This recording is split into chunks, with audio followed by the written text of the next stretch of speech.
All right, folks. Greetings. What is up, everybody? Happy Wednesday.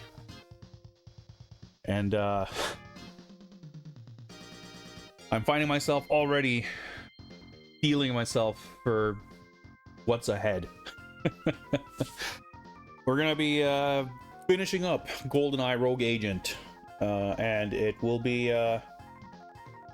it'll be a trek before we get there, but I'm determined. So we'll get through it. What is up, the opponent? Space Hoppercopter, LCC, lurkers in chat, VOD viewers, and everybody else. Thank you, Space Hoppercopter, for those 100 megabits. Appreciate that. Appreciate that. That bad, huh? What's up, Jay? Filled with anticipation. I said this last time, but I maintain that GoldenEye Rogue Agent is by no means the worst Bond game. There are games that are significantly worse. Unspeakable horror awaits you. Dino, please, with 19 months of Bames Nond. Thank you very much for your continued support, Dino. I really do appreciate that. What's up, Tones? Welcome back to the grind. Yeah, we'll see. Yeah, I was gonna say something optimistic about laser beams, but it'll get here. It's inevitable. A little bit overcast, but I'm not sure if that's gonna protect us. Well, bondulance, but not for me. Yep.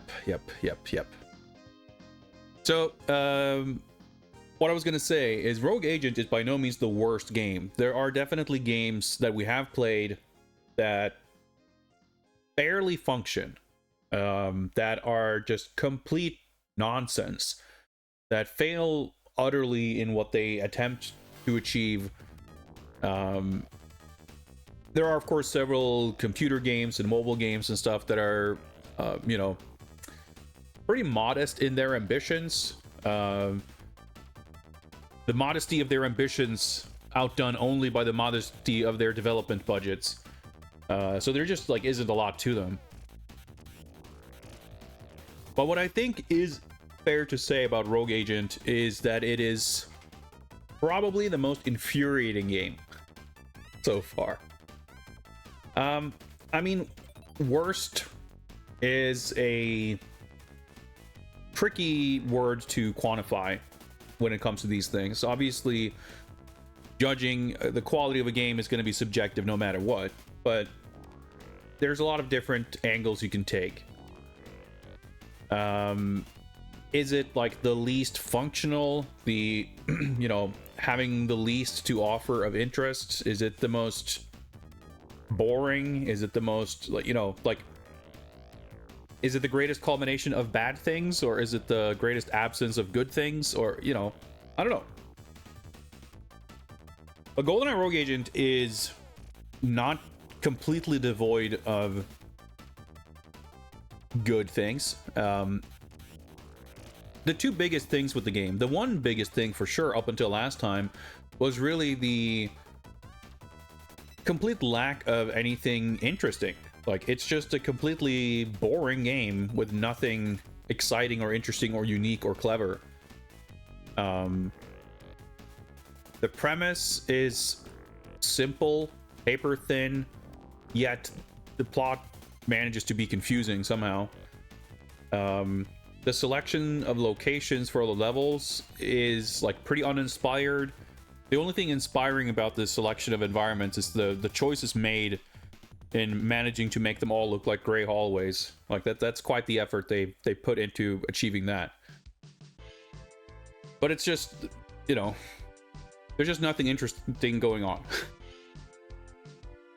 But as we've gotten further into the game, it has also become more frustratingly difficult. We were generally able to make pretty solid progress. We didn't really get stuck. I don't think there was any one spot that we died and had to redo more than like maybe 3 times. But the levels are insanely long, and it kind of feels like they're only getting longer. I double checked after the last stream because I mentioned it, but I was a little unsure about the actual like timestamps. But I confirmed after going offline that total game time last stream, not the stream time, mind you, but like actual active game time, during last stream was 4 hours. 4 hours and like 2 minutes. And in those 4 hours and 2 minutes, we completed 2 levels. So the levels are like averaging about 2 hours each. I mean, granted, there's a little bit of pausing, erasing chat, there's a bit of, you know, not exactly speed running, but that's not like an hour of menuing or an hour of, you know, whatever else. Like it's yeah.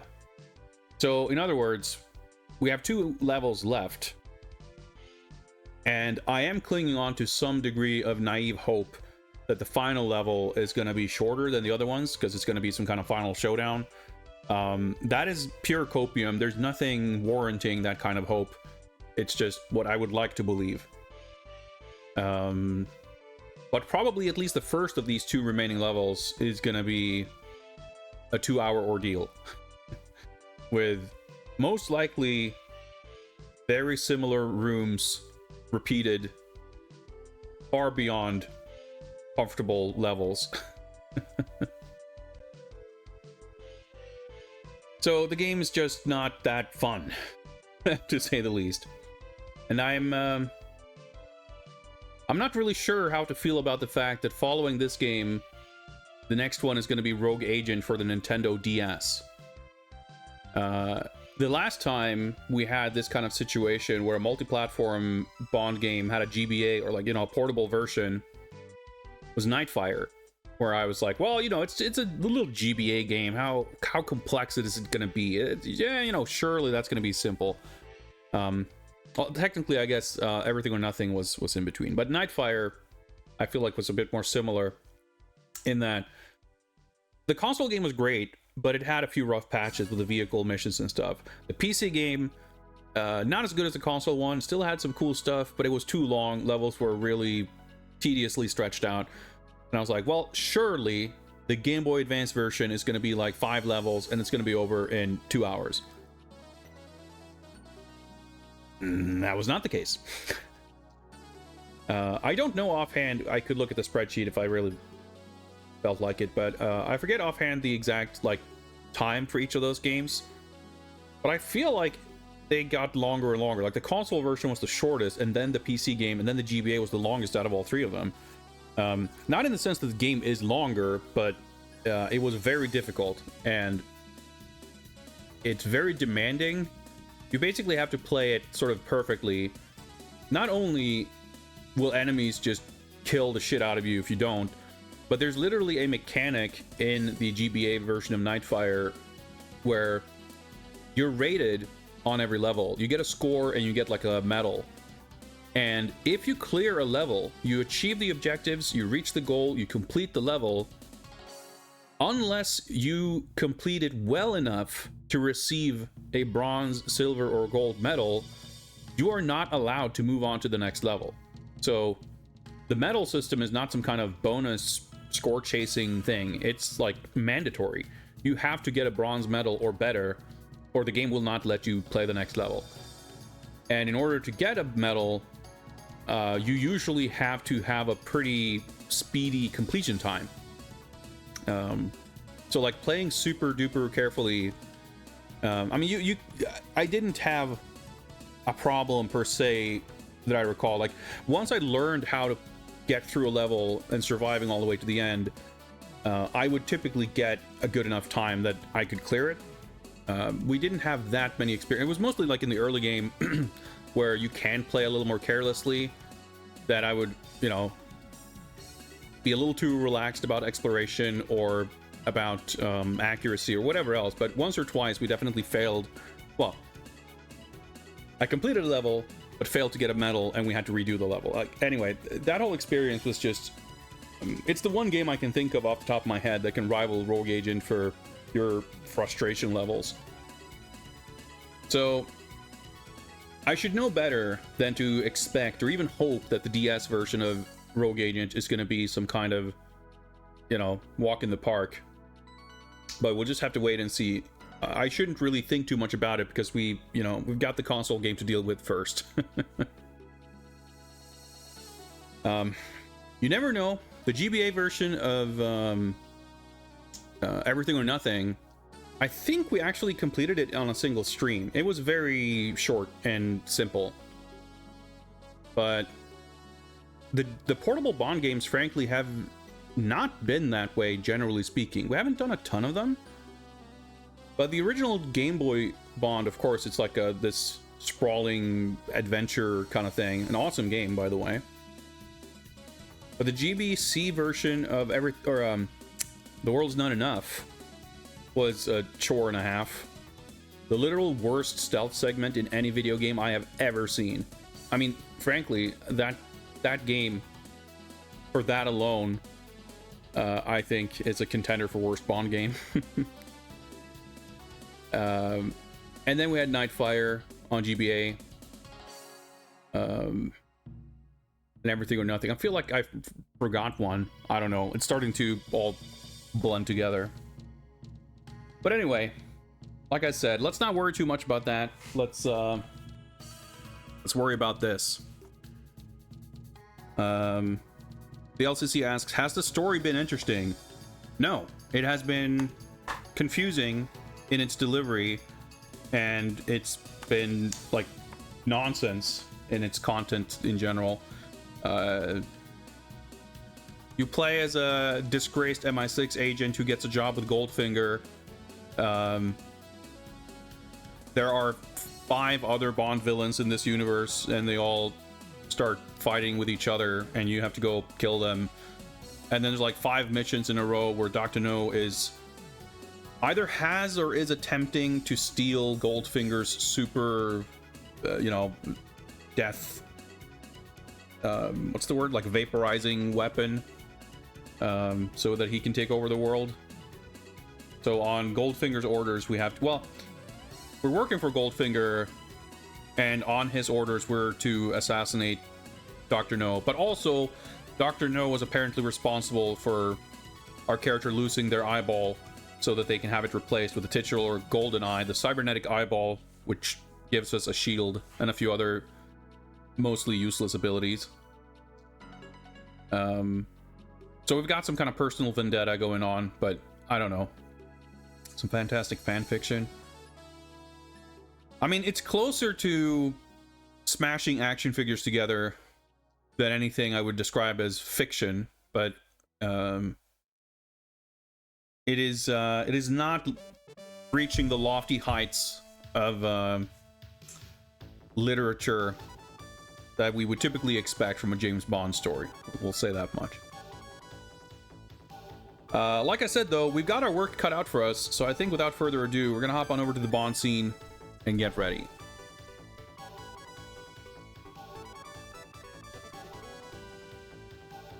As usual, we'll start with a super quick recap of what we're playing. GoldenEye Rogue Agent from 2004. Why save the world when you can rule it? So that seems to imply, and that's like the tagline on the back of the box. It seems to imply that we are like working towards world domination, and maybe we are in some capacity, but I don't know. It doesn't really seem like, I don't know. We're basically just some kind of muscle. We're just like Goldfinger's personal, whatever you'd call it. We're kind of an assassin, hitman kind of a thing, but we're also just, I don't know, he's just ordering us around to do whatever. I don't get the feeling that John GoldenEye is going to be ruling the world at any point. I am slightly curious how the game will end, though, because we're supposed to take out Dr. No, but I have a feeling that the game's not gonna end with, a celebration with Goldfinger and like, yeah, okay, cool, job well done. I guess probably he's gonna double cross us or whatever, and then we have to fight him and he's the final boss. That seems like it could be the case.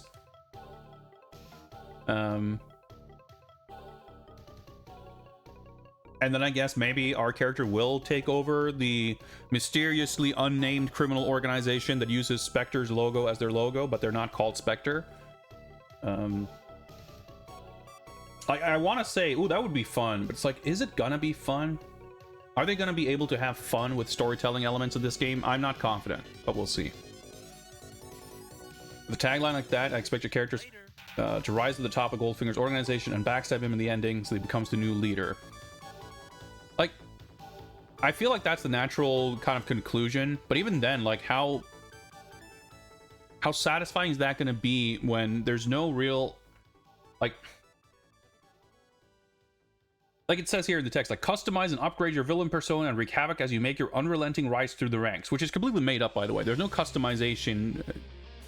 I don't know what they mean by villain persona.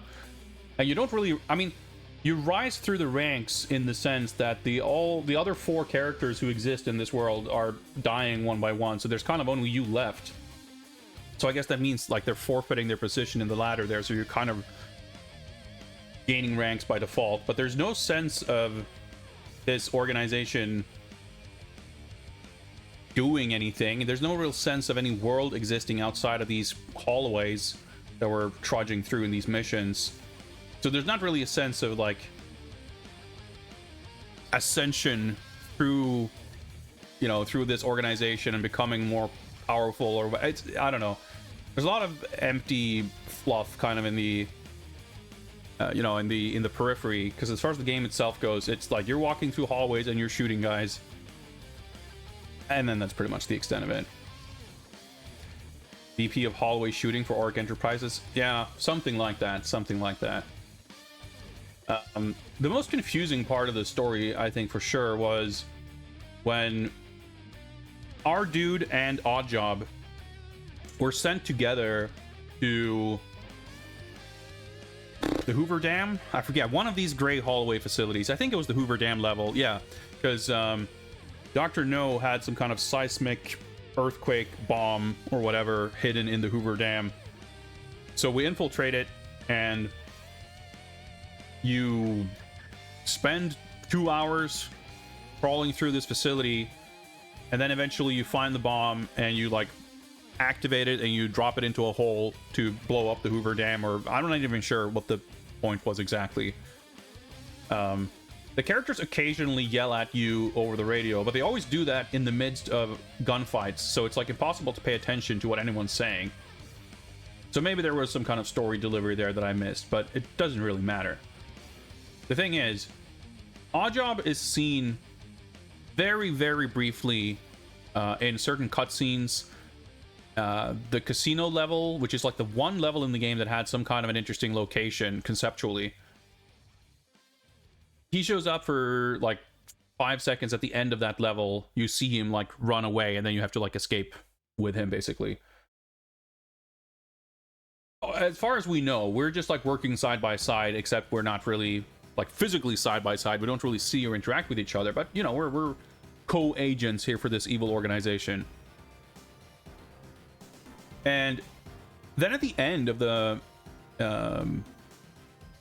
Hoover Dam level, once we've exploded the bomb and everything, there's a cutscene where we're standing there by this pit or whatever that we dropped the bomb into, and Oddjob like runs into frame, fists swinging, you know, and he's about to punch our dude, and the dude just like, okay, well, I guess I'll toss Oddjob into this abyss, and then he just dies. And it is not acknowledged in any way by our character or by Goldfinger or by anybody else. Like, Oddjob just out of nowhere decides to, I guess, try to kill our character, so we kill him instead. And there's not a boss fight, there's no like dramatic story moment, there's no like twist. It just happens very like as a kind of brief side note. One of the like 4 characters just disappears out of the plot in a very strange way. It's I'm still puzzled by that. And that's like what I just described is my best interpretation of on-screen events. I cannot vouch for their veracity. Like, I don't know that that's actually what happens, but that's the best I can make out of it. And that's kind of how the storytelling in this game has been. But let's not postpone this any further. Let's boot up the game. Let's see here. Hop over my play. I can see what I'm doing. And let's do this. Oh yeah. Monitor's gonna wake up. Here we go.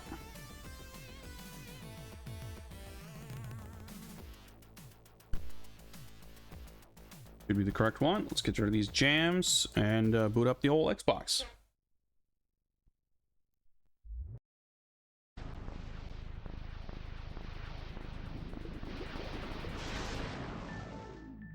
Oh, fuck. I meant to unmute my, or to mute my monitor, and I switched input instead, because I'm asleep at the wheel over here.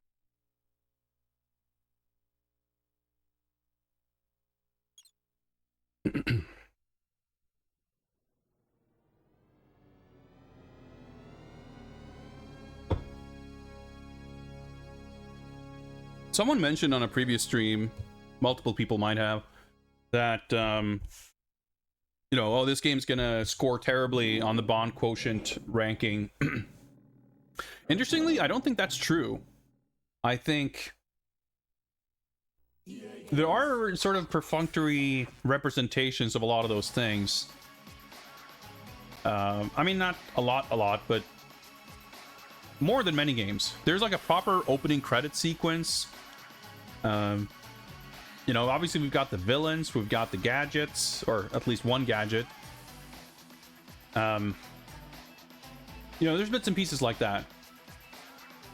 But there sure isn't a whole lot that this game is doing with any one of those things. I don't know why it keeps defaulting to this profile, but that's fine.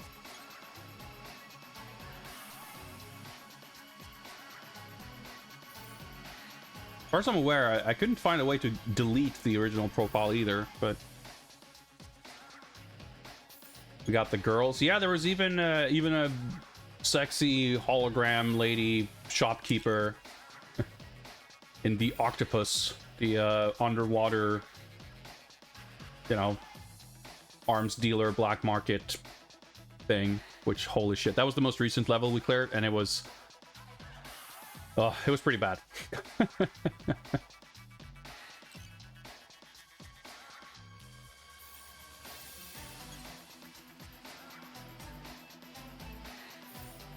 Yeah, so Crab Key, as we learned in the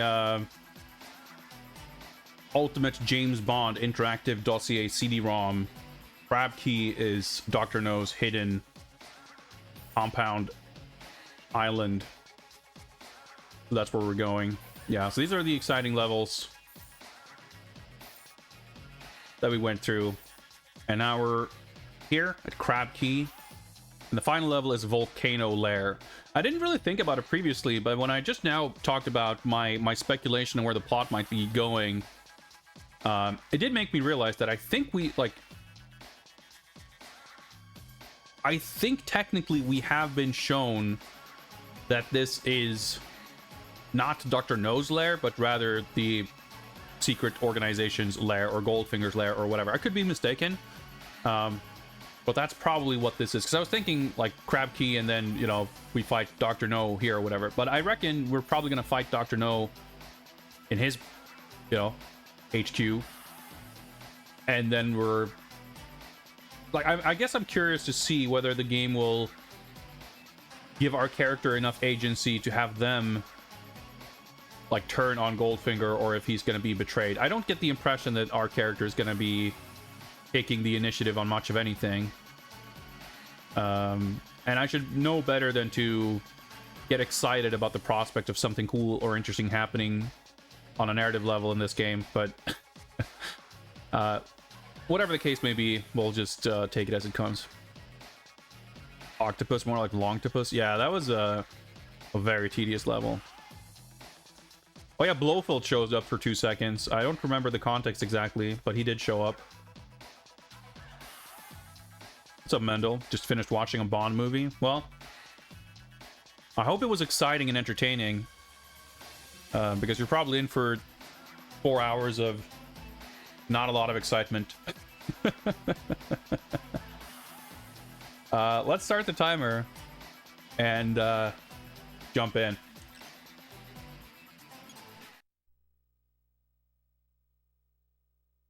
I am certain Dr. No has been made aware of your attack on the octopus. Therefore, I cannot deploy the Omen on Crab Key and risk making it a target. Instead, you must infiltrate the island and find your way to the central compound. Your objective is the nuclear reactor. Once sabotaged, it should destroy the entire island. Nose Fortress will be heavily defended. A diversion might help you slip past the gates. Use the explosives you so generously charged to my account at the Octopus. What was the excuse he gave about not being able to use the Omen? That, like, Dr. No would know where he's firing it from or something? I don't know. Alright, let's equip our shield. Right, aiming is pretty bad in this game.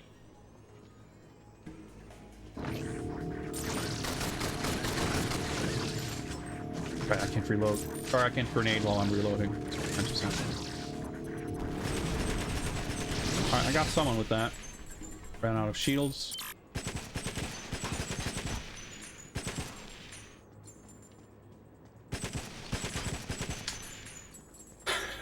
Like 30 seconds in and I'm already like, oh my god, the shooting in this game. So, how's your day going?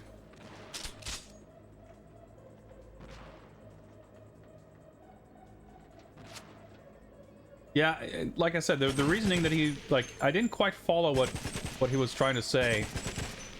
Dude, don't you just love the innovatively genius evil AI in which guys will just jog back and forth?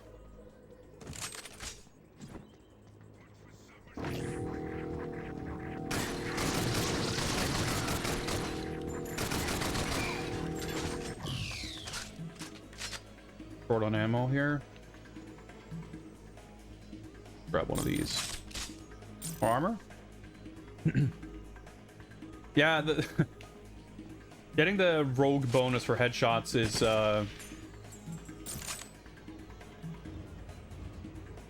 well, somewhat inconsistent to say the least.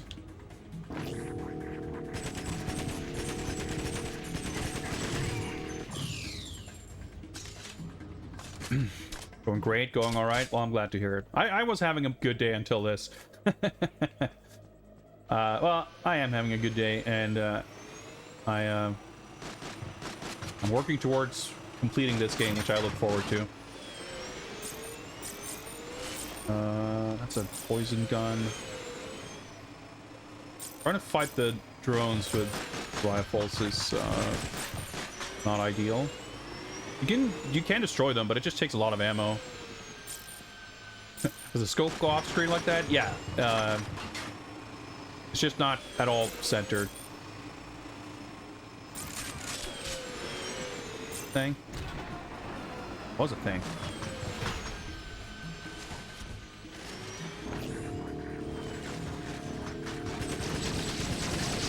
Oh, I got a headshot apparently. I'm gonna need to hack that thing. Oh, they've got railguns. No. Let me... No.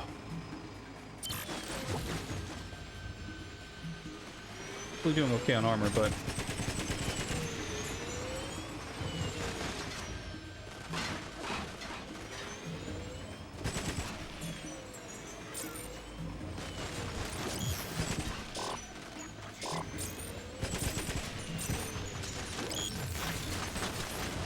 What the... Why did the hacking not seem to do anything?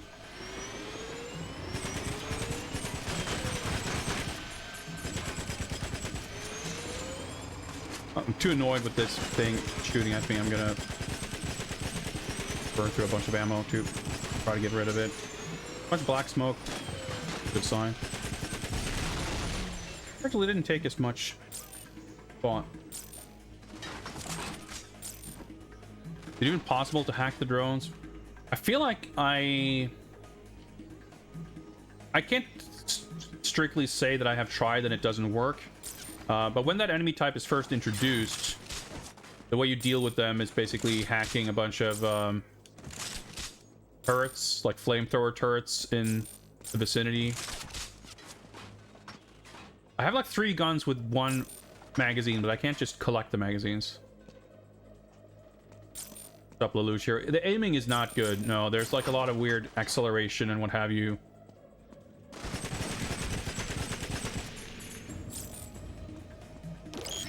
There we go. I have to get... Wait, did I still fucking failed hacking it?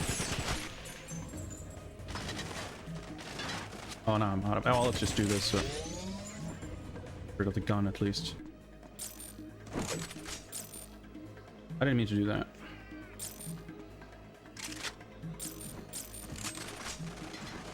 Like the guy's gun. That's probably what happened. There we go.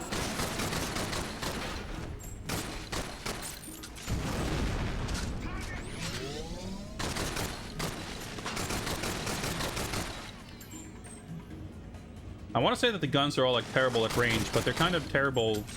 They're not much better at close range.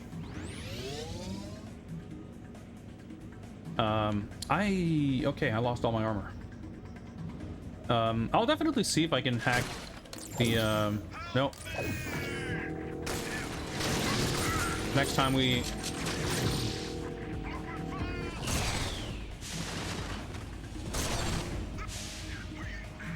Okay, someone else took a hostage. Next time the opportunity presents itself, I'll, no.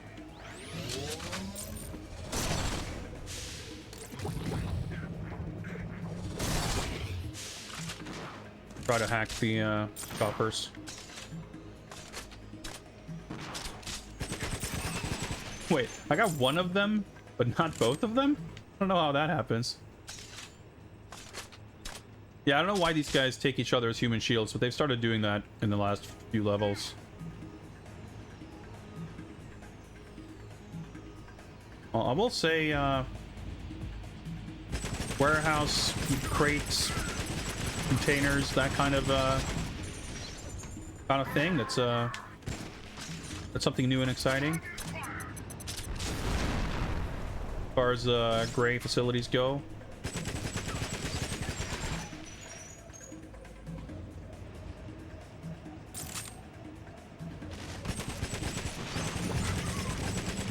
Oh, wrong.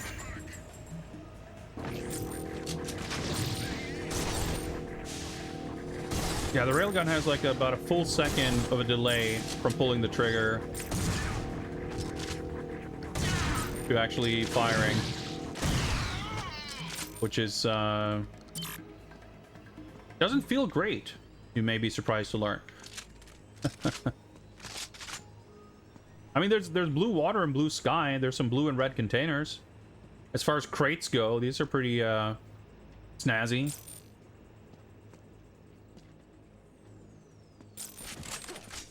But yeah. Hidden armor? Hidden chain gun? I guess we'll grab it. I don't really like using this gun that much because it's not as powerful as you think it should be.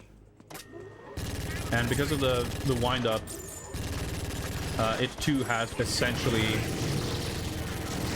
like a 1 second delay on shooting it.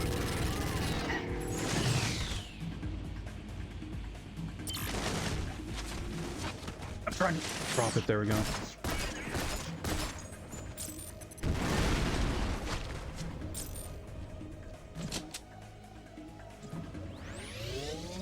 Wait for the health to go back up.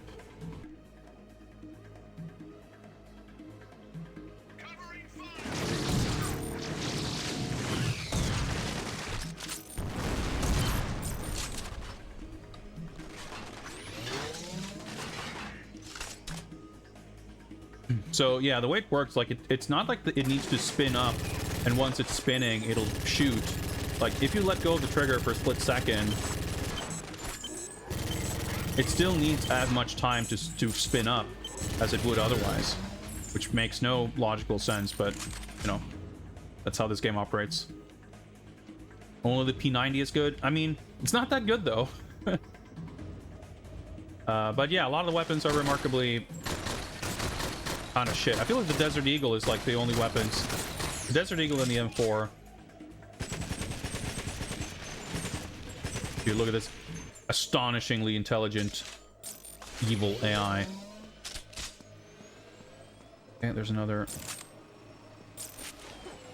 Guess we'll try this then. And here the drone.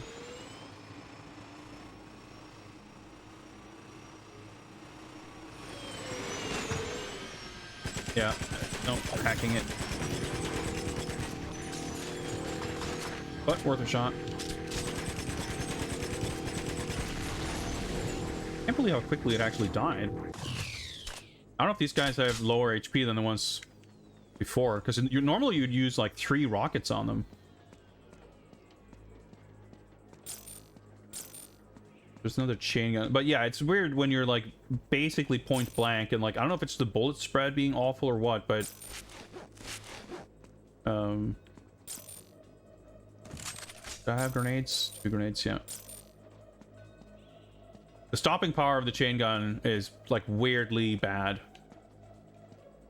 Every single weapon in the game can, on occasion, just kill someone super quickly, and it's just as confusing every time it happens.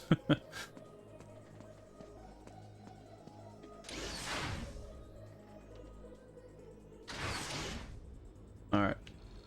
Hopefully got into some kind of checkpoint, but I wouldn't take it for granted. Always these big-ass open rooms.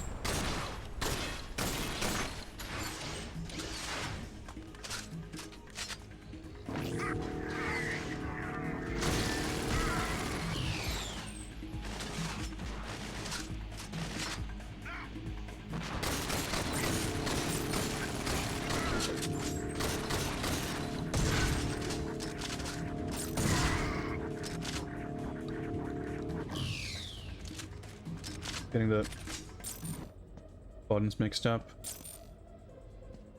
Nope. Yeah. Shotguns. Not super great. Like, it can knock people off their feet. I guess you can shoot them with the other gun while that happens. But the rate of fire is super duper slow, especially you have to reload. Like, the shotgun basically only works if you're dual wielding with something else. I love when the grenade triggers their tactical roll and it's so slow that it basically guarantees that they'll get caught in the blast. Grenade. Full armor, actually, somehow. Once we got down to ground floor here, it's fine. This, like, little container maze basically gives us protection.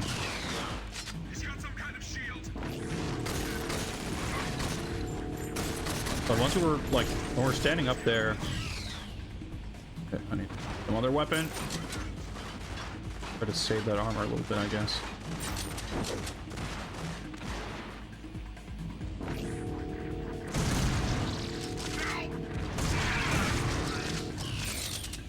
Oh, yeah, I think my shield killed him. That's a thing that can happen.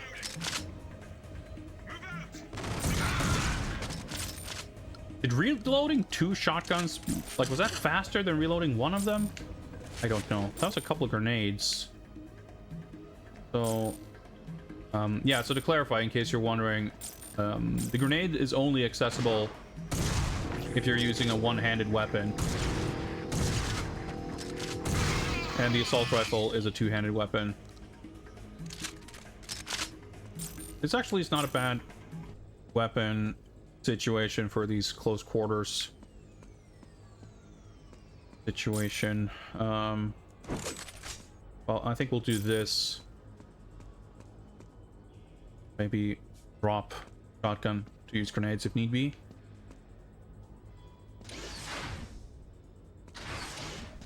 The doors are so annoying. Like, anytime you back away a tiny amount, they just close up. Oh, okay, I didn't see that guy, but...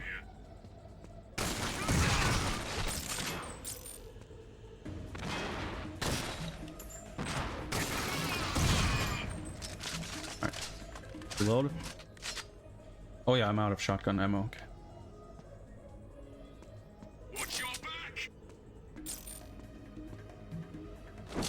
We'll replace that.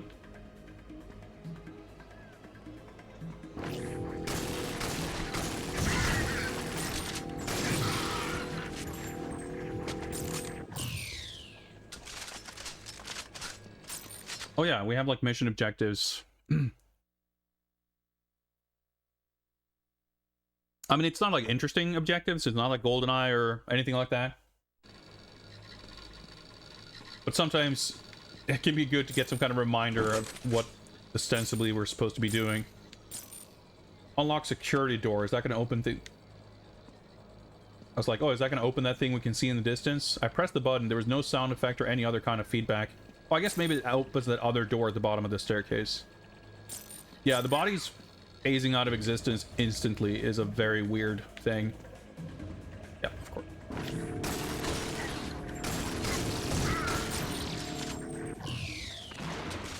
But definitely something that adds a highly unsatisfying effect. See, that guy just died pretty quickly.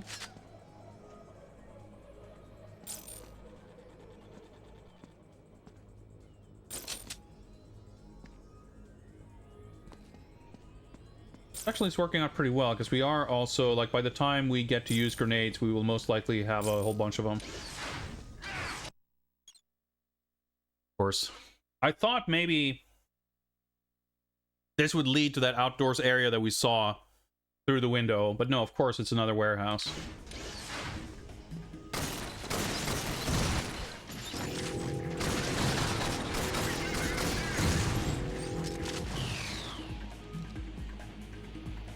Shit, I'm basically out of ammo.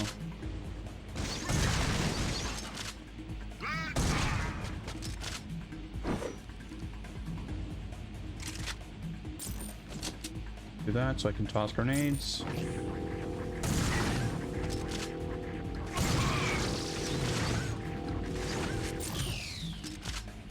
Tools. Not great. But up there. Okay, someone took a hostage.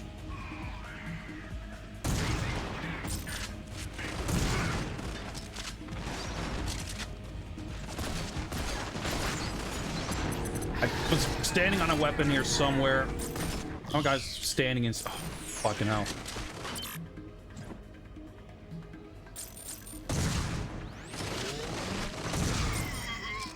Well, that's all of my armor and a good chunk of my health. Well, I kind of screwed up there, but getting poisoned and getting stuck sure didn't help.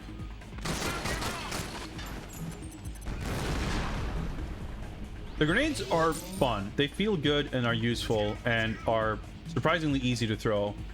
Like, that's something that many first-person shooters don't get right.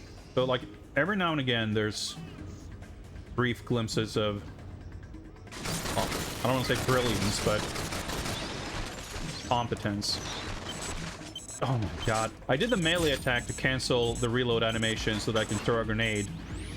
Alas, it did not work.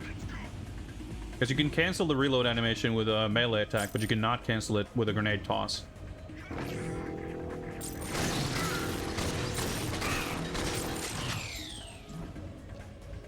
Want that gun? I want the armor, that's for sure. I'm just trying to not stand still. Yeah, so the armor system is also, on paper anyway, interesting. Enemies drop armor, and supposedly the amount that they drop is kind of based on how effectively you kill them. So, again, ostensibly, you get like a headshot, they will leave more armor intact for you to collect. In reality, it feels pretty arbitrary. Cool. Cool. That was that felt very satisfying. And that was sarcasm, by the way.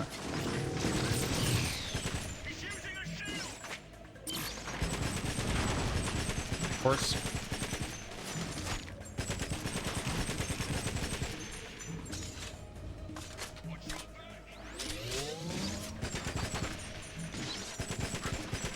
You move so fucking slow when you're crouching. And then when you're getting poisoned, you move even slower. I guess, I don't know if the poison was stacking there. What happened? I moved very weirdly slow. Also something, I don't know if it was the poison, but something was dealing direct damage to me, even though I had armor.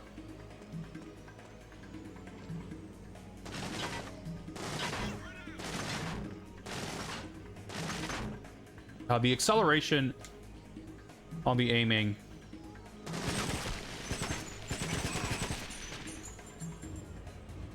Yeah, I'm sorry. I'm just like sitting here complaining constantly.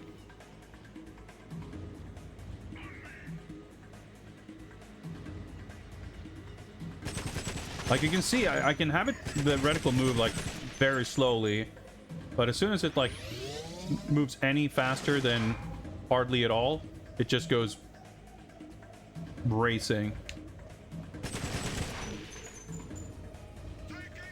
Could they make these guys fucking more annoying to fight? They're always running back and forth at full speed.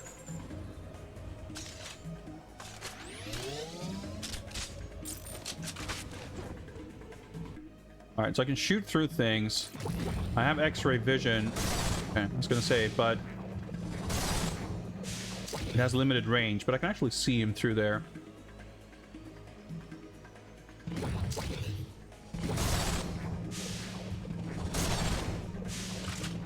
Like, he can't even see me or anything. He's just, like,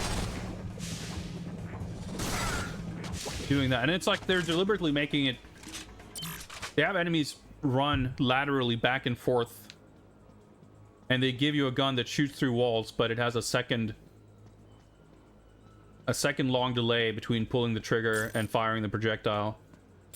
It's like all these... Like, it's borderline impressive how they come up with these variables that perfectly slot in together.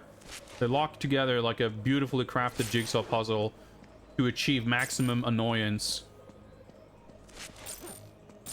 Like to make things not fun. Oh yeah, I mean the cool, like the slow rate of fire is fine. I don't expect it to be automatic, but it's not a matter of you hold the trigger to charge it up and after a certain amount of charge you let it go to fire. You literally tap the trigger, you wait 1 second, and then it fires. Like, it is pretty much the worst conceivable way of implementing that sort of a gun. Alright, let's try to move away from the big open area in the middle here. Doesn't seem like there are guys here, but I can't take anything for granted. Okay, not guys, but of course. This doesn't seem like the best weapon for this. There's armor there. And there's... Where'd they go? Oh, right above me. Luckily, her aim doesn't seem super great. Should have shielded up. Realized. Is there more than one? It sounded like it. Yeah.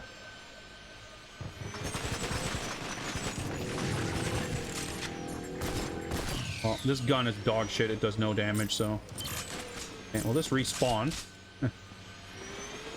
Some of the, like, set weapon drops, or pickups, I guess I should say, respawn infinitely, which is also, like, a almost surprising level of mercy from the game, which I appreciate.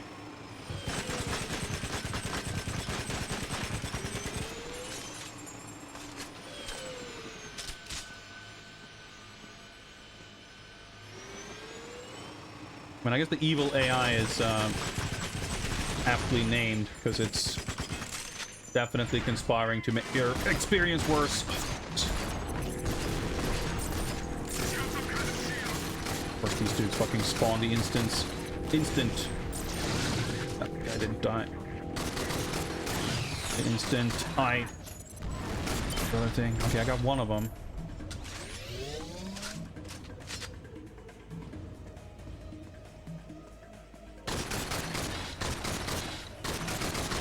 These guys that have like names that show up, they're like elite enemies. That I guess means that they're a little bit extra tanky. But it's not always terribly distinguishable from anything else. Like, it basically feels like all the dudes you fight are the same. Some are ostensibly more armored than others, but... Oh yeah, sorry, let's get rid of the riffraff. Nope.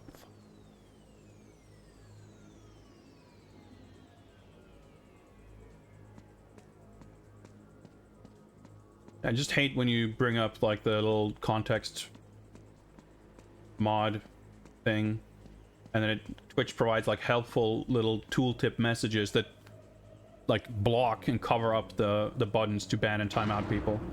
It's like, yeah, thank you, that's what I asked for. Okay, can we get it? Well, I was gonna say, can we get a loading screen transition? That might be naive to hope for, but at least some kind of checkpoint. And it's pretty cool, little skull door. I hear dudes yelling, so we're not done yet.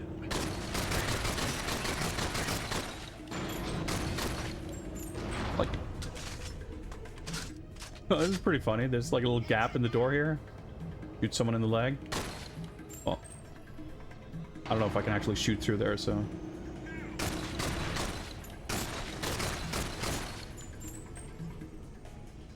Low on ammo.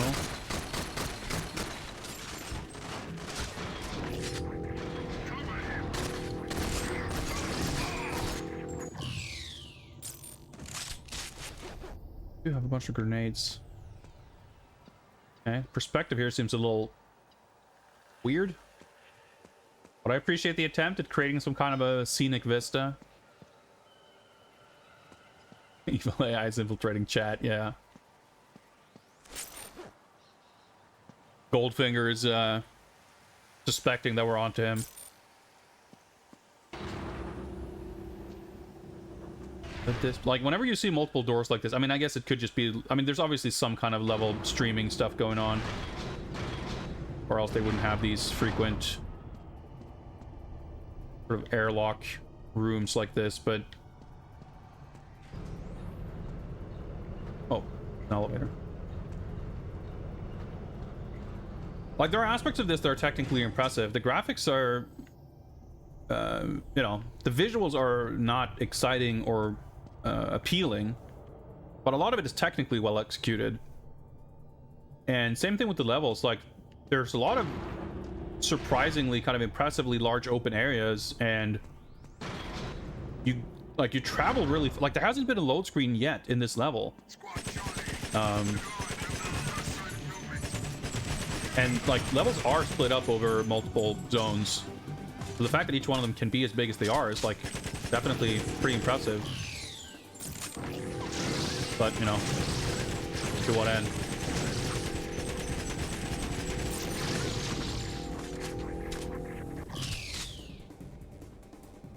Still there, that's good. I'll just wait for the shield to, or there's armor. I keep calling armors shields and vice versa.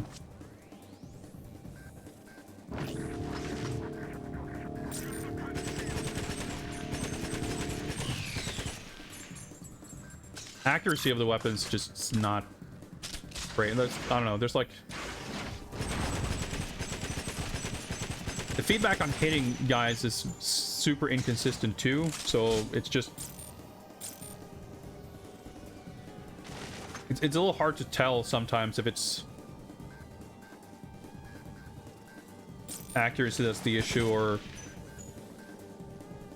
what the deal is exactly. Is he gonna pop up here? Nope. He's...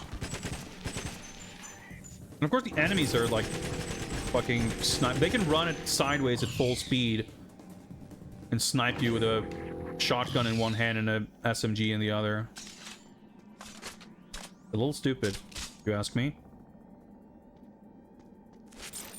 I was like, am I ducking? I'm really slow. And turns out that I was. Oh, I guess I got him, okay. Oh yeah, the explosive barrels take like 5 shots to hit also. That's the thing about this game. There's just like a staggering amount of bizarre choices. Like I said about the, you know, the mechanics and systems that kind of work together to make for a really bad feeling, like, shooting experience. There's like so many things that feel like immediately and self-evidently like the wrong way to do things. Case in point, explosive barrels. Like, sure, you're not maybe obligated to have them explode in one shot. That's not always how it works. But when you start firing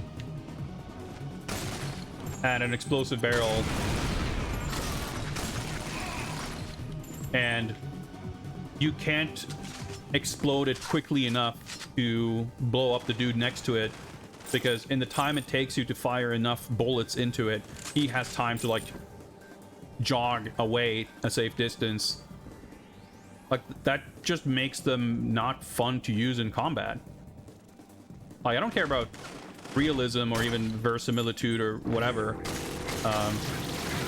but it's just a matter of like what's actually like what feels good and what's fun.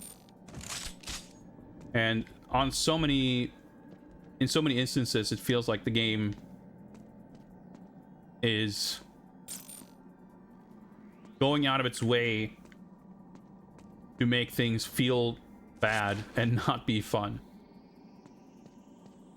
Oh yeah. What am I thinking? Like, exploring. There's not going to be anything to find.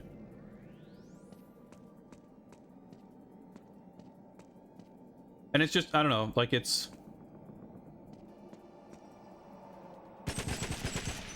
See, sometimes that happens, and you're like, cool, appreciate it. That's a rare treat. Like I said, it's just, like, remarkable. I keep sarcastically using the word impressive, but it is, no joke, remarkable. And I mean, I was told, too, that the studio who made this had a background in making Medal of Honor games. And I haven't played those games, but it's shocking to me the number of things in this game that seems like surely someone who's like played a first-person shooter will know this to be the wrong way to do things, let alone someone who's made not one but multiple first-person shooter. It's just, I don't know, it's baffling. This game's baffling.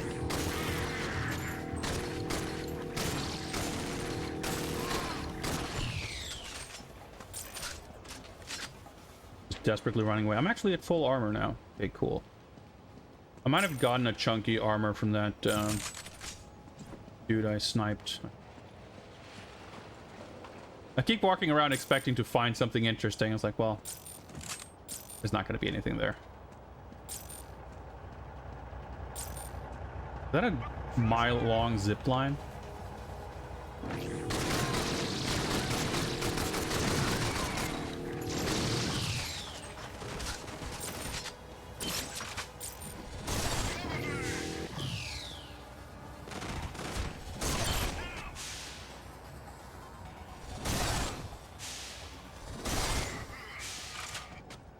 Okay, that actually worked out pretty well. As long as they're running directly at me, this works all right. What's up, Father Axekeeper? Cheers. Actually, on that note, hydrate.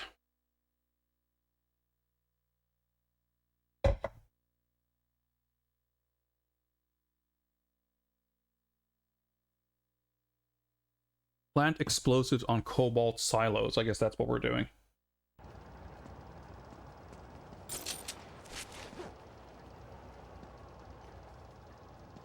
Yeah, looks like we're gonna drop down there. Sure. 5 grenades. Like, this is a gun that's very situational. Sometimes it is quite good, but it could easily be in a situation where it's not. And if it's not, then I might be in trouble. Unusable ladder. Hypothetically, there could be good weapons hidden somewhere, but I don't think that's like the pattern has, or the game hasn't really shown a pattern of doing that. You know what? The mag rail has good stopping power if you can hit dudes, so I'm gonna I'm gonna gamble on it.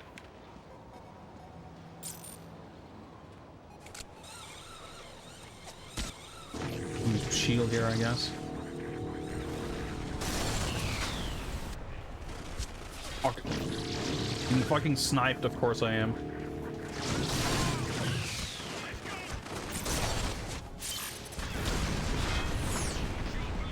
Okay. I don't know if I was exploded there or what happened, but I took a lot of... Like, I lost all of my armor.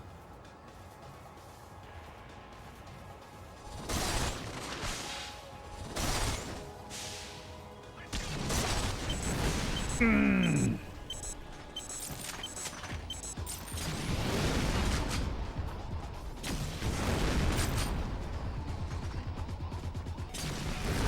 think that guy had the rocket launcher.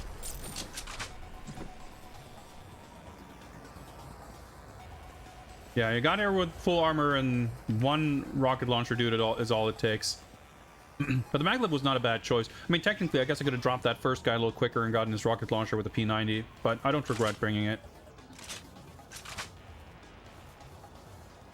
What's up, Bivork? I don't know much about the development background on this game. I didn't really have time to do my usual research. Oh, okay, he did die. I was like, why didn't he die? Like, no, he was just behind the smoke.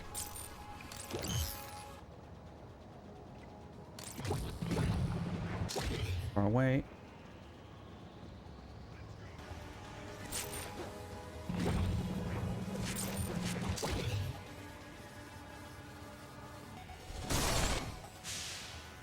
When you actually can land a hit, it's like highly satisfying. It's just awkward with the delay.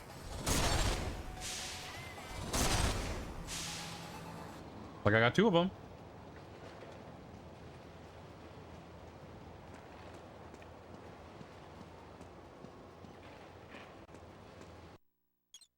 Capture. Blacked out for a second. Or not the capture, obviously, you can see it on stream, but my the pass-through of the capture. Let me observe. Well, most likely the enemies aren't spawning here until I start going down the zip line. Okay, it's gonna keep doing that. Second. And to just make it behave a little better. This could have been the best gun in the game. Yeah, it's like they made sure that it wasn't, though.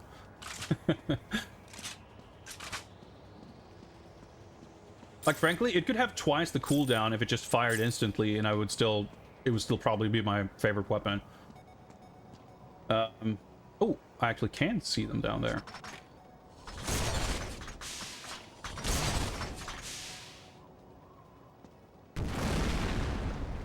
Okay.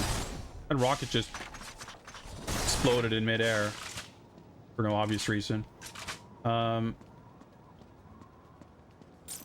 Thinking whether I wanted to bring this. Get 3 rockets.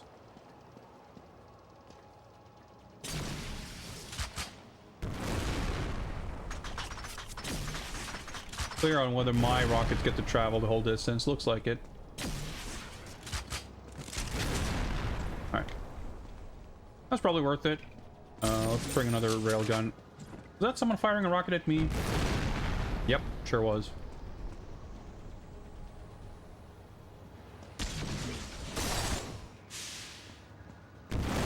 It's pretty funny. I guess it really... The enemy rockets just has a limited range. Alright. Can't see what's going on down there, so... Dude, good luck sniping someone with this from a zip line, the delay.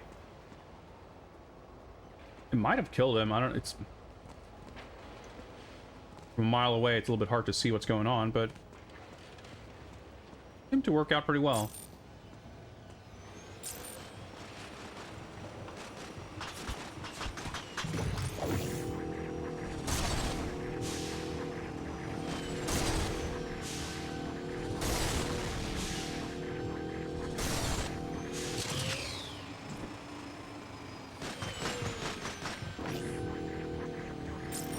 spine actually pretty well.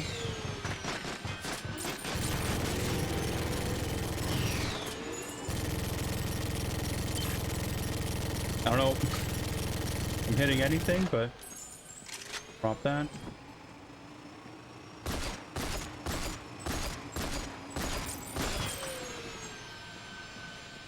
Dude, the hitboxes to pick up weapons is really finicky. You have to be really standing on it. So like if you're moving past it like this, like if you don't stop, timing is like super precise. Imagine if the whole game had environments like this. I mean, the thing is, like, yeah, this is a, you know, like I said, it's like the bridge on the Hoover Dam, or technically it's like the top of the dam or whatever. It's like memorable in the very literal sense in that it is possible, like it is distinctive enough that you could remember it. But then it goes on for about 4 times as long as it should. So it goes from being like, oh, this was kind of neat, to like, oh my god, are we like, can we please be done? Okay, so I'm assuming you can only shoot. Okay. What I'm thinking is, will I lose this gun if I zipline? I'm a little bit scared because I don't imagine I would be able to use it while ziplining. Just notice when I move the camera, the left hand in the rifle or the gun model just like desync. That's pretty funny. Fuck it, I guess we'll find out. The mining equipment is perfect for sabotage. Look for vulnerable targets. Okay, no, I didn't think I would lose it, but I just like, I realized I wasn't sure. I was a little scared that I would hit the thing I was standing on. Did anyone catch what Goldfinger was yelling? Detonation will distract. Okay. There's always like dialogue happening as soon as a new like wave of enemies spawn. Okay, explode those things. Gotcha.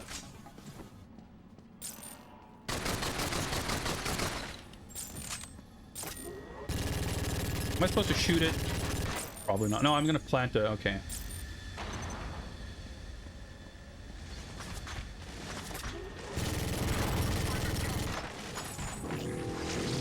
Of course, I walked the wrong direction and now I'm fucked.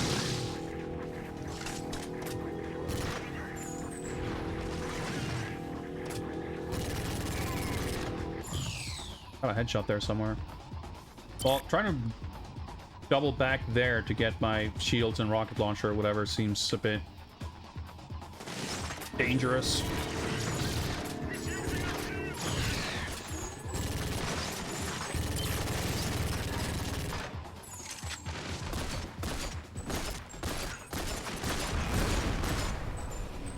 Two of them.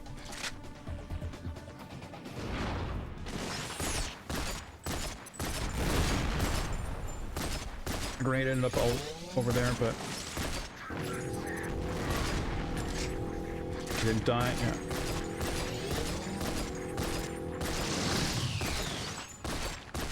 Just walked right into it. He still didn't die.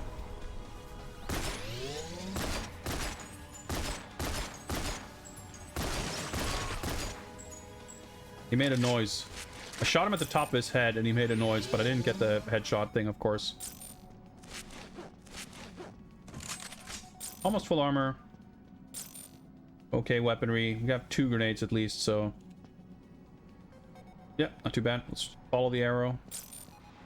Still on the same loading thing. Oh, okay. Might actually not be the worst.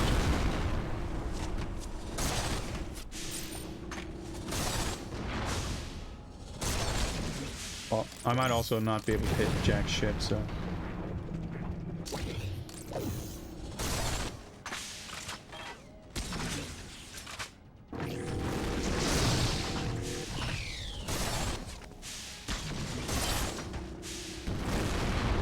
Projectiles travel quickly, but you can certainly tell from distances like that that it is not instant. Okay, I was looking for 4. But was there a rocket launcher here as well? Of course there wasn't. No detonator, rocket pistol either. Nothing but concrete over there. Okay. Well, this is letting my shield charge anyway.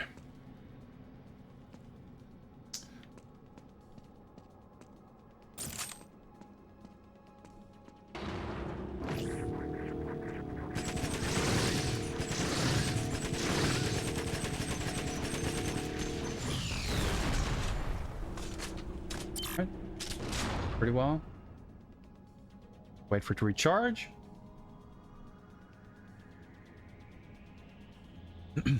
Like, this is the other thing. Like, yeah, let's have this be on a cooldown, or like have it automatically recharge. So the only sensible way to approach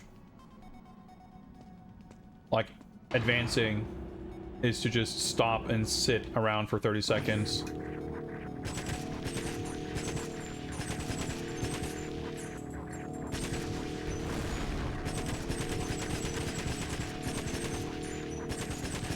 Like, if everything else was the same, it's not that I would have preferred that you don't get the energy back, but they could have designed things in any number of ways to not encourage that, yet this is what they went with.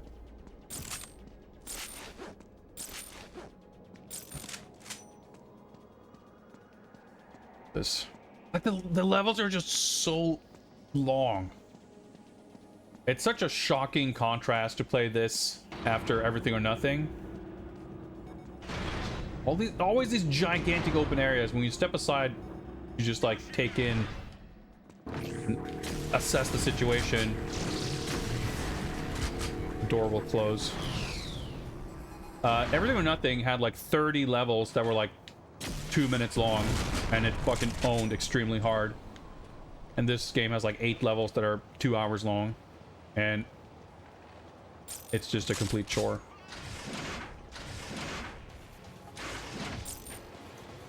A lot of noises are happening, but I don't really know from where or what they mean.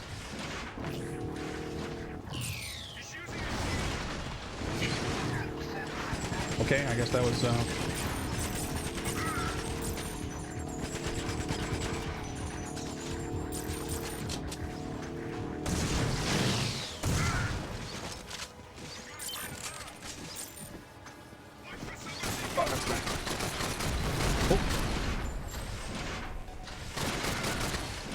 somehow worked out.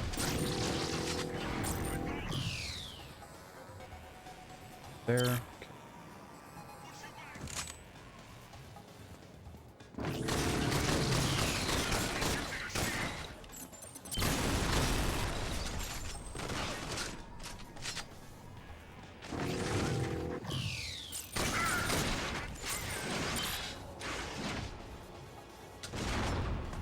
Okay.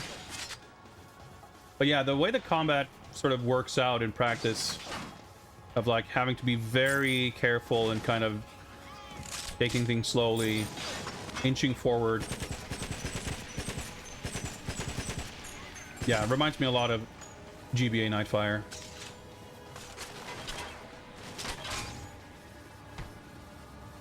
God, of course.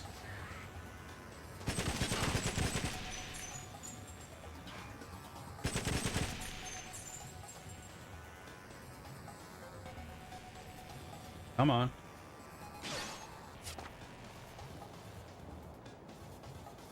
Can I shoot him in the feet? We got him.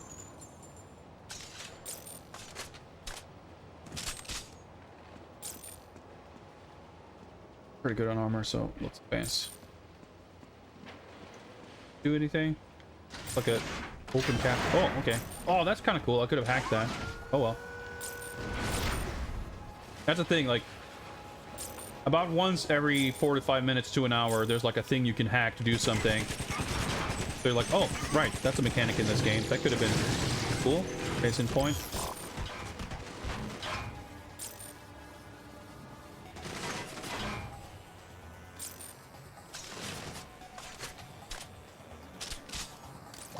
Not standing on it, so it's not really gonna matter, is it?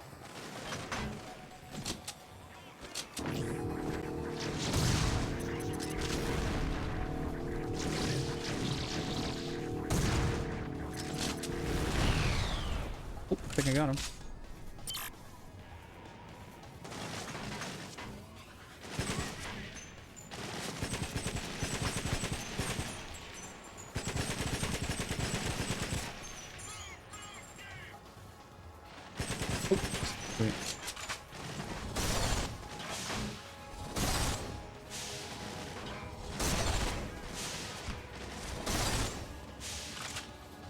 All right, losing a lot of armor, but like from the ranges where this gun is actually effective, we're too far for the X-ray to work, so becomes kind of a moot point.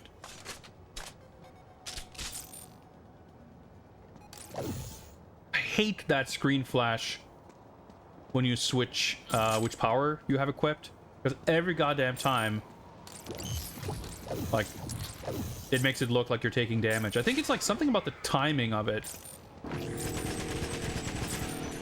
Just like, it doesn't feel like a UI indication blip sort of a thing. I mean, it's kind of oppressive looking, and especially when we swap to this one and it's red. Like, how are you not supposed to instinctively feel like that's harmful? It's yet again just baffling design decisions.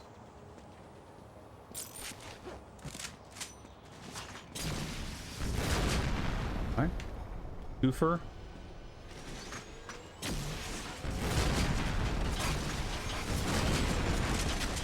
Let's see. Oh my god, how many of those are there now? I guess that's what the rocket's for, but maybe it might respawn.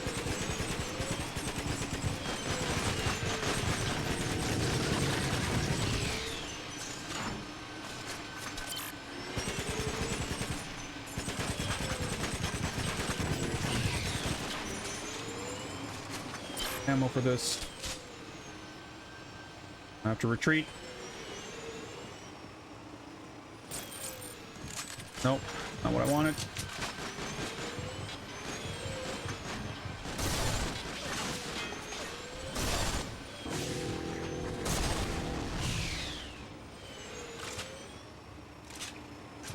Well, fighting the second enemy type instead of just the one enemy type provides a little bit of variety.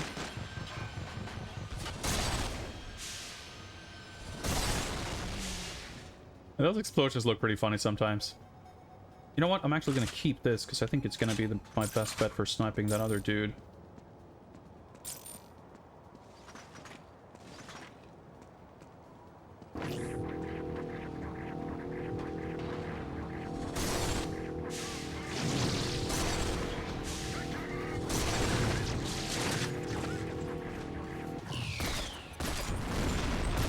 Work out, so let me go grab something else.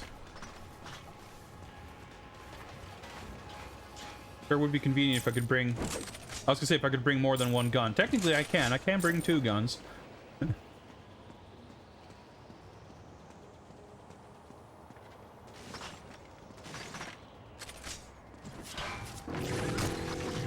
Snipe by more dudes.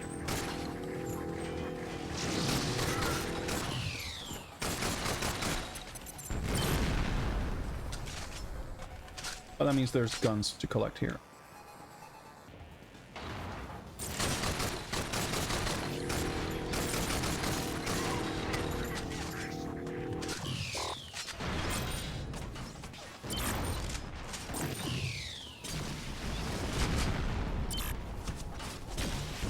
Buff dude, and he's got a chain gun. I didn't kill him, by the way. Literal direct hit with the rocket launcher.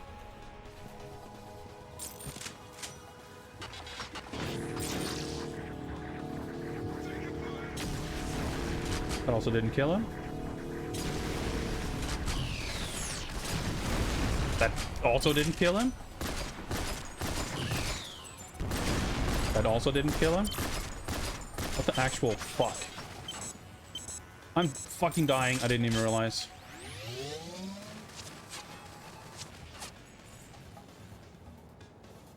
And I wonder if I could get close enough to telekinesis, hack him, and throw him into the wall or something. Because that seems to kill enemies instantly.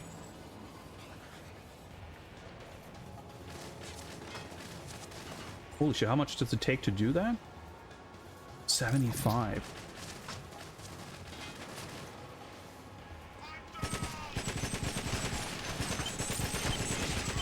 Okay, that was a bad idea. It worked, but it almost fucking killed me. It came very close to killing me. The range was not as good as I'd hoped. Zooming in kind of things are confusing. Okay. I'm assuming we're gonna go inside there, so maybe things won't be quite as open. Although, it's gonna be a long-ass tunnel hallway. Probably gonna see the exact same sort of tunnel that we've seen about 3 or 4 times already. Luckily, after shooting about 3 rockets into his chest and 2 grenades, he still had about 20% armor that I could collect. Ooh, upward slope. That's an exciting variety here. The man with the golden ribcage, yeah.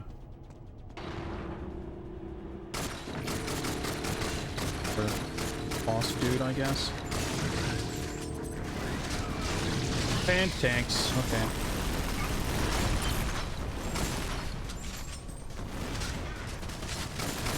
I'm dead. And I'm out. No, I'm not out of grenades. I just couldn't throw one for some reason. Now I'm dead. Okay. I have to assume that you can duck into some kind of cover on the side. And grab something. Alright, we start here at least. That's good. Start with about 60% armor. 2 grenades. That's probably where we're at. Oh, that's so annoying.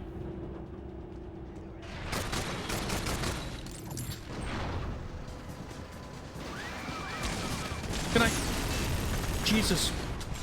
Okay, cool. I try to use the power. I guess because I had the scope up the last time I used it, it made me like completely misjudge the actual range. Because I was complaining about the range being shorter than I thought, but it turns out it was actually much shorter than that even.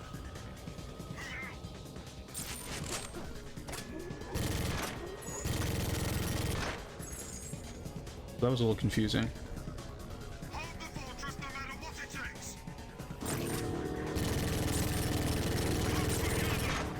I don't know if that's like a good idea. What's up, Lemon? Sounds like I'm not much of a fan of this game. That would be accurate, yes. I think that... no. Well, that went flying. I was gonna say, I think he had a rocket launcher, but that was probably a chain gun. It's a little hard to identify the weapons at range, but I think that might be a rocket launcher.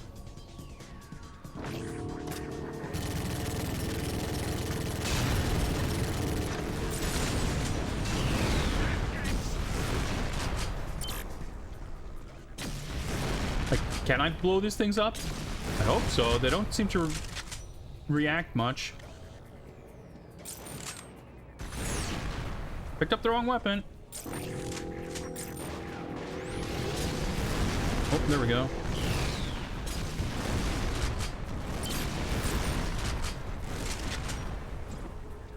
Yeah, this is a respawning rocket launcher. Oh my Jesus Christ. Let me drop this over here. Picking up weapons is strangely finicky. Up, don't touch the door. Game just looks unfun. I think that's a fair assessment. It's just like remarkably annoying. Like when it started, it was mostly just remarkably uninteresting. I mean, still unfun, but not so frustrating. It was just kind of boring because it was very bland. But it's gotten more and more annoying. Okay, so oh yeah, that was my distraction, I guess. So now I've infiltrated the facility.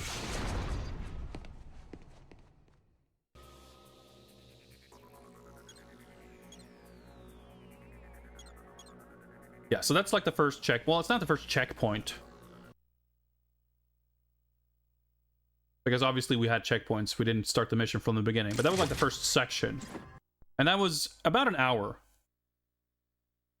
And there's probably like 1 or 2 sections left. What's up, Mr. Radon? Developers of this game thought Halo is neat.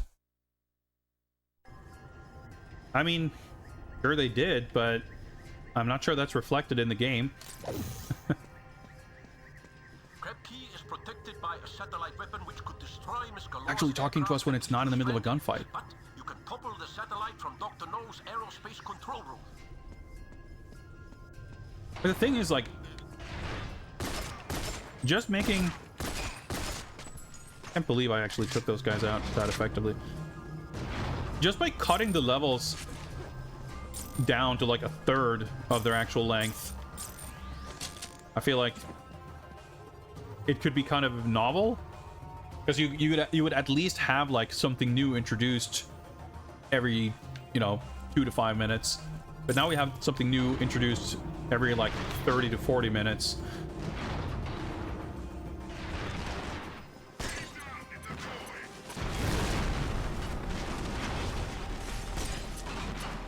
This gun is like kind of cool, but it's kind of bad. Well, it's good when you hit, but it's not so good when you miss. Because, I mean, how most weapons work, I suppose.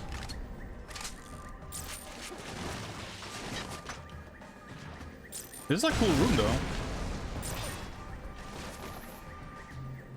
Like, all these wire railings make it a little bit difficult to use this weapon. Just like shoot right through everything. Nice. Okay, that worked pretty well. Was there a railgun here somewhere? Did I push it through the floor? I guess I probably did. I was kind of making a joke, but whatever gun was there is no longer around.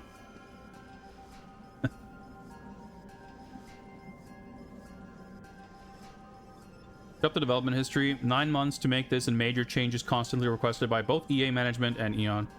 I mean, that's unsurprising. That's the thing. Enough things, and I think that's like partially why this feels so frustrating, because enough things about this game are clearly not from a place of complete incompetence. Excellent work, GoldenEye. Which, you know, is why it's frustrating, because you feel like you can expect more.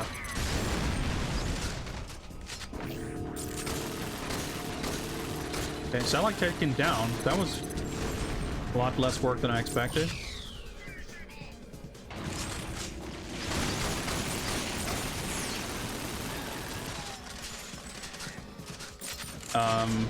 But I was thinking that it didn't really come up in conversation before, but Eon, at least like more sort of modern times, but I'm sure it was true back then as well. They're kind of known for being like difficult to work with, or being very sort of demanding and specific. And I think with the premise of this game, it strikes me as the kind of thing that a license holder is going to be very, very... Well, particular isn't even the right word, because that implies that they can give you clear guidelines. It strikes me as the thing where the license holder is likely to come back with some degree of frequency to say, no, not like that. Like, oh, you can't do that. Like, you outline to them what you're doing, and they go, okay, we have a few concerns. And you say, all right, cool, I'll change this, this, and that. And they say, all right, okay, we're good. And then every, 2 to 4 months after that, they go, wait, what are you doing? You can't do that. That's me purely that's like Macaw-style fan fiction. But I can very much see it going down like that. Eon has historically been uncomfortable with a lot of explicit violence, so I imagine they were nervous about this game. Yeah, like that's the thing. I think probably, or at least conceivably, the developers might have thought that, like, well, if the character Bond is not here, it's not like we're not showing Bond doing such and such things, because you could, obviously any any IP owner would be skittish about you portraying characters in kind of the wrong light. But okay, you're not playing as him, so we're not seeing him do, you know, these dastardly things or whatever. But you would still maybe have, as you say, like graphic violence or, you know, just stuff that they're not keen on.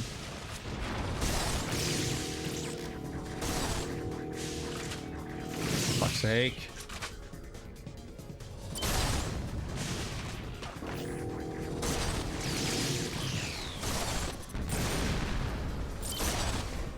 And them kind of, you know, being demanding of changes. And I mean, it's not as if this is the first or last time we've heard of EA management kind of being the same way also.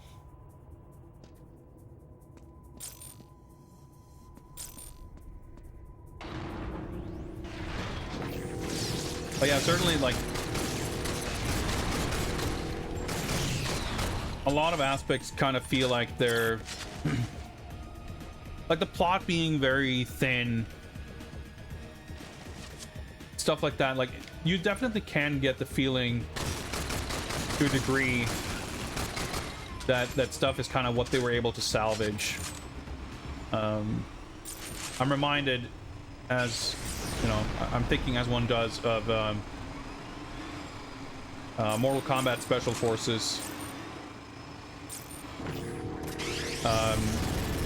which was a game that was abandoned sort of halfway through development, and like a year later they're like, all right, let's take these assets and throw something together that we can sell for $20.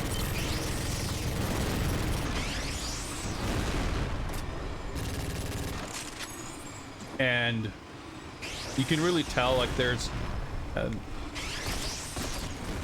if you look into some of the kind of development history of that game, or some of the materials,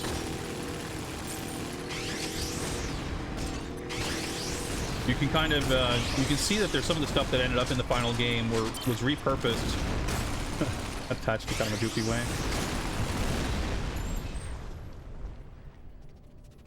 Oh yeah, that was an actual objective. I didn't even think about that. Okay, cool. Like, things just kind of were repurposed in a way, and like the wait, do I walk out the way I came, or is that the way I came?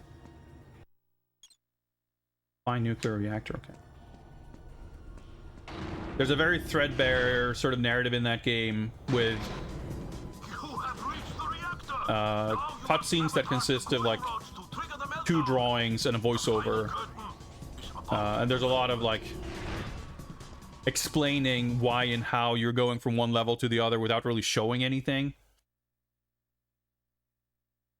This isn't quite like that, but you know, if this was like the sort of length they were looking to make the game, it makes sense that they didn't have enough time to really make, you know, 12 hours worth of game, so they ended up resorting to a lot of copy pasting to make it work. Ouch. Oh, that's Dr. No. Okay. Wait, this is a puzzle boss.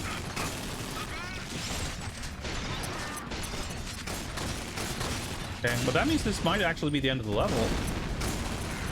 I mean, we have to complete it, but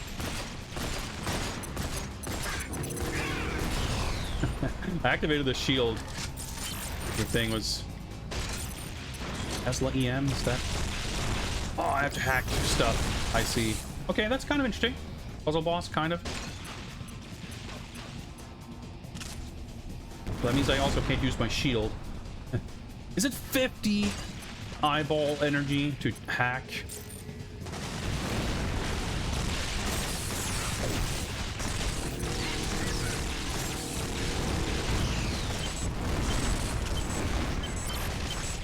Christ. Oh. Alright, I have a much better idea of what to expect here. I don't know where I'll start, but I would have to assume, yeah, it's after blowing up the ship. You have reached the reactor. Now you must sabotage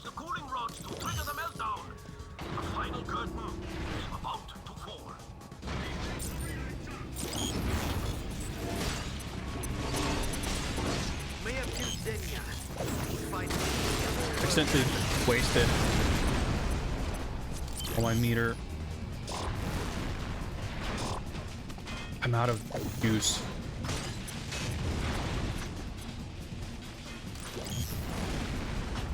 You hate that flashing? Okay, this is like annoying, but kind of cool. Okay, it's not quite 50, it's like 40 something.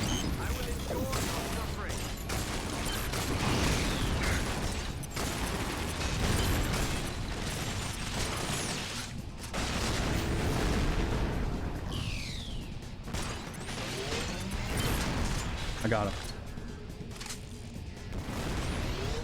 Oh, and I'm basically out of ammo.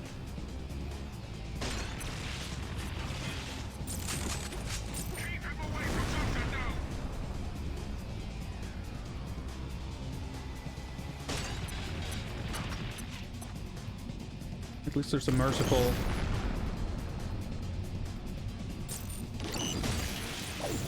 lack of enemies, but I wonder if hacking that triggers, yep, enemy wave.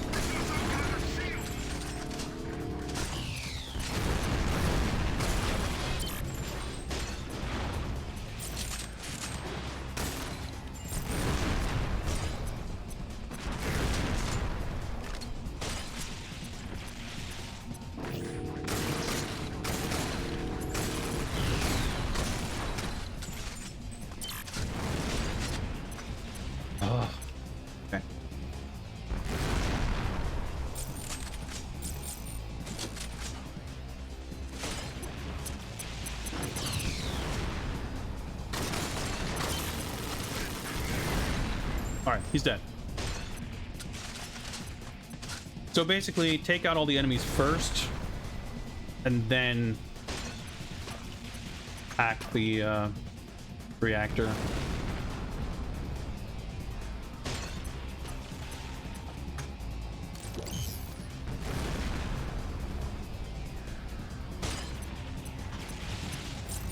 The secrets of Crab Key shall die with you. He's not spawning here.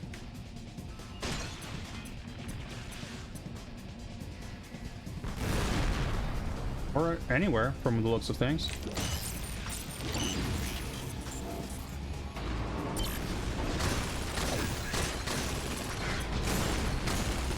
I don't know where they're going, but that worked out.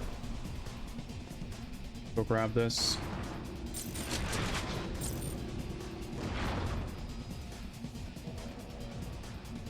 Alright, this is like sort of kind of cool.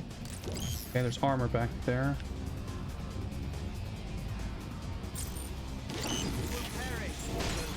Will I though? I mean, probably.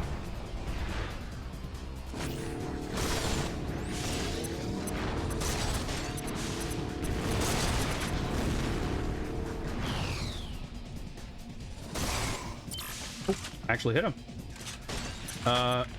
There's one hacking thing left. Think so. Okay, I'm good on armor actually.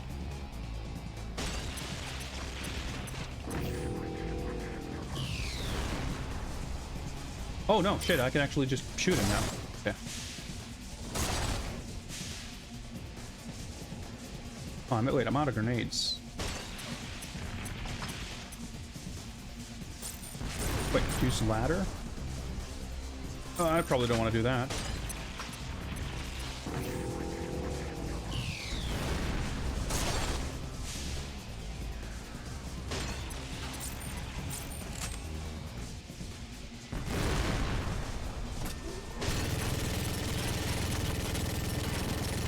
Am I shooting him or this thing? I guess I'm shooting this thing. Or it's no, I mean the reticle turned red when I... Okay. Okay. Classic. Beating a boss or level mid, loudly wondering what I'm doing or what's going on. Alright, now do I go down? At last, Dr. Julius Snow is dead. Unfortunately, GoldenEye, I must confess that this victory Oh wow, okay, what a shot. Satellite you toppled was noted, Dr. Nose. You disabled the volcano layer's defense grid. I have engineered a Wait, he's not the boss? Well, I guess we saw Blofeld. Maybe he's the boss. Paris at the table. Not a thing we've seen, by the way. Alright, are we gonna have an extensive escape sequence? I hope not.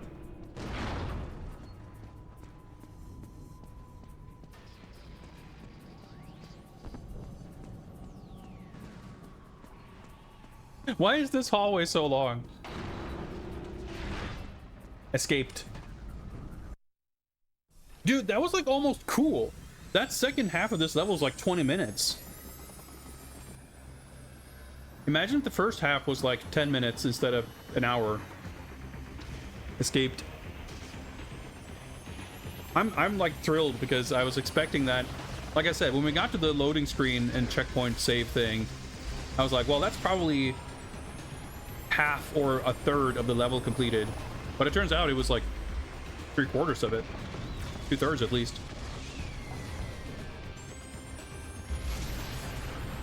Given what they kind of had to work with in terms of game mechanics and everything, the Dr. No fight wasn't bad. It was kind of cool. So, you know, glimpses of brightness here and there. I killed 97% of enemies. Yeah, it does not tell us how long we took to complete the level.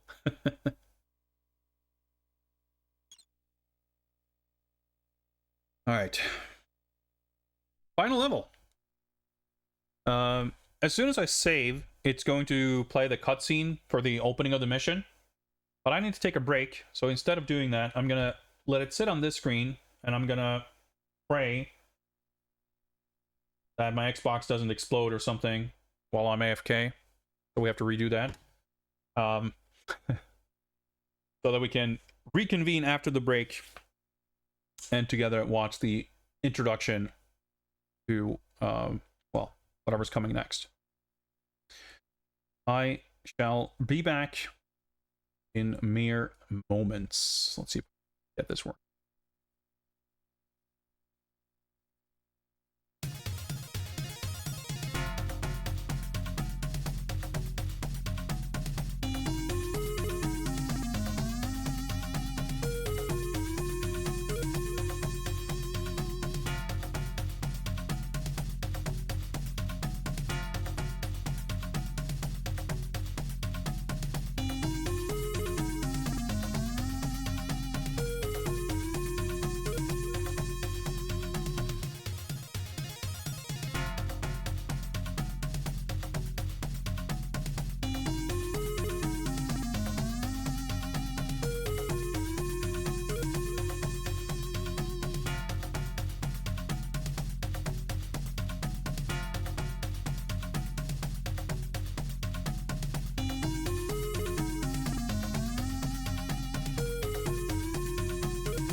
All right. I'm back. We are good to go. I hope you enjoyed a little dance party. Let me just get everything in order. Looks like the game's still running. That's good. Let me switch things back here on my end so I can game.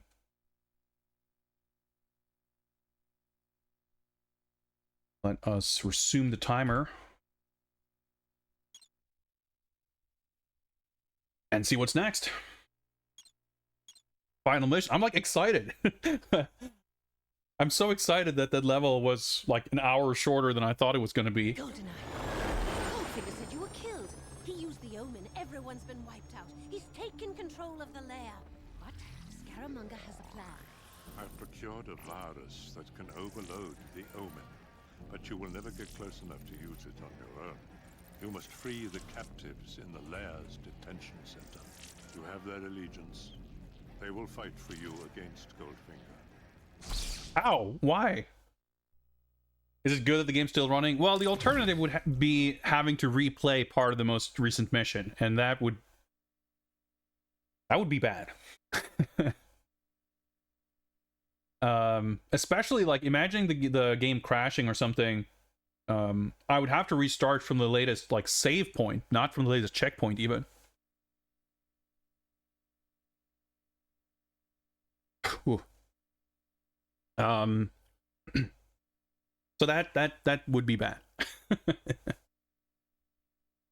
Once again, the game has like 5 instances of storytelling delivering piecemeal its paper thin plot, yet at every turn it finds ways to be surprisingly obtuse and confusing.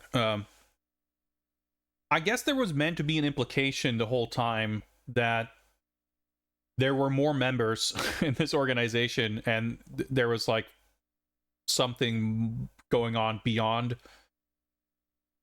Dr. No leaving. Like, if Dr. No was... if Dr. No broke rank to, like, turn on the organization to do this or that or the other thing, why is it then that Goldfinger was seemingly the only person concerned with stopping him? Like, we at least never see or interact with any other... Like, the way the game presents it, you get the feeling that there's Dr. No and there's Goldfinger. Those are, like, the two factions, sort of. But then Goldfinger, with Dr. No out of the way, decides to, aha, now it's my turn to be even more evil. So he's like turning on everybody else. And you go, wait, everybody else? Who is there? I thought there was me and Christopher Lee. And I guess Pussy Galore. But apparently there's a bunch of prisoners we have to rescue. Alright, well, got a little world domination map. It's alright. Got some lair-like qualities. But we're heading fast towards the concrete hallways here, I see. There's a Phallic facility elevator. Let's see. Oh, it's a great facility. So, I guess I'm to assume that anyone who's walking around here is with Dr. No and I have to murder them. Oh shit, I have an Omen rifle now. Oh cool, it also has like a second of input delay.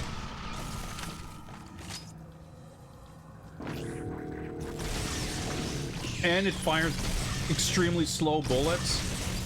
Wait, can I split the bullet in midair? Is this an Unreal Tournament sniper rifle? No, I don't think it is. Is this gun shit? Let me fire it at point blank range to find out. Okay, well, it does disintegrate people, but only after you shoot them like 4 times. I'm not convinced this is a good gun. This could be cool if the prisoners are like iconic Bond henchmen. See, like, now you're thinking.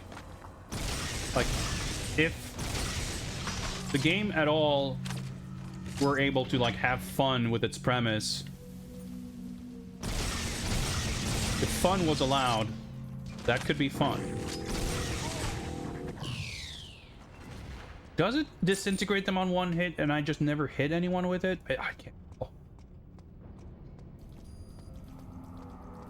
But yeah, there's a very strong flavor of vanilla, I guess, in that like every person you interact, you see these like 4 or 5 actual characters, and it's not just like actual characters in the sense that, hey, they're someone from a Bond film. They are, but they're also the only people in the game to have a name and or personality or anything going on, or any, like, obviously I don't expect every single grunt in a first-person shooter to have like a backstory and plot significance, but there's like a very slim actual roster of characters, and you don't really interact with, I mean, again, like, I suppose it's all a result from the development schedule and everything. Like, they didn't really have time to do this. Wait. Okay, that guy just fell over because the dude next to him disintegrated. I mean, that's fair enough. Okay, I guess they felt that... Oh my... Jesus Christ. It would be too easy if you could actually, like, properly aim at dudes when firing the gun that kills everything in one hit. So they had to make sure that it's impossible to aim. Cool. Cool. What was I saying? I mean, your character is completely, he's a black hole of charisma as well. So there's, like...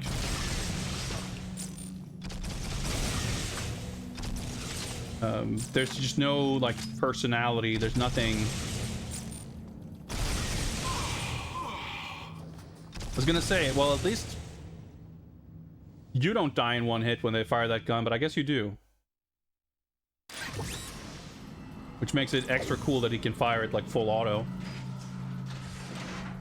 This level might be bullshit. We'll see. Can I... Ooh, wait.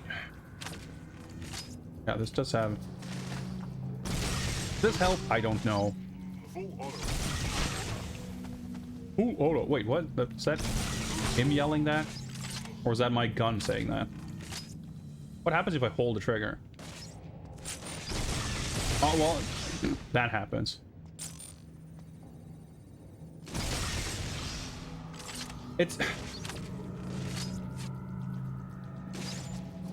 like, you have to trick them into somehow running directly at you, because otherwise... like... it's just not really gonna work out. Is that guy gonna come through the door, or did I already kill him, or did he just not spawn this time? I think I'm just not gonna bother with the Omen gun.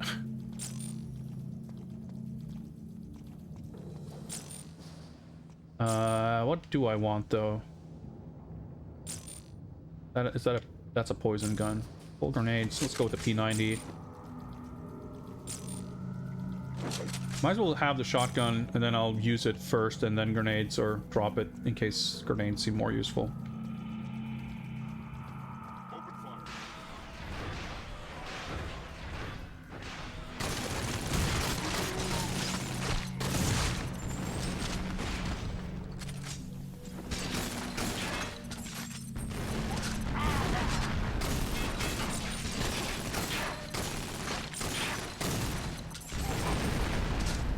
Say one of them survived, because you'll see you get a little explosion icon in the corner.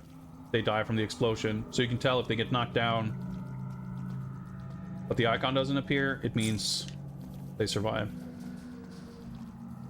Yeah, like you have 3 rounds per magazine.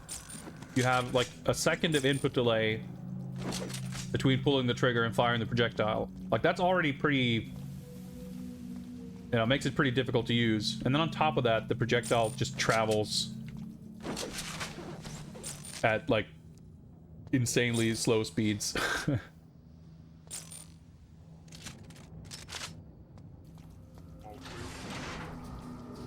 Big open room, of course.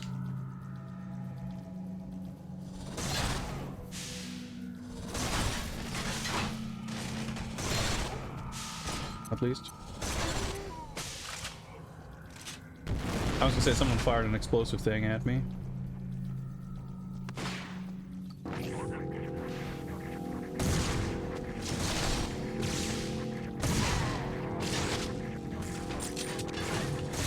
I was gonna say I can hack that, but I could destroy it in one shot also. It's actually pretty bad because if I'd hacked the turret, I could it would become my friend, and that would be useful. But oh well. Actually, it probably wouldn't really hit anything else.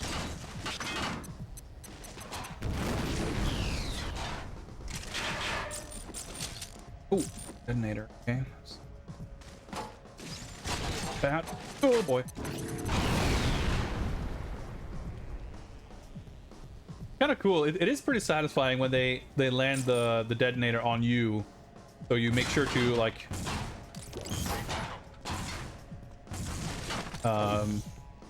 shield up in time with the explosion to protect yourself. Nice, got him.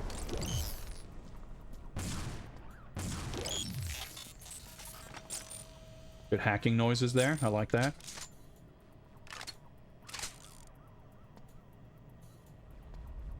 Okay, so it can't turn around at least. That's good.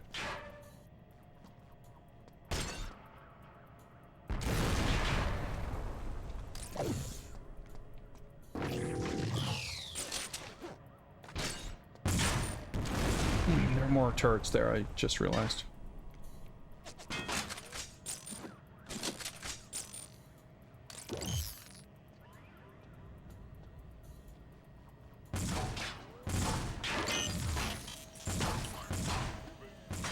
Let me run back.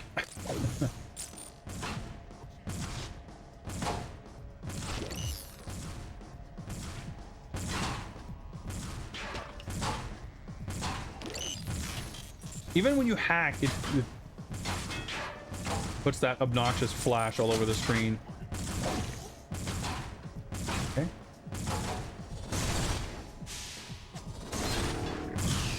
That could maybe have killed me.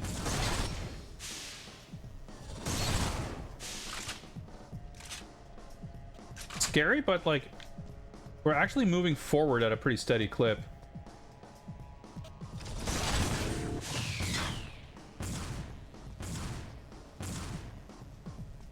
Keep shooting for a while, but I guess there's no one there. I don't know.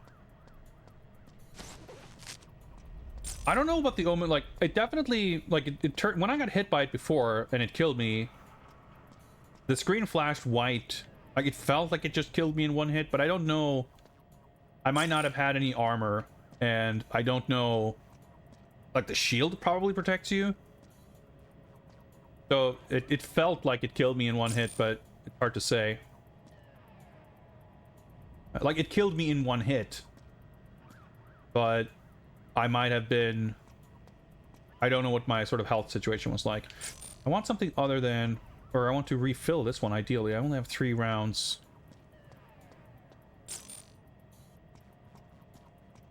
Armor there. I'm full though, so Asla is kind of weird. Doesn't seem super useful. 90. Okay, we're full on grenades because I can't collect that. Let's go with this.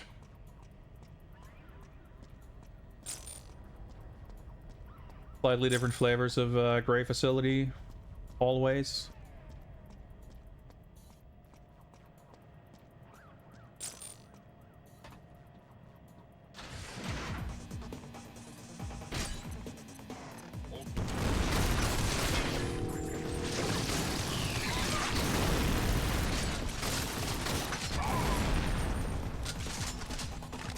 Ideal, but that works.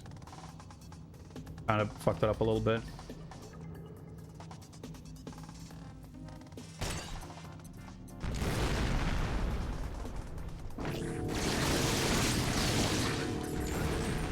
Kind of weird. Like, I fired the thing directly at him, but it's still attached to the floor. Very strange.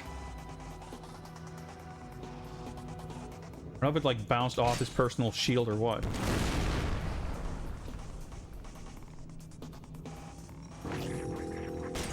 I mean, aiming is an issue with the game, so that's kind of hard to get around. Kind of is what it is.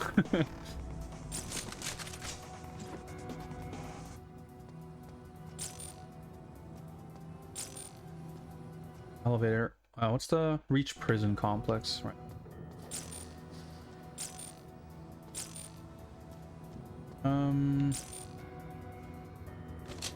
I'll do that.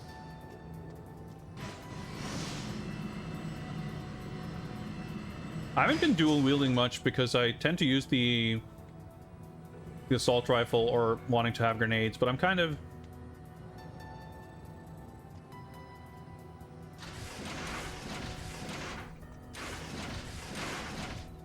I was hoping the little marker meant this was like a load screen or something. I've come to feel like having... Got him.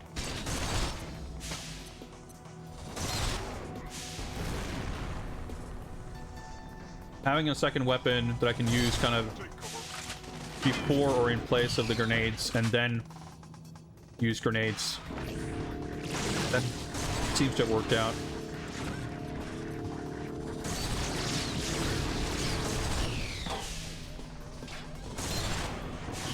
Like, you can't see what's happening, then all of a sudden you see those blue orbs. Like, oh shit! Like, I'm so scared that I'll like get instantly killed. All right, let's let the shield recharge. I took out a good number of dudes with that railgun though, so that was actually very good strategic use of that weapon. I'm gonna try to lob a grenade over there. Oh shit, that guy's... Oh, electrify gangway. Hell yeah.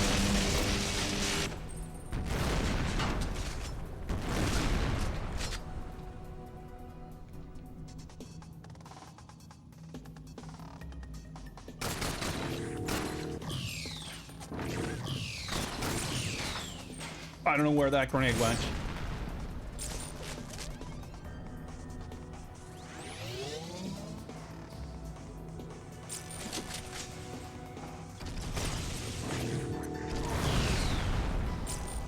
I'm scared as shit that that's gonna insta kill me. I like there's just a big switch to electrify. Are these like prison cells? I guess so. Or like Magneto's plastic. Wait, hang on. There's dudes here. Oh yeah. Oh, okay. That, I guess that means that you know, makes some degree of sense.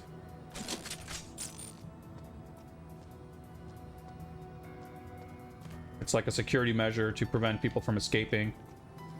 Where's my objective thing pointing? Up there, maybe? Oh, wait, this is a lift.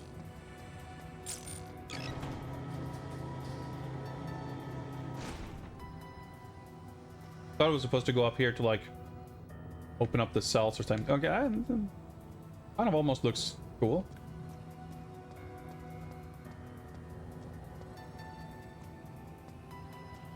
Prevent escape by killing them. I mean, that seems somewhat appropriate for a Bond villain lair prison, don't you think?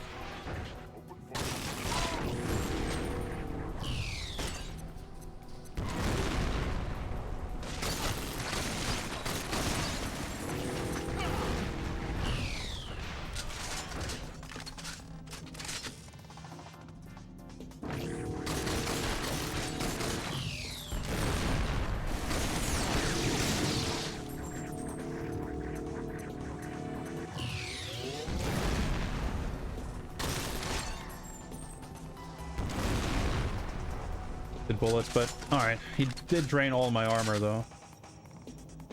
Like, I don't know, I guess enemies just have more health than you do, or more armor. Because when they have a chain gun, it melts my armor in 1 second.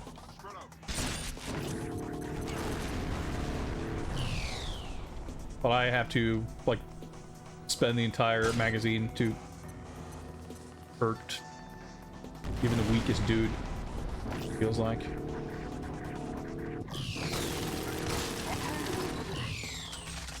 Okay, let's reassess.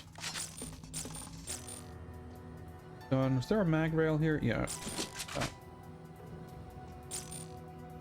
I'm not huge on ammo. Well, I do have fully stocked grenades, so I guess that'll work.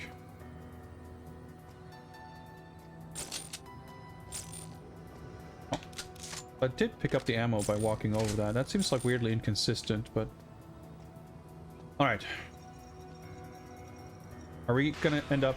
Yeah. Well, I guess this is like cell block 2. I was gonna say, are we ended up on the other side of that walkway in this room? But I guess it's a different room, but...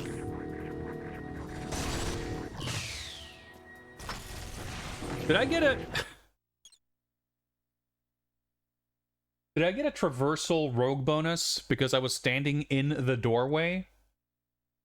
I'm standing where a moving door is. That little bonus with the, it's like a pistol with some motion trails behind it. You're supposed to get that if you're killing someone from, like, when you're riding an elevator or a zipline or something. But I guess I got it because I was standing in a doorway. That's basically the same thing.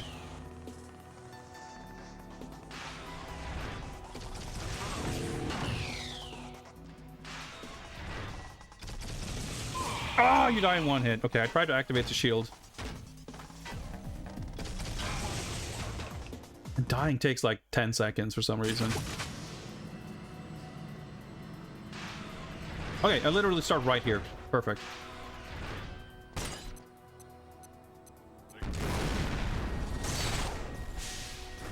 It is pretty satisfying to kill them while they're knocked down, I have to admit.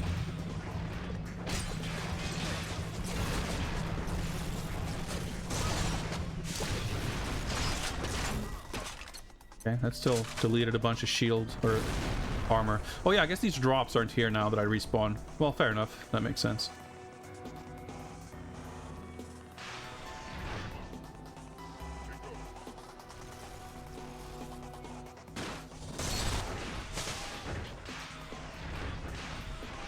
I fucking hate these doors being so, like, sensitive.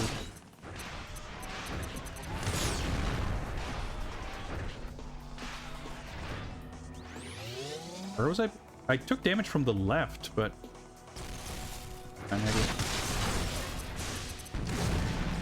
Oh, I see. He, like, shot a thing.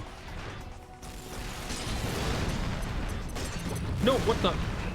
Okay, I was, like, desynced. I thought I was shooting a rocket, but I was detonating. Okay.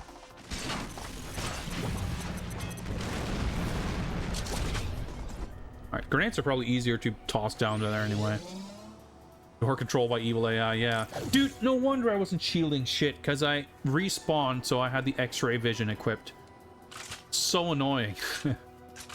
Anytime you respawn or enter a new area, it equips the X-ray vision for you.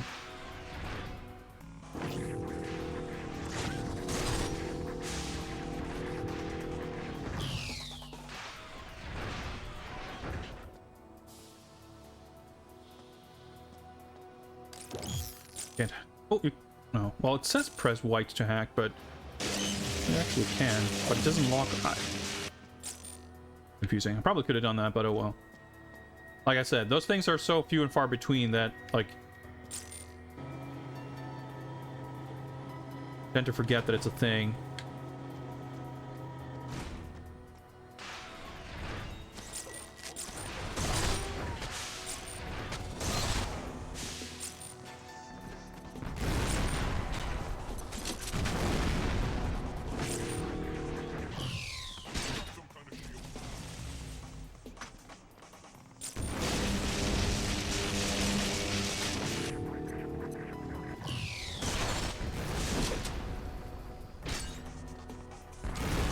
Nice. Okay, that worked out. Yeah, the prisoners don't give a shit. Oh, of course, it's blocked off. I couldn't possibly climb through this 18-inch wide gap. So I'll have to find a way around. Still, even with that death, like, we're moving forward pretty swiftly. So that's the thing, like, the levels are really long, and a lot of sections are a bit tedious, and certainly stretched out longer than they should be. But we haven't really gotten stuck. And I mean, maybe that's damning with faint praise, but I feel like that could very easily have been the case.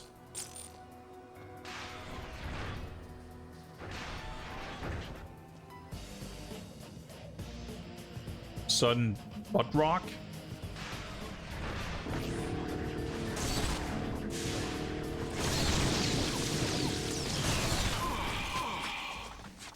The doorway... The door closed. The doors open and close very, like... sort of, you know... at the drop of a hat. But... what?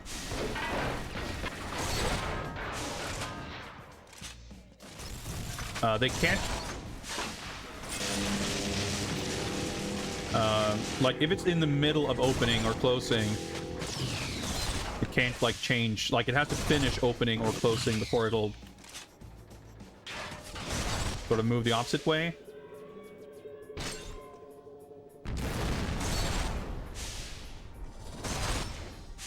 Am I not shooting through here for some reason?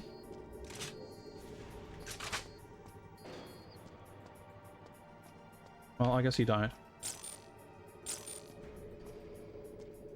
So yeah, like, I was trying to back up through the door because the door was in the middle of opening or closing or whatever, it wouldn't start opening when I approached it.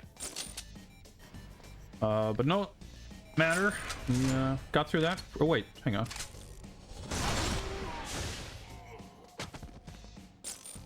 I thought it didn't die because I didn't get an icon, but of course you only get the railgun icon thing if you actually shoot them through the wall. Luckily, he phased out in about 0.5 seconds, so...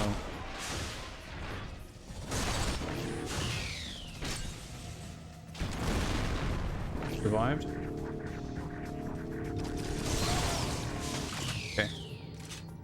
The shield protects you, which means that you are even less incentivized to ever use any other ability.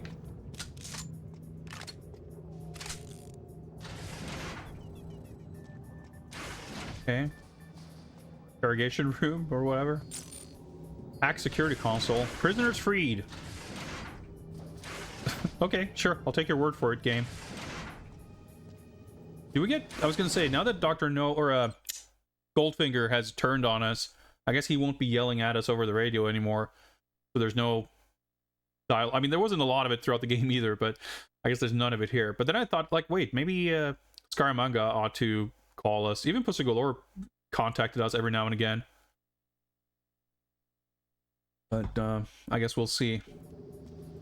Oh, nice. That was like half an hour for the first section. Less, or yeah, including pausing and everything, just shy of 30 minutes.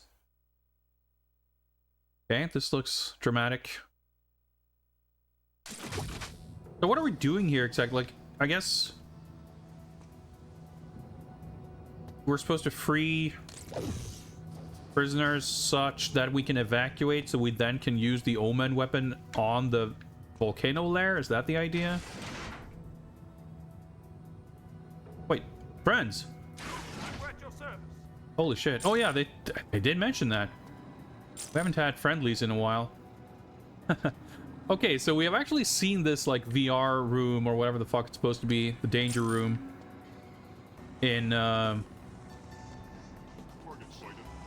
Christopher Lee's tutorial videos when he gave us new powers. Are those enemies? I cannot visually tell these guys apart. I guess so. Dude, good luck fucking seeing what's in front or behind of anything here.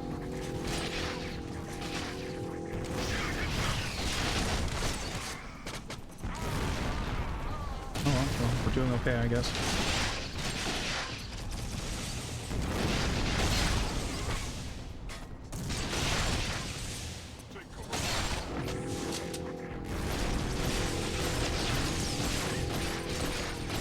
Anyway, I thought before this, like, wow, they had these visuals for this VR area or whatever. Surprised we don't get to do little tutorial levels or that it's in the game or something, but well, I guess it is now. I was like wondering why I couldn't reload, but it's because I had a thing out there. Cyber Beehive Zone, yeah.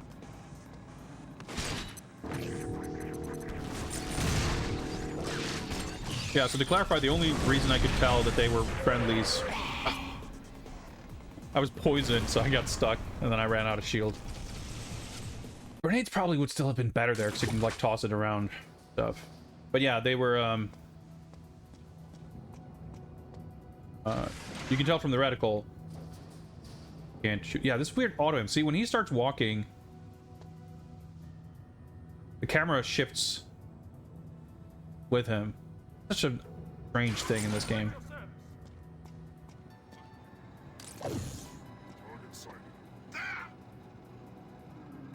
Drop this here. Got 5 grenades, so let's...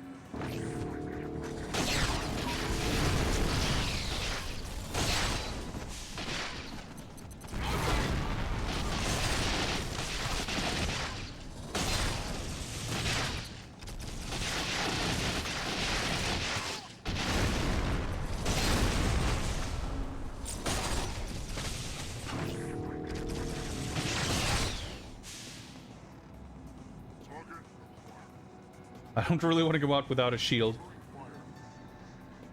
I'm basically out of ammo for this anyway.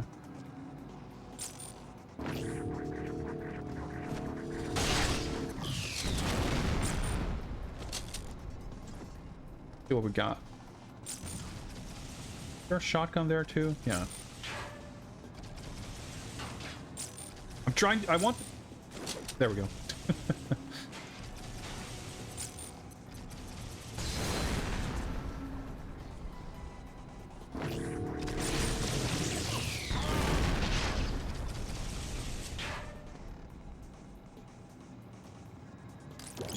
I can hack.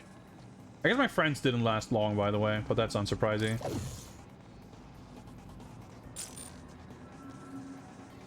Talking on grenades or anything. Just let the venom thing. Well, there's armor and guns and stuff out there, but oh, I see. Well, there could be grenades actually.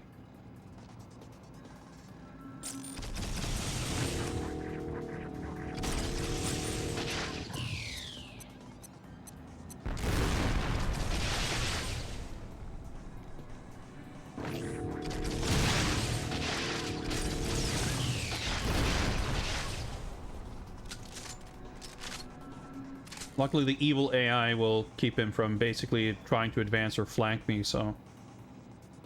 And let my eyeball recharge for a little bit. Re-chat. So I'm gonna try to run towards him and stun him with the shotgun. Actually, I guess he's got, like, bio armor or whatever, so I probably can't stun him or, like, knock him over, but...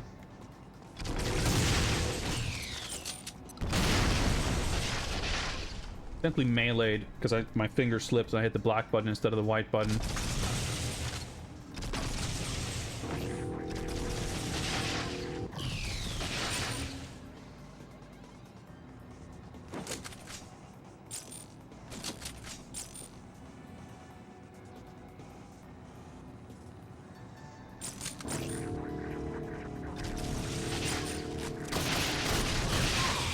Oh my god, that is so annoying. Okay. I guess getting hit drains the shield. Like, not completely instantly, but it reduces the shield anyway.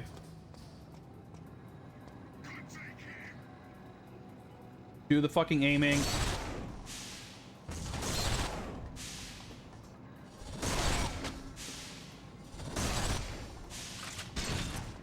You guys gonna like join the fight? Oh, there we go. They just had to get aggro. They had to notice that there was a fight happening. Oh my camera's doing all kinds of fucked up shit. Okay, I think I killed Cord.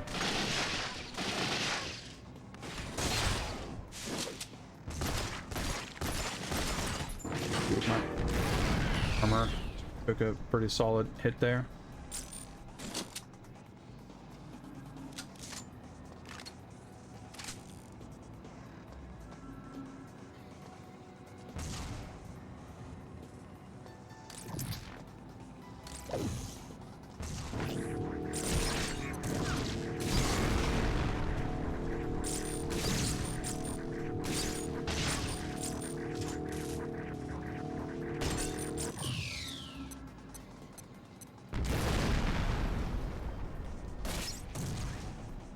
Projectile on the Venom is actually surprisingly fast. So you can like actually... Okay, I'm starting to see the value of this weapon. Like on its own, it's useless, but in tandem with, for instance, the detonator, it's actually not bad. Pretty potent combination.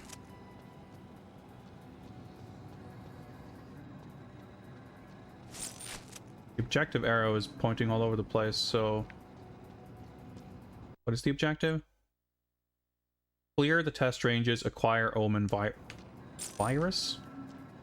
It's probably just pointing to this room, like I'm supposed to clear it, so... Oh, well, okay. Yeah, the camera does weird shit sometimes.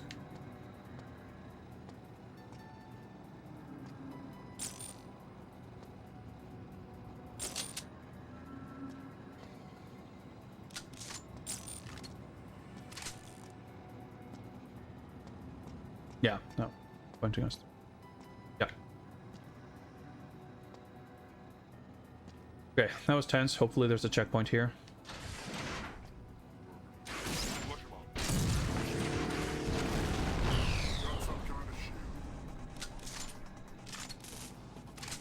I like the weapon animations.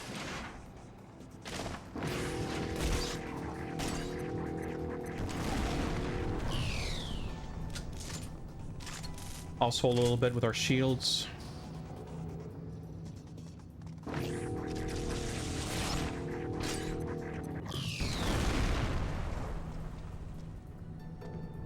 Felt pretty good.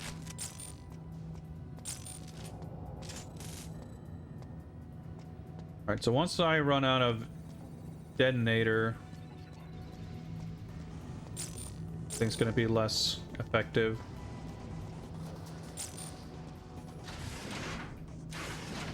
Oh yeah, I was gonna say, well, the Omen would work, but it's a two-handed weapon, so it would in fact not work. GoldenEye, we'll join your fight against Goldfinger. Thank you.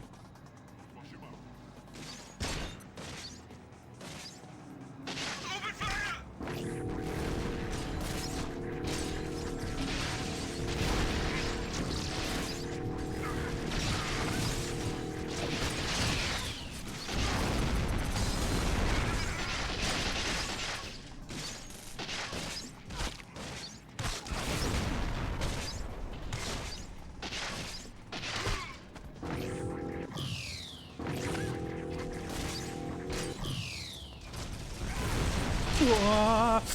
Oh, that was close. Okay, I thought the guy I shot had an Omen gun, but I noticed when it was slightly too late that he actually had a...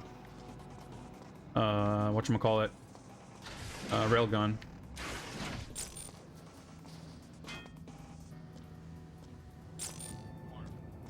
I guess if I could stun him, maybe a grenade would work, but... I think I'd rather do this. Eyeball recharge is pretty annoying to wait for. My friend actually like flanking this guy.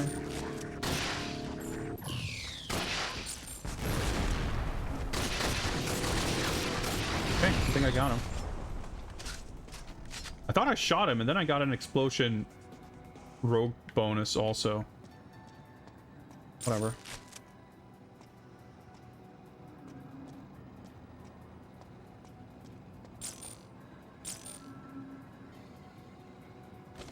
I'll actually grab this.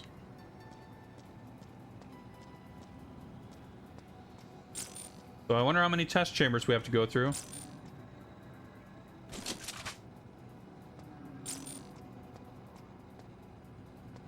I want the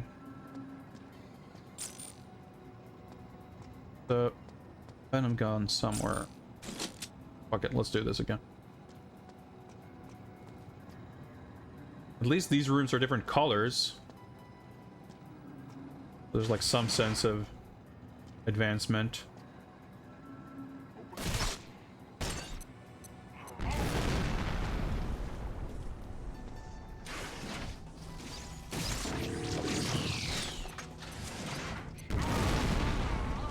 I wonder if the Omen gun does like, because I'm shocked at how frequently and how quickly I end up with 0 shield. I'm pretty sure like that was a thing the whole time, that whenever you get hit, like whenever the shield absorbs damage, it drains the energy. But it seems like the Omen gun basically just obliterates the shield. So I guess kind of would make sense.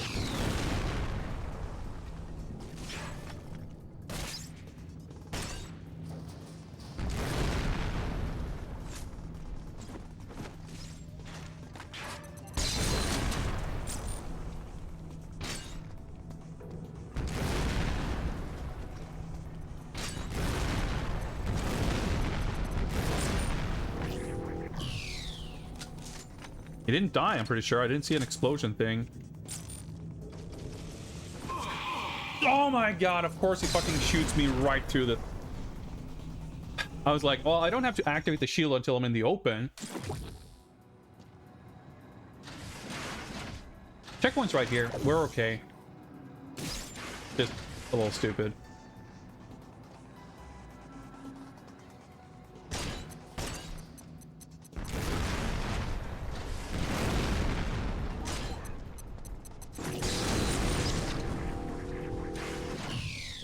See, that explosion didn't really seem to drain all that much of my shield. Now there's no guns to collect here. Shit.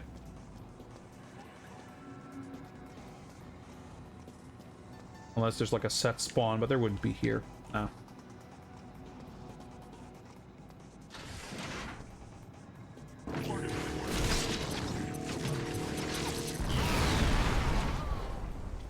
Worked. Yeah, the friendlies don't really do that much for us.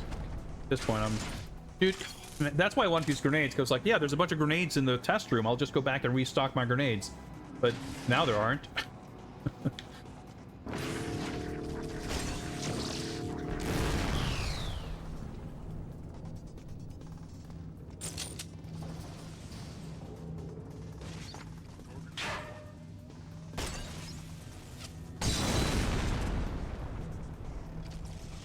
Of course, the Omen guy is the one who survived.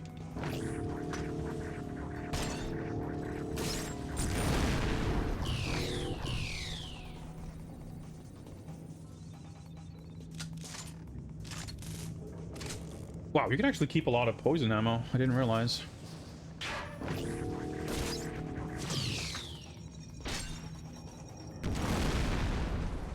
Still alive?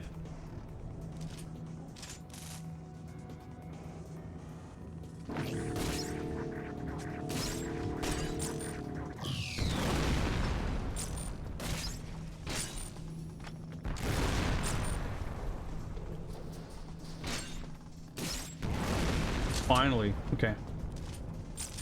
About time. But there weren't that many guys, so there's not a lot of guns here either.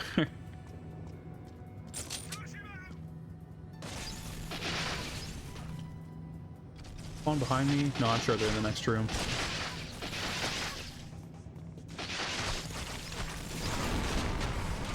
Oh, okay. I had a new set of friends who engaged. Explains that. And I'm pretty sure they're all dead now. Hard to see.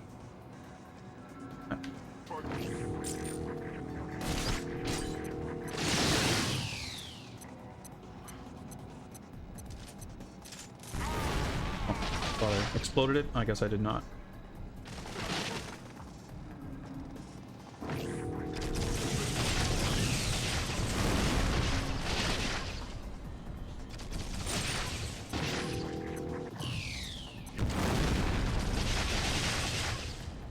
This is definitely scary.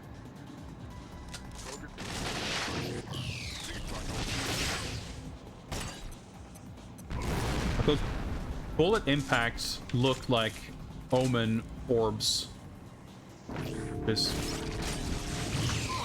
Oh my god, I was crouching. Ugh.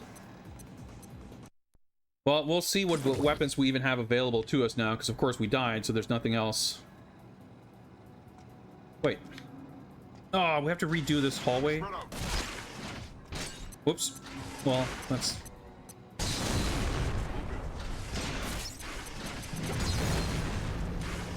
Oh yeah, I'm not even using the shield because I respawned. Okay, we're probably redoing this, but alright.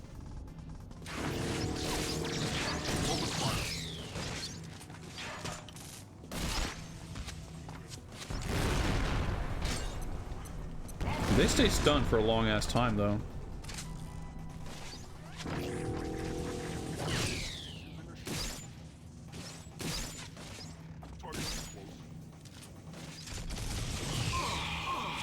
I pressed the shield button, maybe I ran out. Well, first the final stage is going to be pretty annoying. Open fire.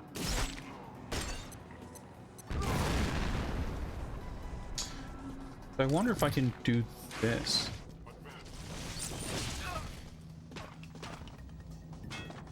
mean, I'm losing, like, eye battery super quickly anyway. Might as well... So when I use the telekinesis, I just have to be close enough to be able to grab them, and then I can just toss them.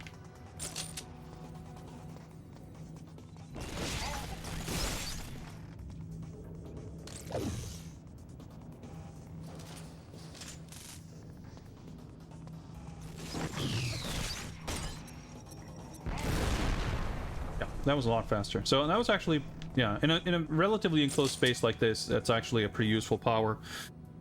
It might even be worth trying to use in the test room. But it costs 75, so you have to wait a long time. Like, you can use it once and then you don't have shields, so you have to just like hang back for a while, which is not... Like, I'm too impatient to try to play like that. It's not fun. Although I wonder if the Omen also might potentially be useful in this scenario.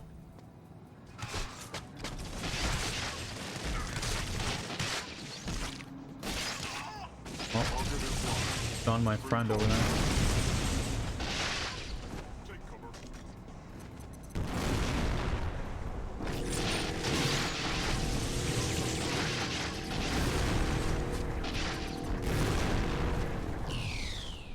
Shield all out.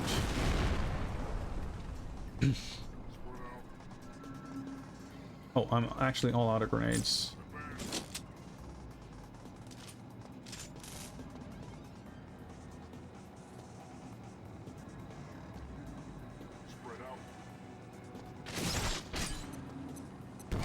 Oh, that works. At this point, I think like one Omen guy. There might be more.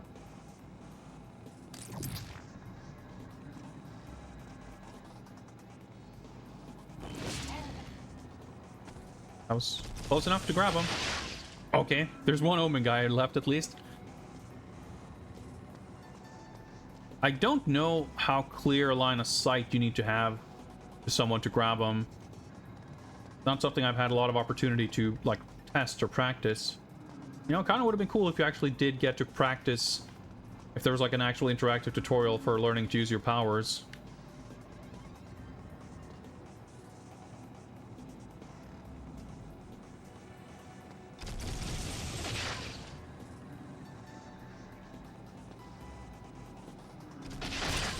Like, if he gets those shots out, of course,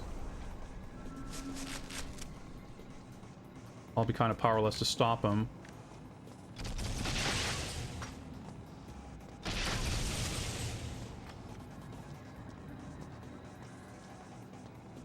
I can't hack him. Okay. He's got some kind of hacking protection.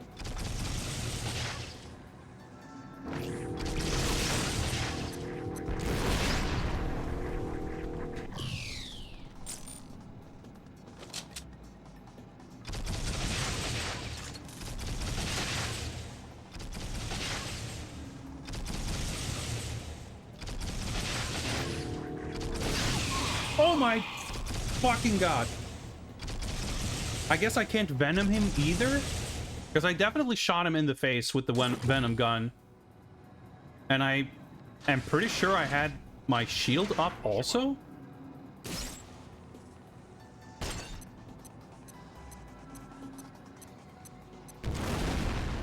I'm a little perplexed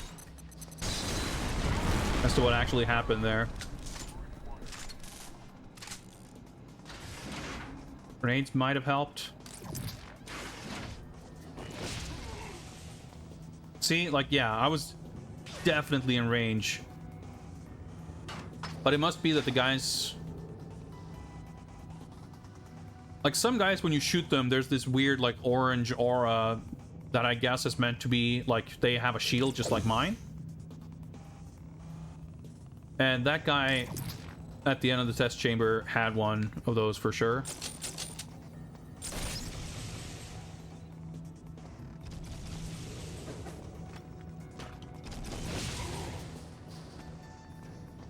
Which I guess meant that I couldn't venom him, I think.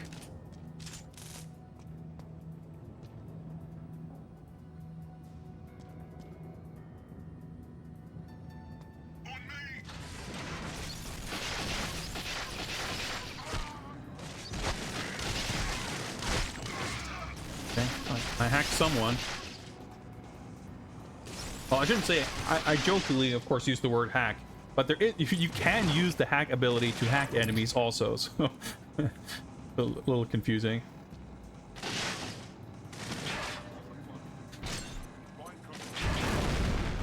Didn't kill him. Okay, the venom does damage, I guess. That's good. Target is live.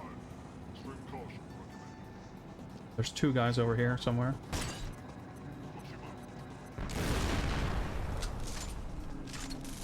Nerve-wracking.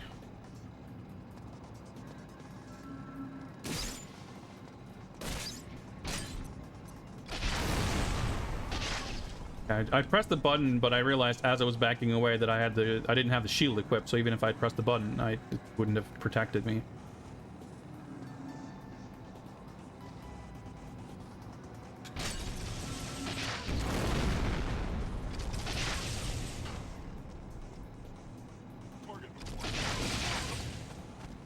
Grab someone.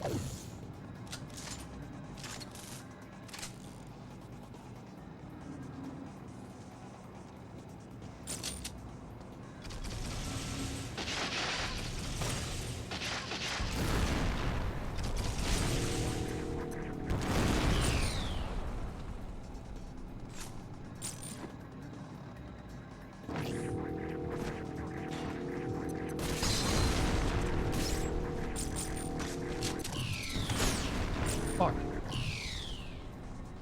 That caught me off guard. Wasn't there a bunch of armor here somewhere? I guess it doesn't really matter against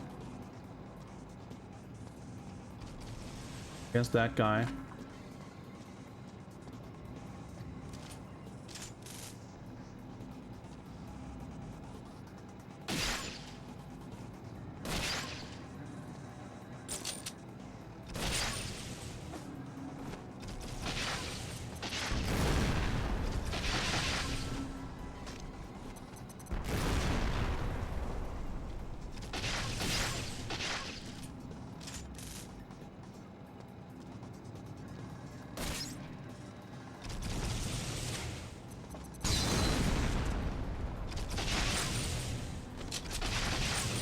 okay. I stood on the Omen gun, pressed A, took a step to the right, and then like half a second later, he picked up this gun, which wasn't the gun I was standing on. But this might actually be the best thing that could happen here, because... Okay. Far away, I guess.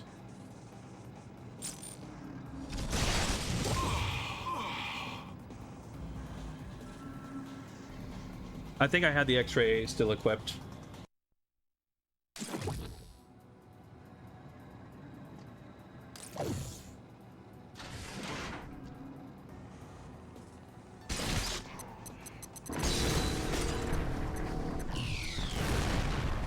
Well, that's annoying. Wait, what? Why didn't he get stunned? Anytime you think you understand how things work in this game, it just finds ways to perplex all over again.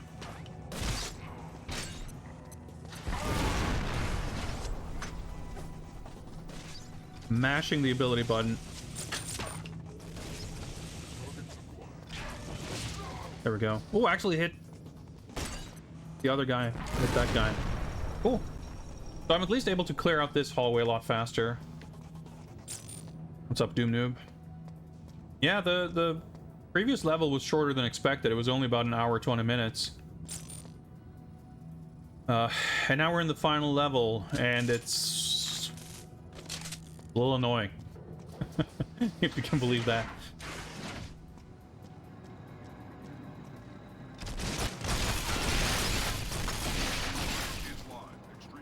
Do I have 3 friends?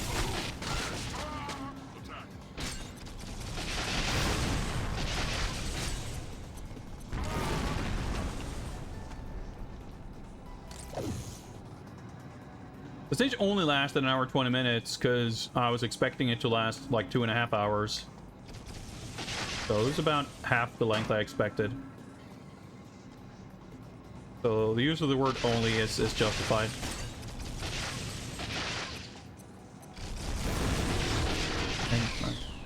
Well-placed explosion. Yeah, so that guy, those blue orbs that they're firing at me, they will kill me in one hit. So that's a little bit of a liability. I can use the shield to protect myself, but it's... seems like it can occasionally penetrate that shield. A little unclear.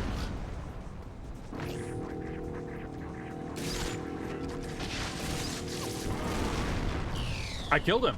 That was Rookie. That was the guy. Turns out that when he was poisoned, and I could poison him this time. That didn't seem to work last time.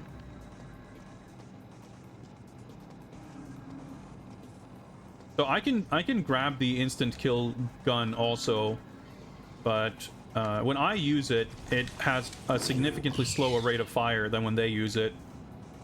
And the bullets travel really slowly, so it's incredibly difficult to hit anyone with it.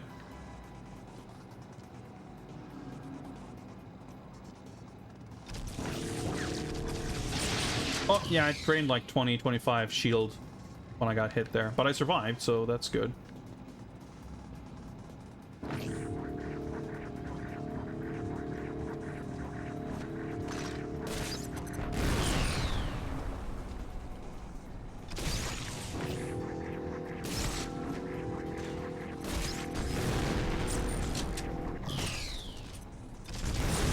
He's alive. Okay, that guy's still alive, by the way.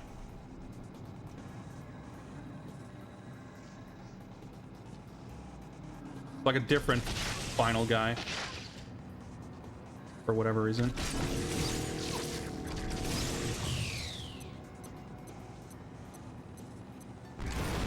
Oh, shit, I actually got him. I think that's the final guy, but fuck do I even know? Nerve-wracking.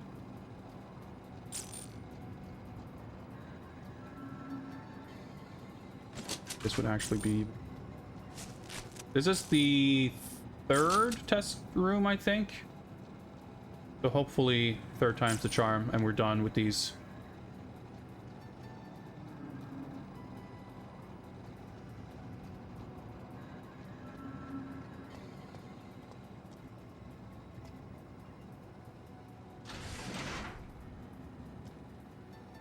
course, we're not done, but... Oh, okay. Cast range is cleared. So now we're... what was the next thing? Acquire Omen Virus. Okay. New music. Some kind of music, it sounds like, at least. See, he definitely was protected from poison there. I shot him in the back. And he did not get stunned. I guess maybe they don't always have the shields activated. That could be a thing.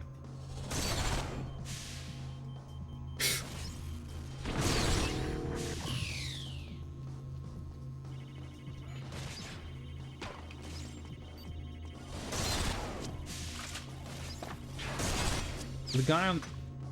those guys on the far end have the Omen guns, so they're like the real threat.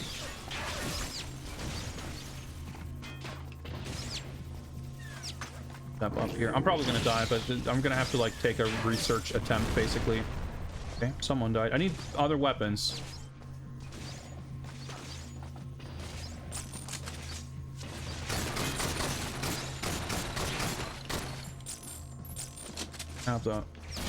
Have any grenades, rather. I'm finding it difficult to form complete sentences.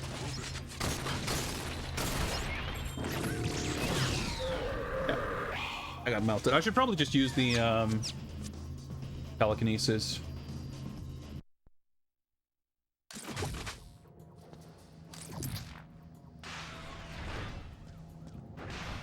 But just making it to the next checkpoint is like, ah, such a relief. I'm fine being stuck on this one for a while. Yeah, I can't.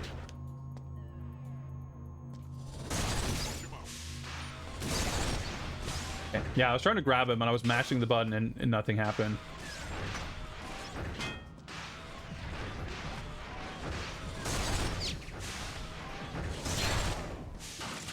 So this thing shoots through walls, by the way.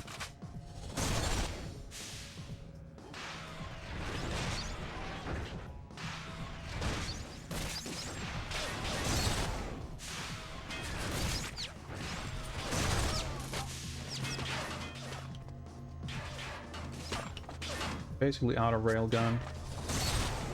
I didn't hit that guy, apparently.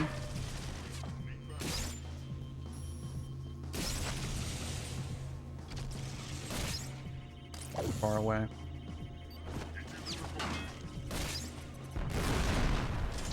Well, this is pretty shit.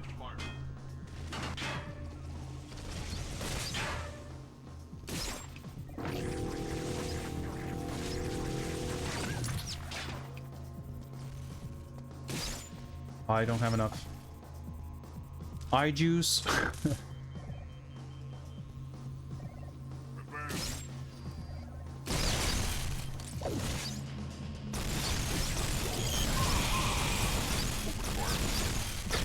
I didn't have any weapons I could use, and I didn't have any, like, I couldn't toss him because he was shielded. So I wonder if I can I hack him, and if so, does it disable his shield? Let's try to find out. I'm not allowed to hack him. Okay. Oh, wait, now... oh, I... hack his guns. I mean, that kind of worked. Not super clear exactly what happened, but kind of worked.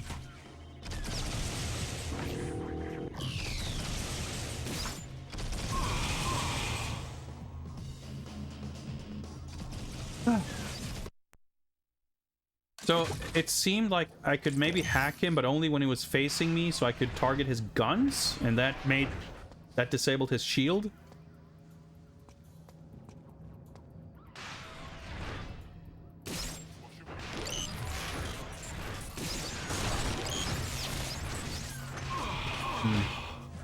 So getting poisoned is like, usually it's just annoying, but here it's a death sentence because obviously you can't really dodge. So can I just like ignore that guy? Like, can I...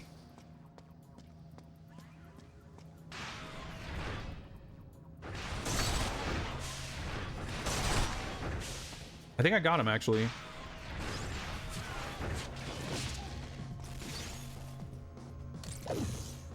That was actually a great start to the room.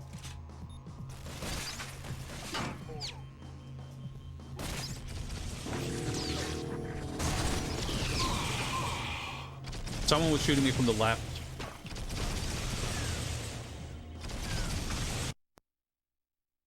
I really hate that dying takes like 5 full seconds also. But yeah, it's like a puzzle room. We have to figure out the route.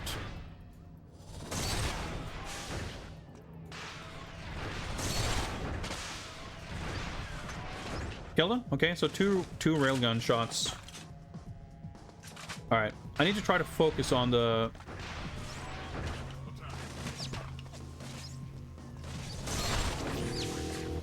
Omen guy.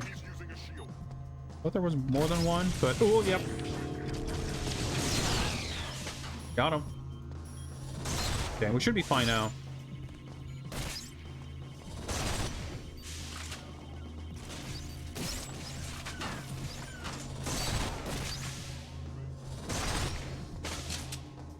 Oh, I stepped down a little ledge. That's why I couldn't walk back up. See? Fine. Grenades. Go grenades and mag rail.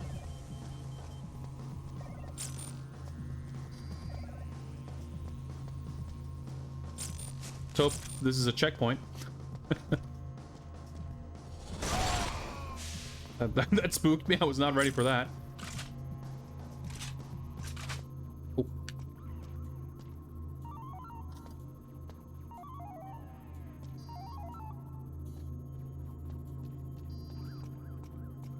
Okay. Laser torture chair. Cutscene. Checkpoint. Something. Oh, download.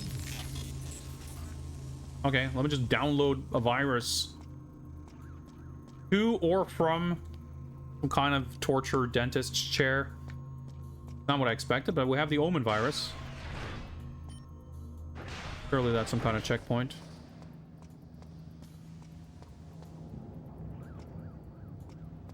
I'm so relieved to have these boring, empty hallways, because it just means there's no... Like, these hallways could have had 50 guys that I had to kill. Oh, case in point.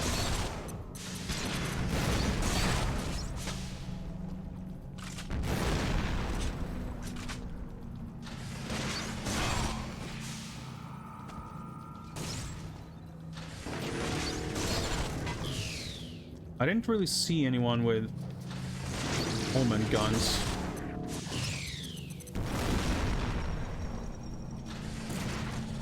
Now these guys have rail guns. I'm basically... Oh my god, it exploded through the wall. Of course it did. Ammo. Well, I'm not gonna go back a mile for other weapons. This will have to do.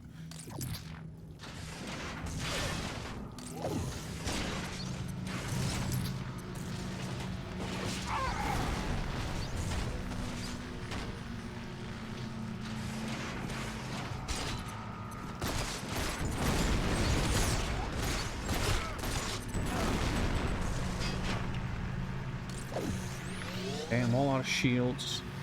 Well, I'm all out of armor, rather.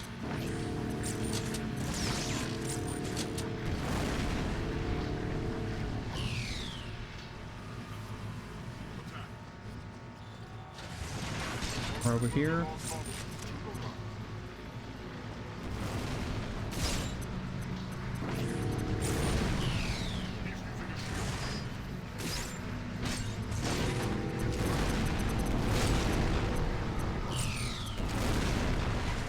Oh my god, the fucking snipe.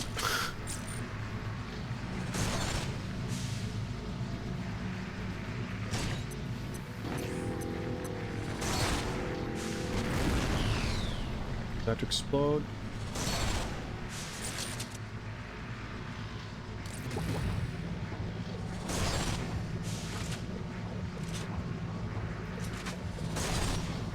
Fucking evil AI.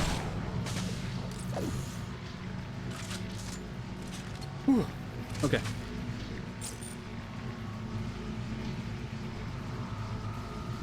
I didn't get a new objective, did I? Oh yeah, I did. Reach command center. Yeah, that sounds pretty, pretty final. I mean, we're gonna do something at the command center, of course, but...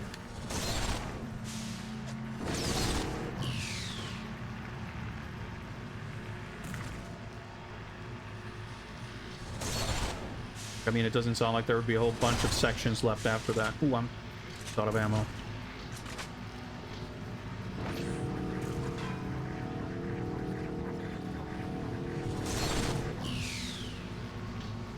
This constitute as a gray level. I mean, it's mostly bluish, purplish light, I feel like. I mean, the problem with this game isn't necessarily that it's gray, though. It's that it's monochromatic. There's like no variety.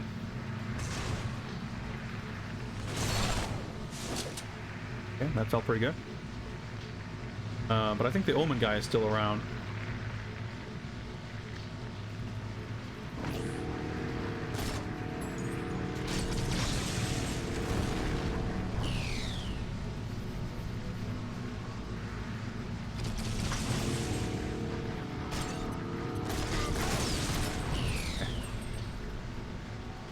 I was really scared there for I was thinking for a second that I might do the I just noticed, by the way, it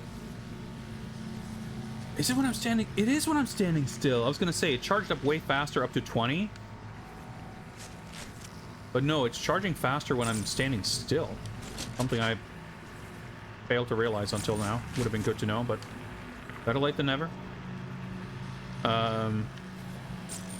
I was thinking of trying to run up to him and psyopsing him into the wall. Well, that would have meant running up without a shield, which could have gone bad. But it went well.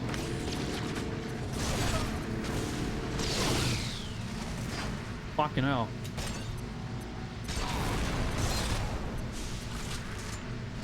Getting hurt from behind because there's dudes up there. Fuck's sake.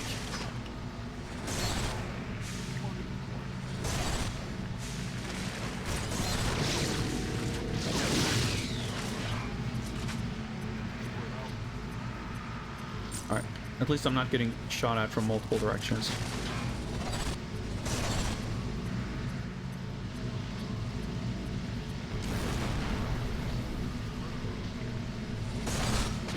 I actually got him.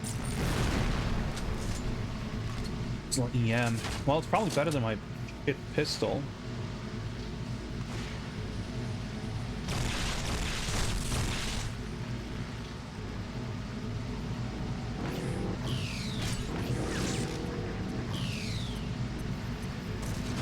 I can wait for him to... Did he die? Looks like he died. Looks like he dropped armor, but I didn't get an explosion thing.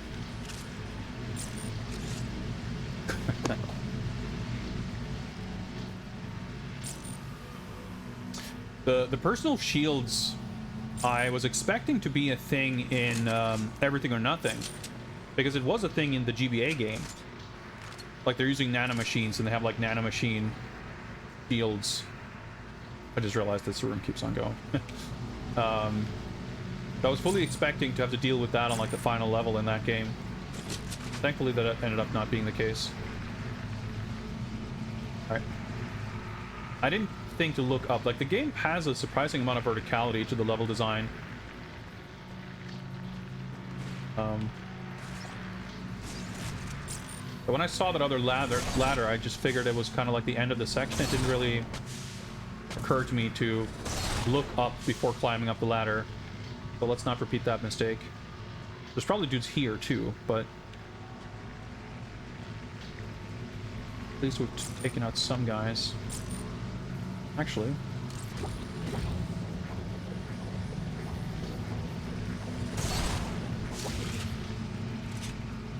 make use of our GoldenEye. Can't see anyone else, but that might be a range issue. Let it recharge a little bit before we climb up. Maybe it recharged faster because there were no enemies around? I don't know. Charging speed seems inconsistent. Climb's pretty fucking fast.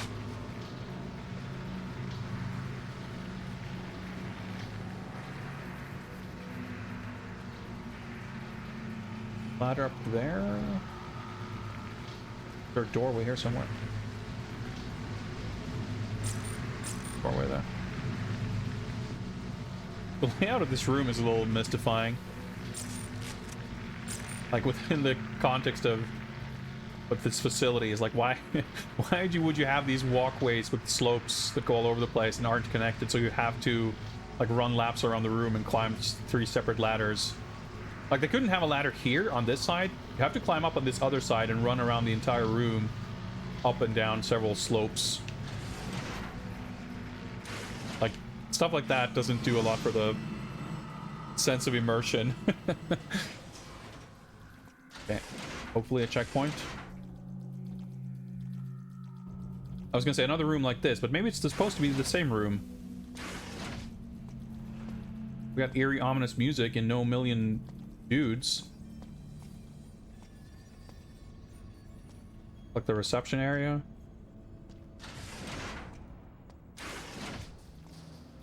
Brief moment of respite.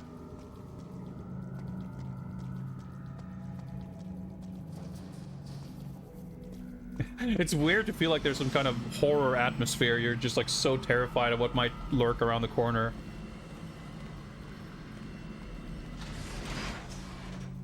You know, never fucking know which way an elevator's gonna open.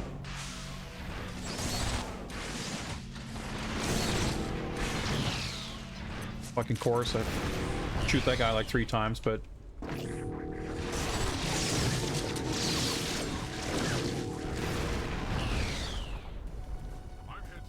died too badly there, so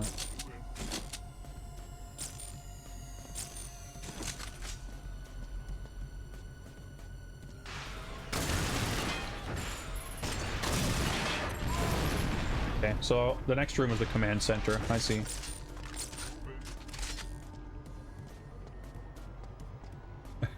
Why is there a slope in this like boardroom? And the chairs that are on wheels are just parked in the middle of this slope. Alright, sure.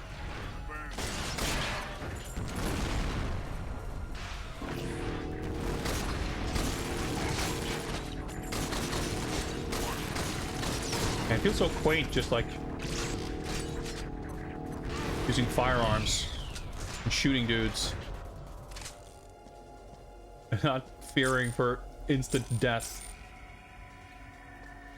at any moment. Well, it doesn't mean it can't happen, of course, but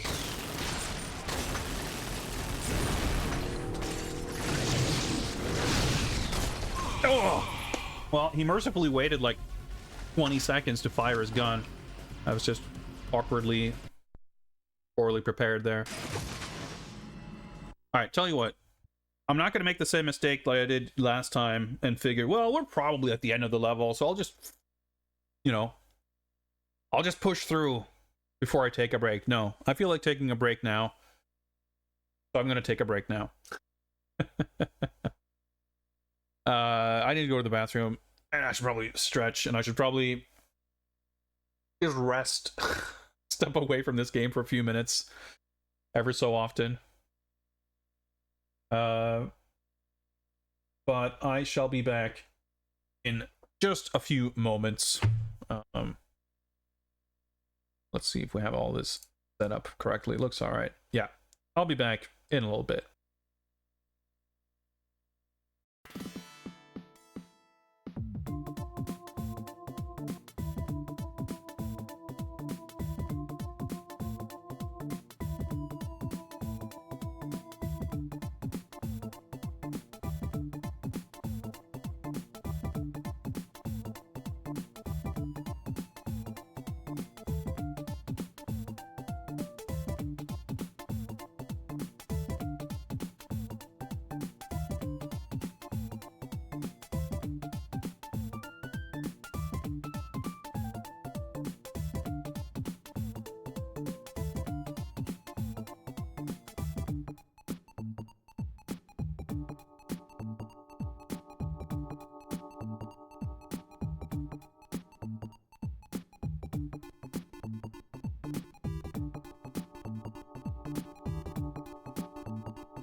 Right. Man, that song is so sick, and it is the one good thing about that game. Well, there's a few novel elements to View to a Kill. Conceptually, it's actually quite interesting. It just doesn't function. Anyway, that RNG luck aside, I hope you guys enjoyed that little dance party. Just get my stuff in order here, and we shall momentarily resume our quest to reach the command center, or whatever we're supposed to do that. Install the Omen virus, I guess. I'm not really clear on how or why it's a virus. I thought it was some kind of microwave vaporizing weapon, but apparently it can be a virus. I'm also not clear if they mean a biological virus or a computer virus. We downloaded it from a chair, so that doesn't really help clarify much. I guess maybe we'll find out. Maybe not. But in the meantime, let's keep on trucking. I was able to headshot that guy. That's a virus to shut down Omen? Maybe. I mean, that makes as much sense as anything. They might have explicitly explained that, but it's a little hard to follow along. Oh, they probably said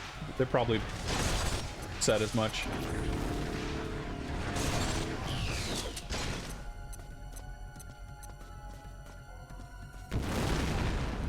Yeah, Scaramanga said something. It's just like, okay, cool. I wasn't sure if I hit the door or if I got the thing over there, but I guess I reached. Wait, I have a fucking pistol. See ya. Can't crouch to make it go any faster or anything, but let's just not move. If that helps. I thought I was hurt, but I switched powers, and that makes the screen flash. I wonder if there's actually something in there we could hack. I don't know.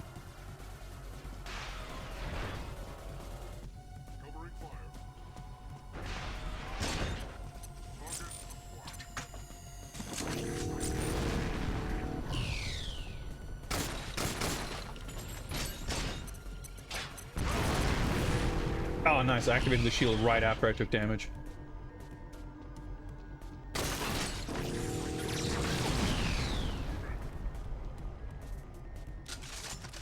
So that's the guy that killed us last time, I'm pretty sure. He's like an armored elite with an Omen gun. Wait, did he die? He just ran away.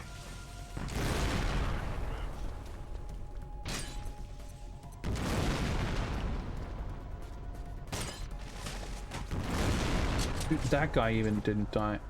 Well, we got 5 grenades.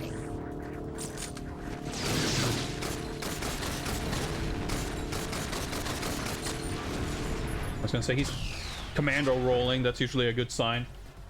It's pretty funny. They roll to get away from grenades. Like throwing a grenade can trigger them to roll. And whenever they do, they're almost guaranteed to get caught by the grenade.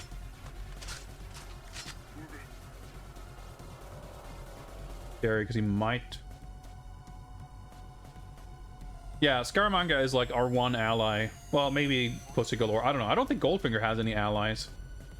Well, these guys, I guess, but.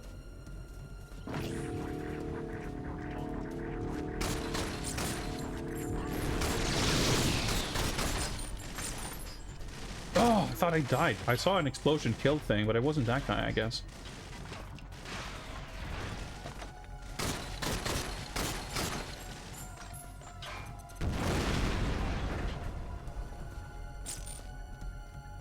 Shotgun is not going to be super well, more helpful than no grenades, I guess.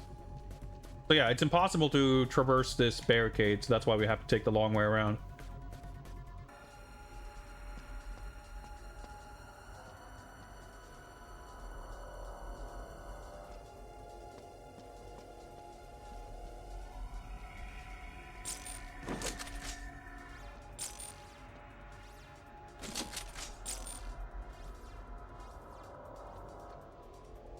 Yeah, that's probably the best.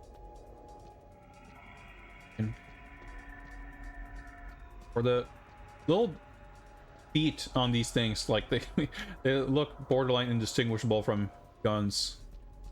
That looks like a rail. That.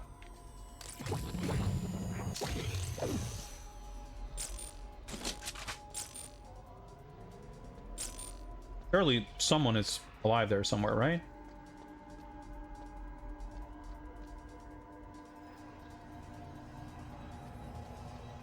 I feel like there were at least like 2 guys left, if not more. And I threw some grenades, and I did not get an explosion kill. And then I ran away. So I have no idea what's up with this.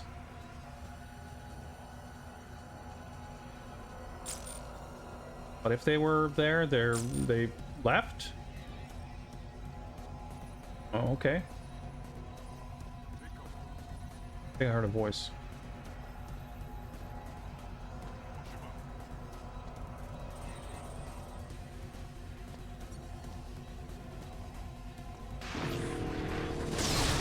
Okay. They retreated into that room, I see.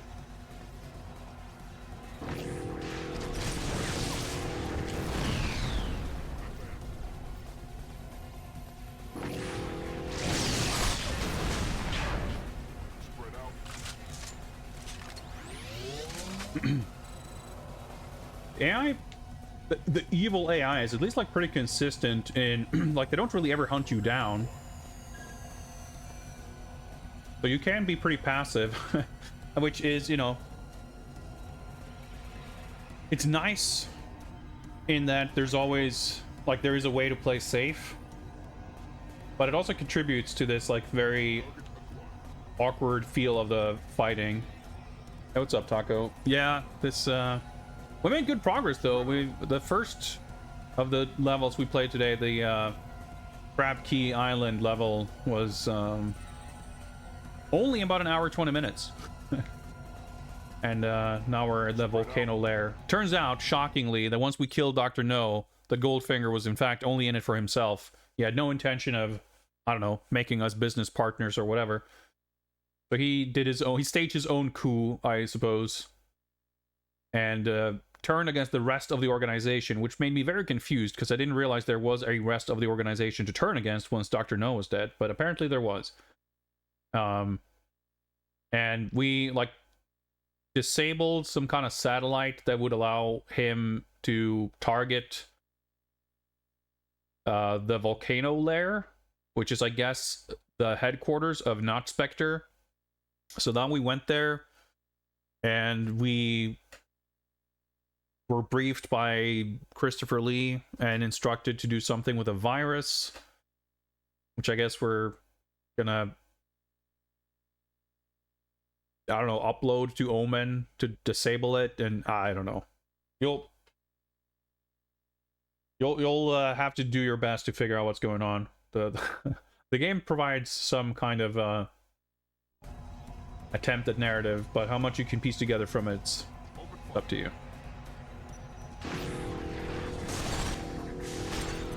Oh, that's bad.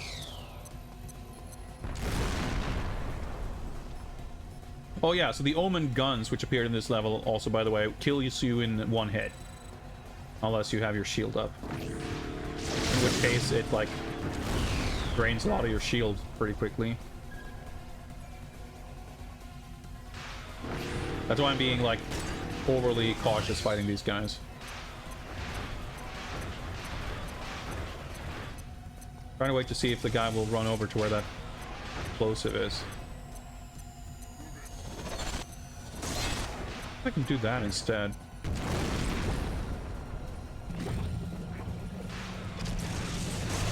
Dude, the X-ray is so shit. Barely works. It's not like I can get that much closer. I don't know. I probably do have hand grenades. Actually, find out. Nope, I do not. Okay.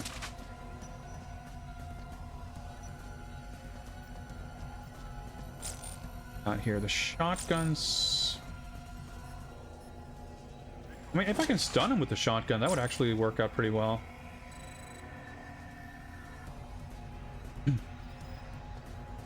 Yes, Hoffman, the title of this game comes from the fact that Scaramanga installed a cybernetic eyeball that allows me to shield and hack and very occasionally telekinesis.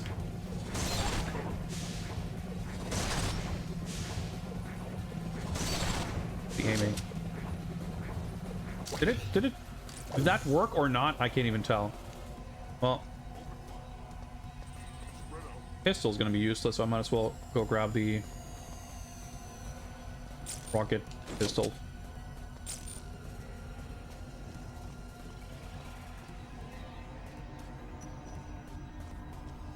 Find cover.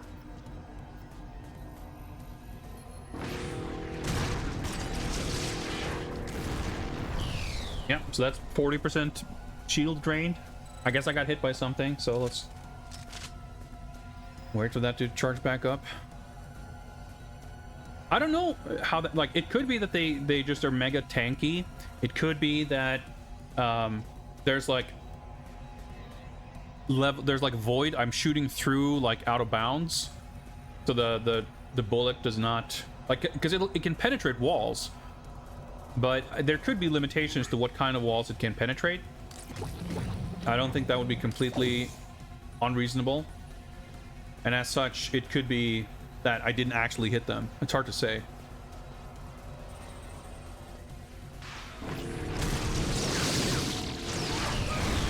Okay, one of them died. Oh yeah, and now I'm at 0 shield. So whatever happened there drained all my shield.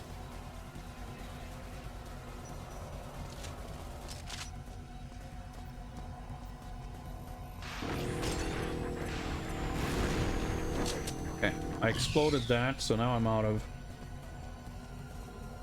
Okay, so let's get a P90, I guess. So, like, it's convenient that I can do this, but it's not very fun. Never trust Scaramanga. I mean, this fucking shield is what's kept me alive throughout the entire game, so it's not all bad.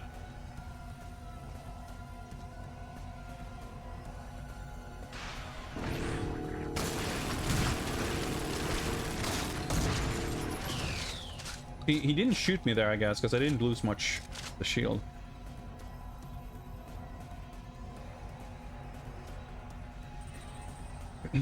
Yeah, it's funny that you get like X-ray vision. That's the you have 4 abilities, and that's the one that has anything to do with vision or eyeballs.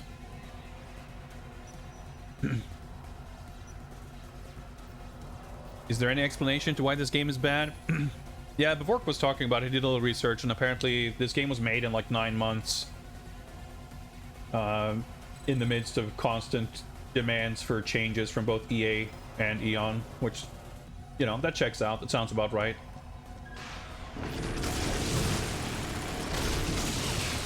Yeah, that drained all my shield. So I could have very easily died there.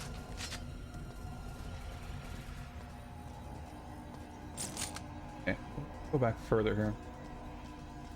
I thought that was an Omen gun. From a distance, that looked exactly like a blue sci-fi gun, but no. Full support. Ooh, I do have a grenade thing here. Yeah, fucking clay, man. I feel like there should be at least one Omen gun here somewhere, because no, oh, actually, I was gonna say, because I killed a dude that had it. No, I didn't kill a dude that had it. I fought a dude that had an Omen gun, and that was like 15 minutes ago, and that's the guy I'm still fighting. Well, shield's ready.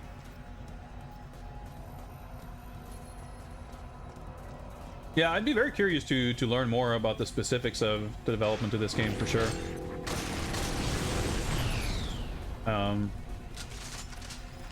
But I mean, they were cranking out games, so they would probably have had a pretty short development schedule to begin with, and then if it's got like, you know, development troubles on top of that.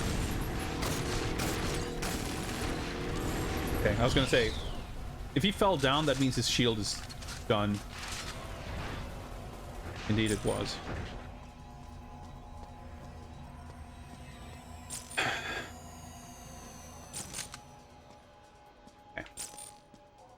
Is that a doorway? I guess it is.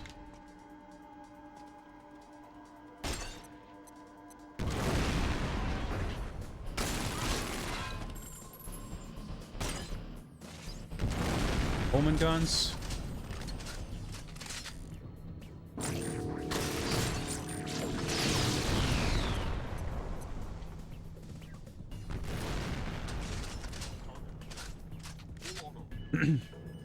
Yeah, the laser gun being terrible is pretty unfortunate.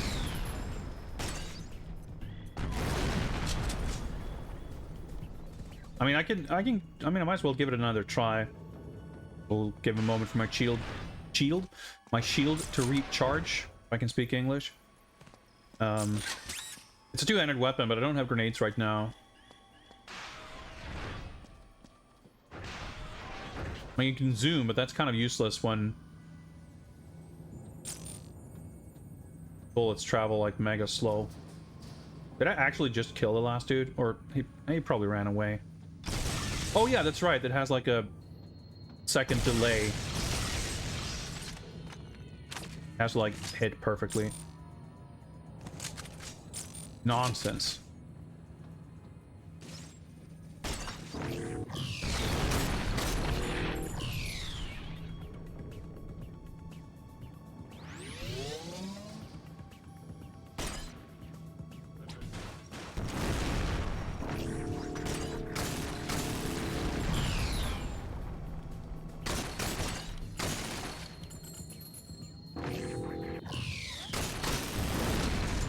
I got the other guy.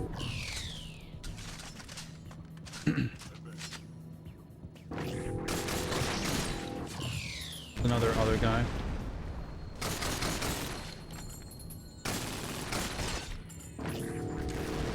Pretty sure I hit him, but... Alright. Okay, hit him that time. Is the Omen guy still hiding behind a pillar on the right? He might be. I mean, the projectile move... Like, projectile speed of the Omen gun is still... Like, you're not super mobile. I don't feel like you can execute the evil AI strat as well as the enemies and running laterally back and forth. I mean, and even if you could, you can't actually hit jack shit if you're trying to do that. But they also have the added benefit of having, like, much higher rate of fire than you do, for some reason. So they can, like, just fire off a salvo that sort of covers a bit of space. But you can't do that, so the gun is literally worse in your hands than any of the enemy. Oh, there was a venom gun there. Fucking hate the doors in this game. Wait, I have a mag rail. Okay, so...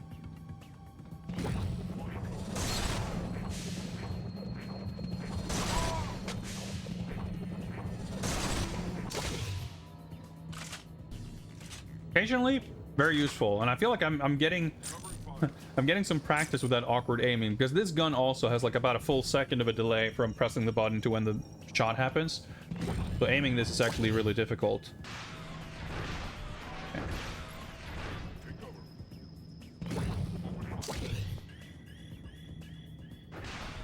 Actual door through there.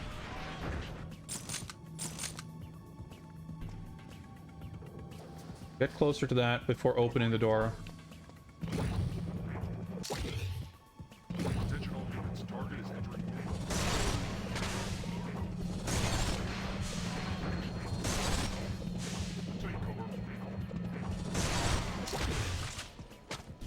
Blunt. But of course, I don't think those were like shielded. Oh, I guess they might be, because they took a few hits. And normally, like, if they don't have shields, this gun does kill in one hit. Okay, they're far enough away that I couldn't x-ray that far. Get a second P90. I don't have grenades, so... Ah, okay. That was a one-way door. Well, that makes that decision easy enough. Let's remember to equip the shield. It's like the fourth boardroom we've passed through.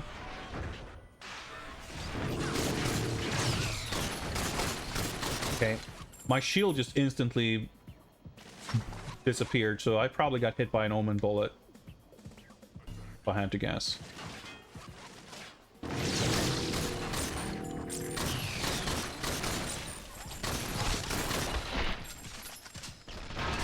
Maybe, I'm not sure. I'm trying to get closer because my guns are so shit at range.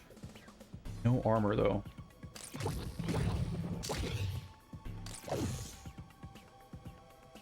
Move it.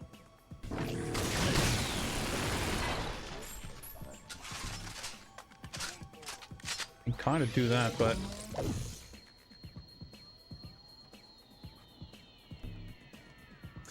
oh yeah, the Q branch stuff. I haven't set up a new goal. I'll do that after we finish this game at some point.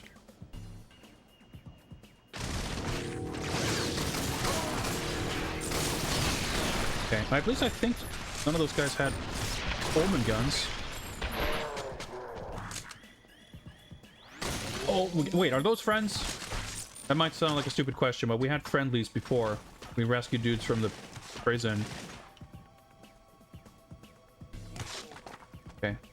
Someone disintegrated someone else, and I think that guy in the dark outfit was a friendly.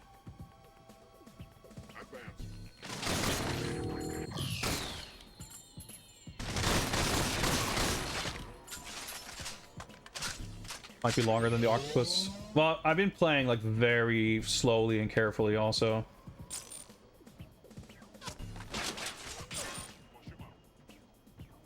Picking up stuff is so finicky. Oh, another Tesla.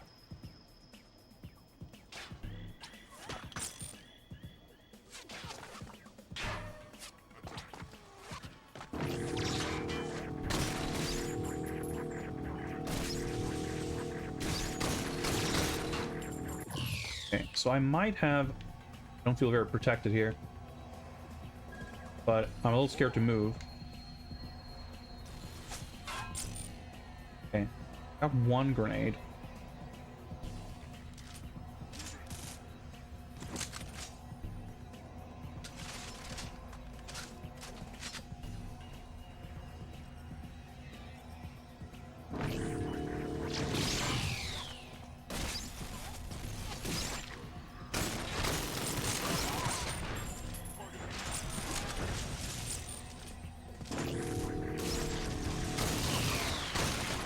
Okay, that actually went shockingly well.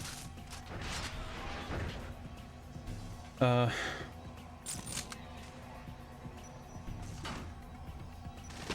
guy is still there, though. Well, he's not alone, apparently. Someone fired bullets at me.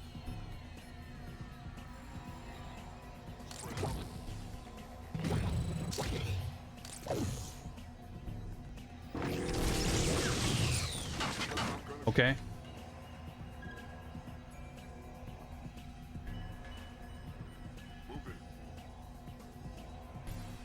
Crosshair thing is like, it doesn't register for me at all. Like, I'm just where I'm looking, it's where my bullets go. I don't think about, like, I'm not arguing with anyone. It's strange, but it's funny that, like, I think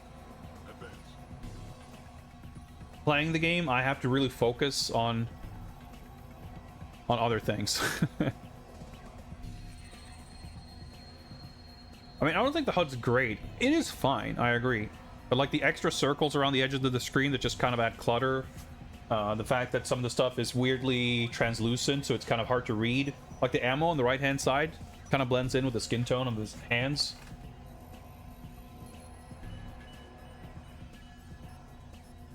Okay, let's...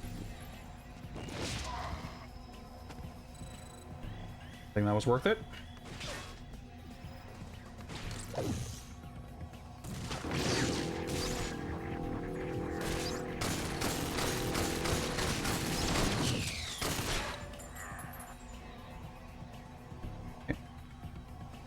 Problem here.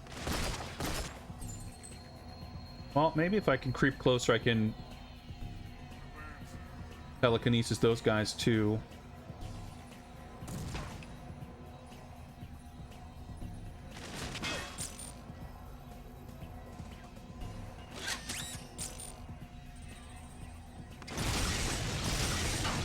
Like, fuck's sake, dude.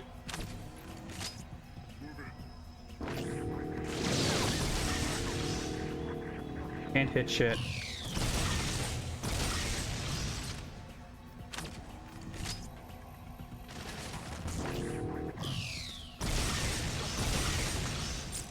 unbelievable how awkward and bad it is to use this gun.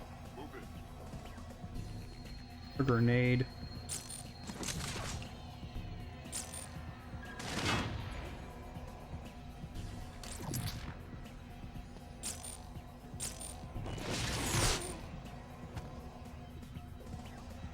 Shield over there. Armor rather. I'm dying. Yeah, it's kind of peculiar in this game. There's a lot of like the momentum can be really different. Like sometimes you end up in scenarios like this where you're a little bit under-equipped in terms of appropriate weapons and just like kind of choke point, and you can kind of go back. And then like sometimes, like we had that one room that I retried like 5 times and I got super duper destroyed, and it was this awkward drawn out fight almost every time. And the one time I cleared it, I just blew through it super quickly.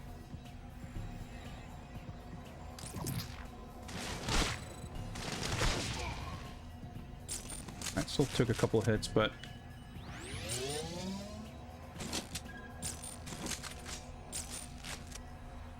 grenade. Very hard to notice when you collect grenades. Yeah, mag rail's actually been very useful. So, oh, there was a doorway. Yeah, I just used the force.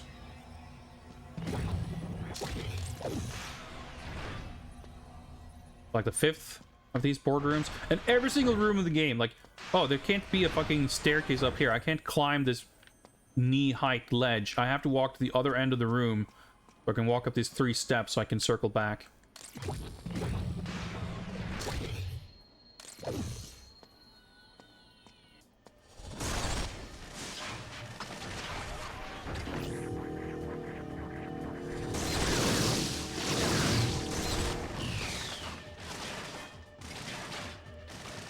And we're back to this hallway again.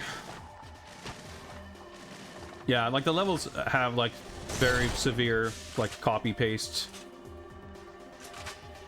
Like it's a lucky thing you have the little objective arrow to tell you where to go, because the only thing that helps communicate that you're actually moving forward and making progress.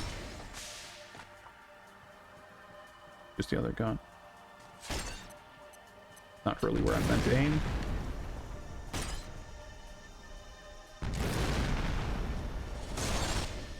Got it.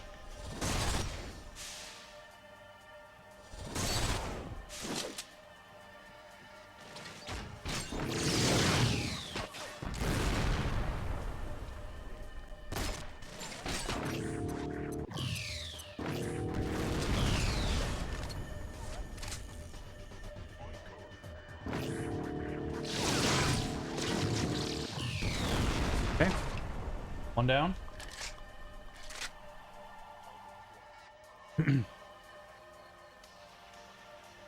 Well, I couldn't tell you if we're backtracking and it's the literal same hallway, but I don't think so, because we're traversing it like the same way as we did. I was gonna say I attached it to him.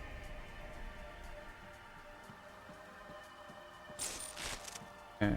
Well, actually, what I should do is I should do this, because I have grenades now. So what we're still in the command center, I guess. The command center consists of a million fucking hallways.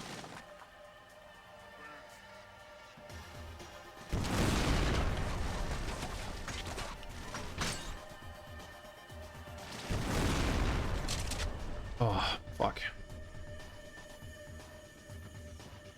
Well, this is worse than the pistol? I don't know.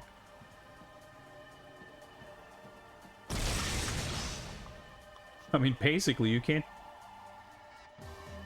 You have to fire it, like, 3 seconds in advance.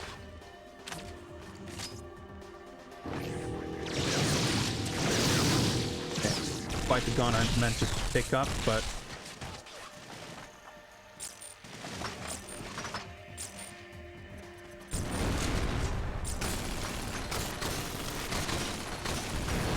Dude, he still didn't die. I caught him commando rolling. dodge my grenade. He still didn't, but I got a headshot in there somehow.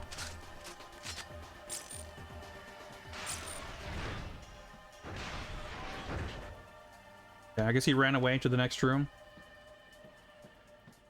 That's pretty funny that this like sophisticated AI that we gave a cool name,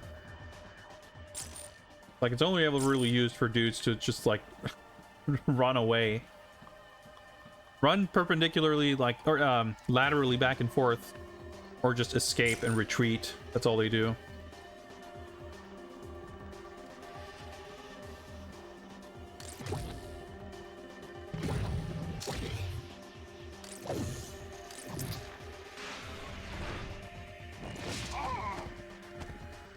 Oh shit. Oh, the Auric Spectre. Okay, he hacked the, I mean, we already see that, right? When Dr. No put his logo on the monitors in Goldfinger's casino, I guess this is his revenge. He's gonna put his logo on the boardroom monitor.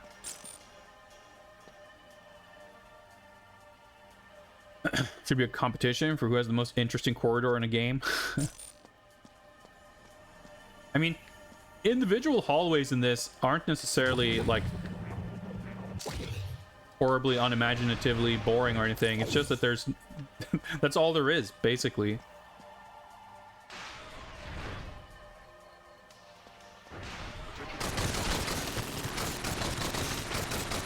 Cool. I love the feeling of just doing that and it not working.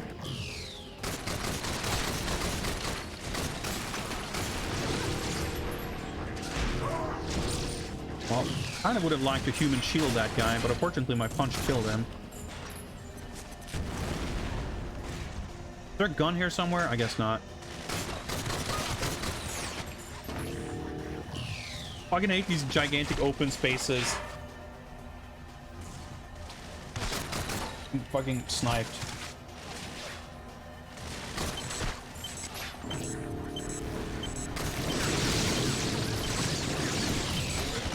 Okay.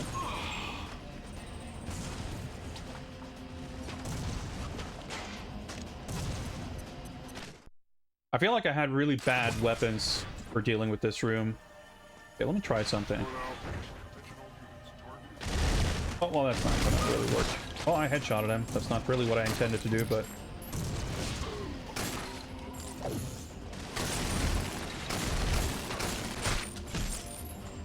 he started punching me.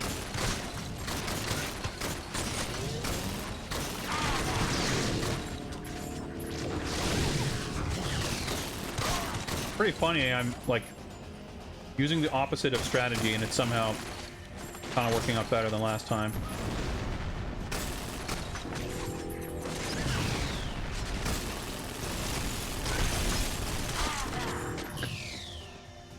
Ah!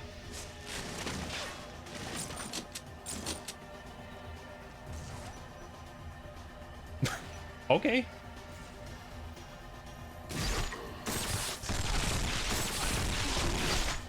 Dude, this gun, like, what's the point of this gun? What is it supposed to do?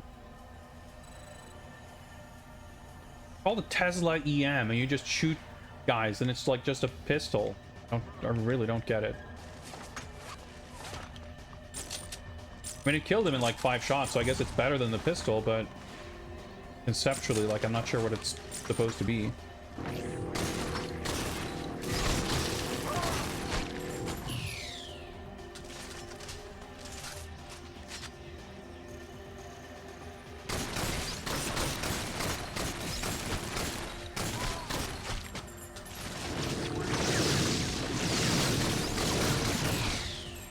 I don't know what happened there, but I heard like floom, floom, and then my shield was gone.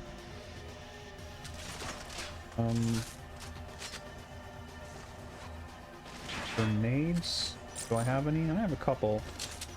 Like, this might be the worst idea. Be the best idea either. If I could have hit him, if I could stun him and then toss a grenade, that would have worked pretty well, I think, but alas.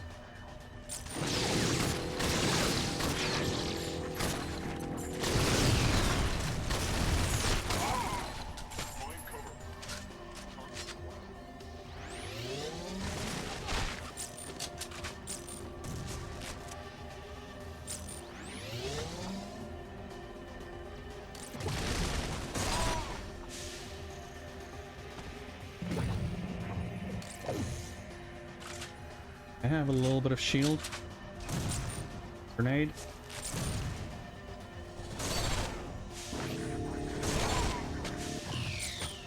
Okay, he wasn't like super mega shielded. This actually seems like it's good against shielded enemies in general, because these take them out relatively quickly. Alright. Ooh. Armor and grenade.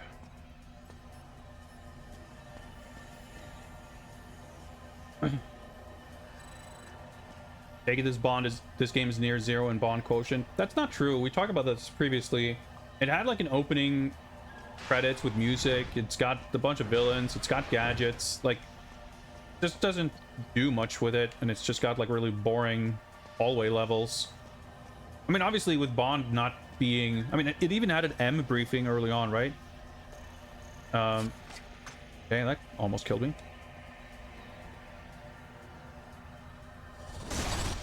Just haven't had much of that stuff in a lot of the game. I feel like I should probably just try to escape this guy.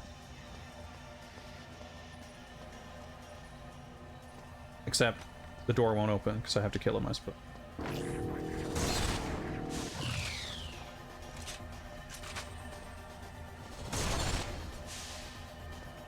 High alert. Target nearing Goldfinger.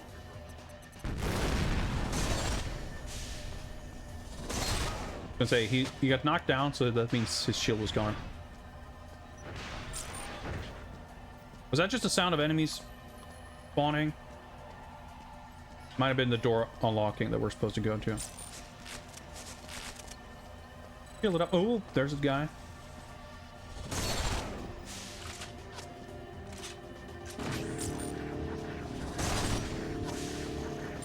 Stuck on scenery.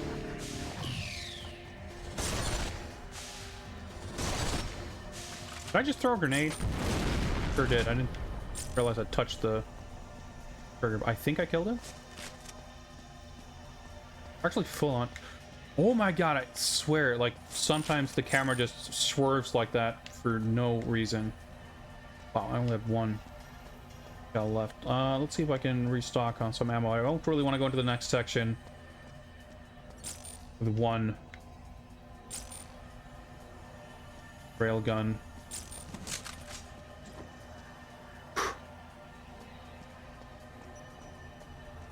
I mean, that's the other thing, like, you're not playing as Bond, so I reckon you would have a little bit of sort of tolerance for that. But I mean, we got some, probably the highest density of villainous lairs in any game. There's been, I mean, most levels have been some kind of lair. And even if they've been mostly facility hallways, they've had some world domination, you know, command centers. Defeat Goldfinger, okay.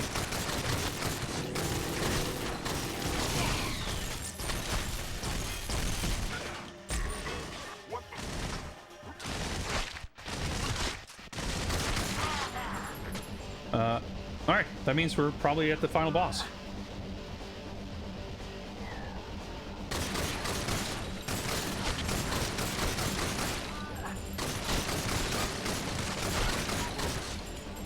Guys don't even have Omen guns. Oh, okay. Oops. Fucking love that shit. Okay. Little marker there that might trigger a cutscene. That also probably means that whatever weapons we pick up here, if there's a, I reckon there's probably a checkpoint when we go through that door. That means that if we die and respawn, all this shit will be gone, but we will have whatever we have now. So it's good if we have a weapon loadout that's like workable. I would hope that we get a good villain speech, but we didn't get that for the Dr. No boss fight, so just find out. Okay, this looks like a loading transition, potentially. Or not. Okay. Uploading data. Okay, okay. I was expecting FMV, but... Not even a nuclear detonation can end your miserable life. You mean to kill me, of course. But unlike Dr. No, I have the upper hand, GoldenEye. Even as we speak, the airlock where you stand is being vacuum sealed. Soon, you will feel delirious. I mean, this is pretty good. We haven't really gotten a villain speech like this before, right? And I will be most gratified, as you are the last impediment to my plan.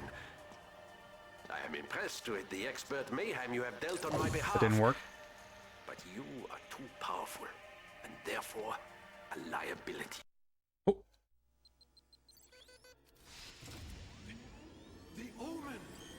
We hacked it. The virus. Download. Okay.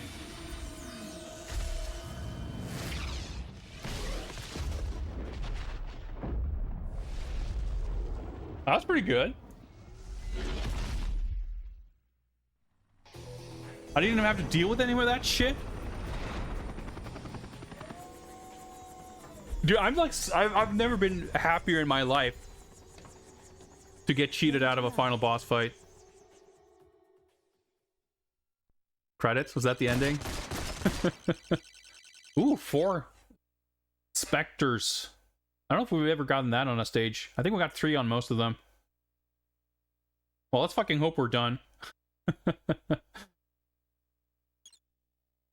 But again, like, the clumsiness of everything being delivered, you're not quite sure what's going on. Like, vacuum sealed airlock, whatever. Okay, that didn't amount to much, except there was a protective barrier that shielded me from the Omen, I guess. I don't really know what happened, but I'm very glad that we got a big-ass villain speech. And also we vaporized Goldfinger, I guess. Is there an actual ending, or was that the ending?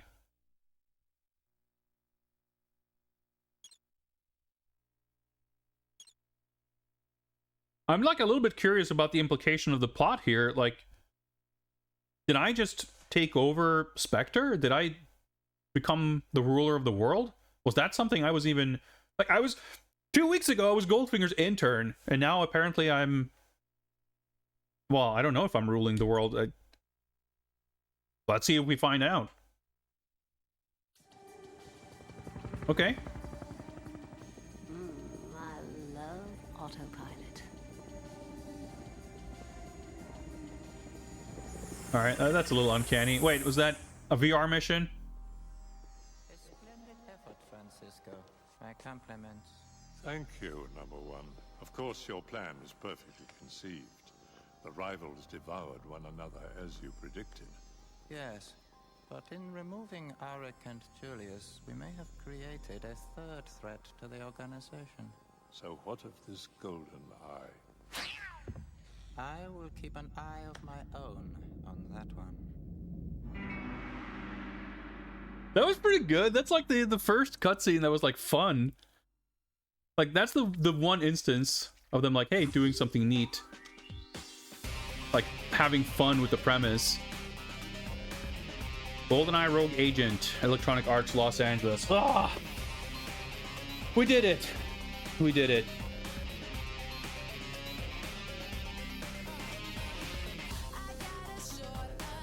Oh, I don't know if this is gonna get DMCA'd, but hey, we got an actual theme song and everything. Let me turn down the audio. See if that helps. Music composed by Paul Oakenfold?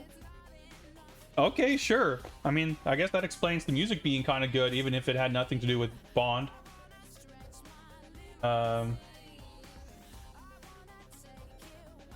6 game designers worked on this, huh? Well, what can I say? I'm happy to be done with this. But frankly, I think the biggest issue by far is that it's like everything was just stretched out way longer, way past the, you know, everything overstayed its welcome. The thing is, like, there weren't a lot of really spectacular things going on, but there were a few set pieces and neat moments and boss fights and whatnot. And if we didn't have, like, 3 hours of all-the-way drudgery in between them, it wouldn't have made the game awesome or anything, but it would have made it significantly less miserable. Like, Agent Under Fire, I thought, was a pretty mediocre game. It was also a game that felt pretty flimsy. Like, the shooting wasn't great. There was attempts at an original Bond film-esque story, but it was told very briefly. A lot of characters show up in like one cutscene, and then you never see them again and everything. But that game was like 3 hours long. If you take that game and imagine like taking those 3 hours and then just shoving in like 7 hours of filler, I feel like I've probably gotten really annoyed with that game too. I mean, I was already not super impressed with it.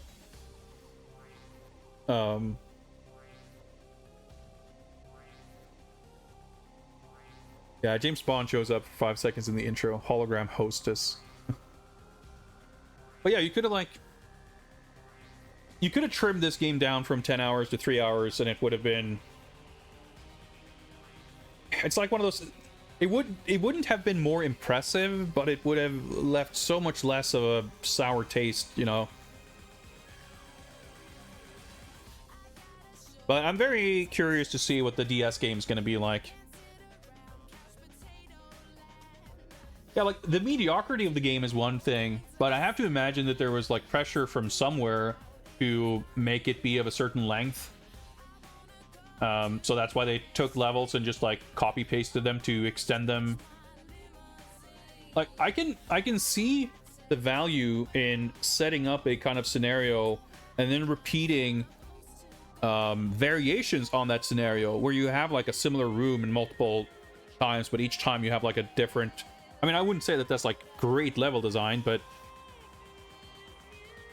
if you have very limited means, that's something you could do. But the thing is with this game, because there's no enemy variety, they're not really capable of putting together different combat scenarios. Like, yes, every encounter does not play out the exact same, because whatever weapons you happen to have on hand will kind of change some of your strategy, which in turn will change how the fight goes to a degree. But comparing it to like an actual good first-person shooter or any good action game, the game doesn't like force you into any kind of interesting decision making. You don't like have to analyze. Well, I mean, in the final stage, a little bit actually, with the like the closest the game gets to it, sort of, is having the Omen gun enemies, which kind of forces you to prioritize them and try to take them out. But they still behave like everyone else, and you can't really fight them any differently than you fight anybody else. So it's still...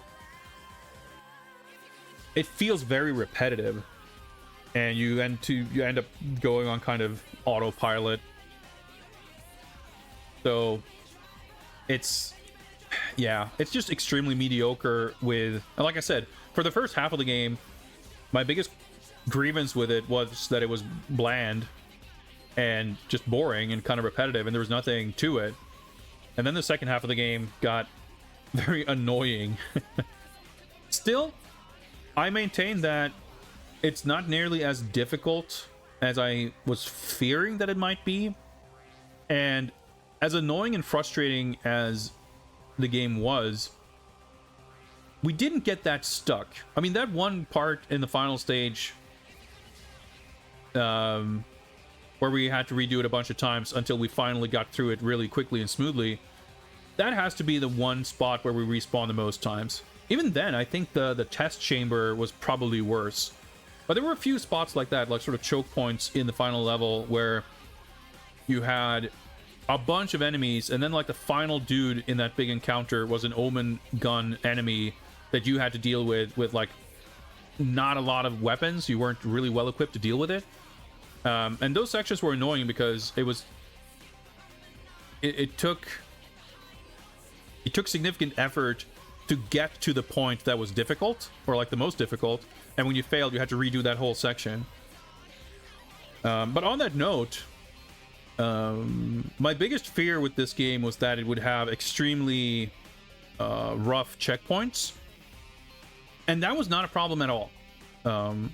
Really, the one section was that part where we had to do the hallway first. And I guess that was that same checkpoint. We had to get through the hallway before we got to the test room. There was no checkpoint at the beginning of the test room. But that's the only spot I can think of where the checkpoint was like, oh my god. Well, I guess the Hoover Dam bridge section was like that, but we didn't have to experience it, thankfully. Like, when we completed it, there were people in chat who were like, thank God you did that first try, because otherwise you'd have to redo the whole section. Like,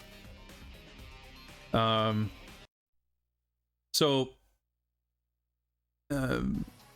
my biggest fears for this game, in terms of what would make it difficult for me to get through it, ended up not being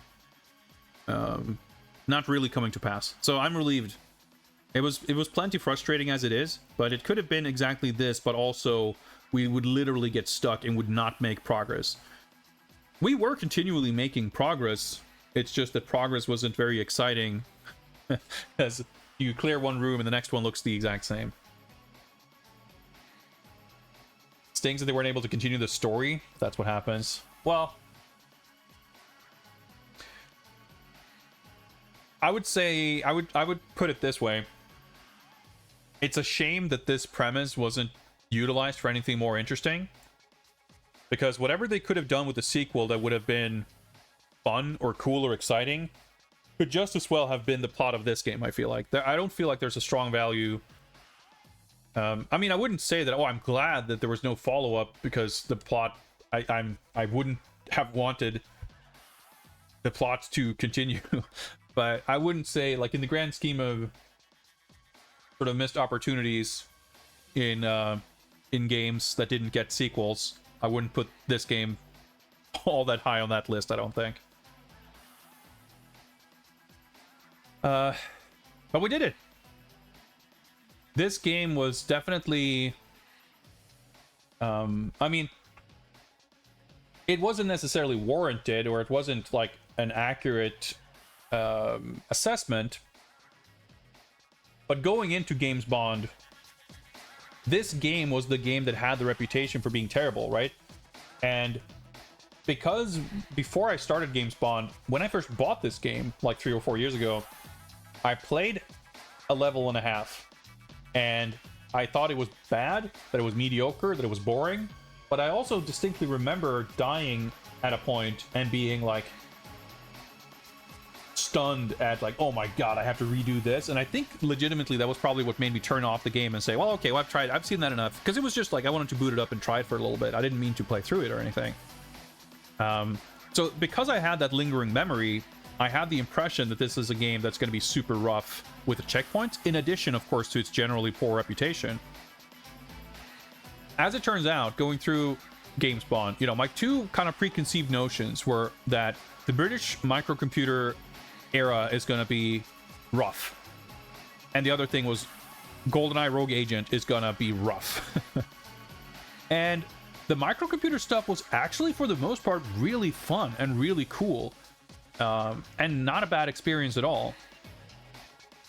And I mean, this was about as rough as I mean, it wasn't as rough as I feared, but it wasn't any better than I expected either.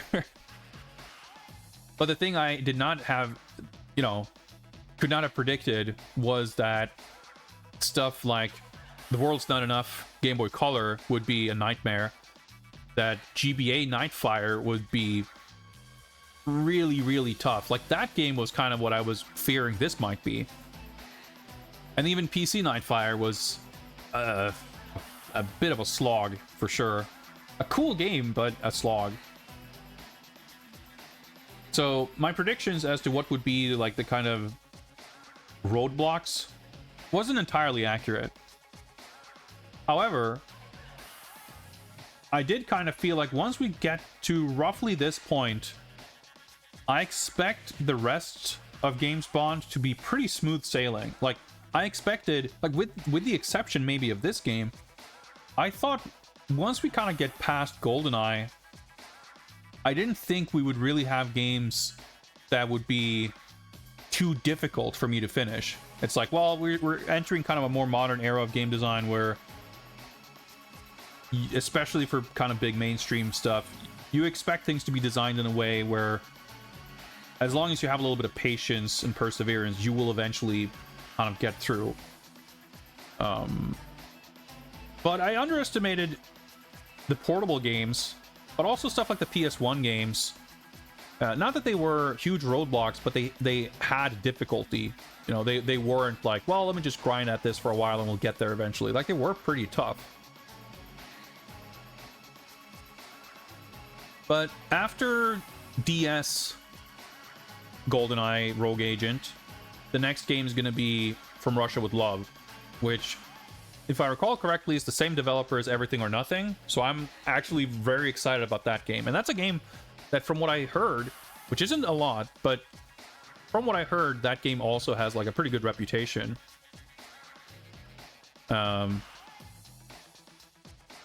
And once we get past that into like the Daniel Craig and more modern stuff, and all the mobile stuff kind of is on its own thing. But mobile games I also feel pretty fine with just like checking out, and even if they're impossible, you can kind of go, well, we've seen what this is, and I'm fine moving on. What I'm trying to say is, you know, barring DS Rogue Agent, which it's an unknown quantity, knock on wood, I feel like we're kind of past the worst stuff. Oh yeah, Doom Noob. The PS1 games were cool. I really liked them. But especially Tomorrow Never Dies having this like life mechanic where you have limited lives, and even though you like save in between every mission and you have like a mission menu selection screen, when you start a mission, you start that mission with as many lives as you had when you got to that point in the game. So what ended up happening is we made it to the final level of the game, but we were on 1 life. So the final level was like impossible to do with 1 life. So we had to go back like 7 levels and redo like more than half the game to get back to that point with enough lives to make it through. And I mean, that in particular is a very odd structure for a game. It was definitely in that era of moving away from sort of the arcade-esque convention of lives and continues and starting over from the beginning, but not quite having a firm grasp of what the alternative is. So you end up in this kind of awkward middle spot. But I like that game. I mean, it had the fucking... shit, what's his name? The best character in any Bond movie? I can't believe I'm blanking on his name. The assassin. The boss fight. That was so fucking sick. Kaufman. Yeah. Kaufman, the hitman from Tomorrow Never Dies. Like, that scene in the movie being turned into a boss fight was so fucking sick. And The World's Not Enough on N64 was pretty cool. I like that game too. I enjoyed, I think, the PS1 Tomorrow Never Dies more than The World's Not Enough, but I didn't mind them. I think in the ones, you know, post GoldenEye of the console games, or, you know, non-portable games, this is easily the worst one. But we made it, guys. We made it through. We made it through. Haven't played From Russia with Love. Want to see it. Yeah, I'm excited to play it. And of course, before we play that, we're going to watch the film. But I can't really make plans for that just yet, because not only do we have the DS game of Rogue Agent to get through first, my streaming schedule is going to be a little uneven in the next 2 weeks or so, because this weekend I will be participating in Best of Nintendo, which is a marathon hosted by GoldenEye. I'm gonna do this. Everyone go follow GoldenEye if you haven't already. It's a big retro community event where a whole bunch of streamers will join in to play a variety of non-Nintendo games. And I will be showcasing License to Kill for the Commodore Amiga, which is a high-ranking Bond game. A very cool little game that I enjoyed. I'll be playing that on Saturday. And on Sunday, we will see the next installment of Nintendo Championship Wrestling, which I am also greatly excited for, but also a little bit stressed out about, because I have a lot of stuff I need to prepare for that. But that's neither here nor there. Point being, because of that happening in the weekend, I will not be streaming on Saturday on my usual time slot on my channel. But I will be streaming on GoldenEye's channel Saturday night. And I encourage everyone to watch all of Nintendo, because it's going to be sick. But I'll make sure to announce when I'm going live for my time slot, if you want to catch that. And the following weekend is Evo, which is going to be super fun. I'm having some friends come over here and spend the weekend, so I will not be streaming that Saturday either. And Monday, post-Evo Monday, I don't know if I'm going to be in any condition to stream, but the next stream after Evo, whether it's on Monday or I do a special Tuesday stream, or if it's just the Wednesday time slot, that's going to have to be a post-Evo fighting game news announcement discussion stream. So basically, there's like the Monday and Wednesday stream next week, and those are going to be the only normal streams for a while. And after this experience, I strongly doubt that I'm going to be super jazzed to immediately dive into DS Rogue Agent.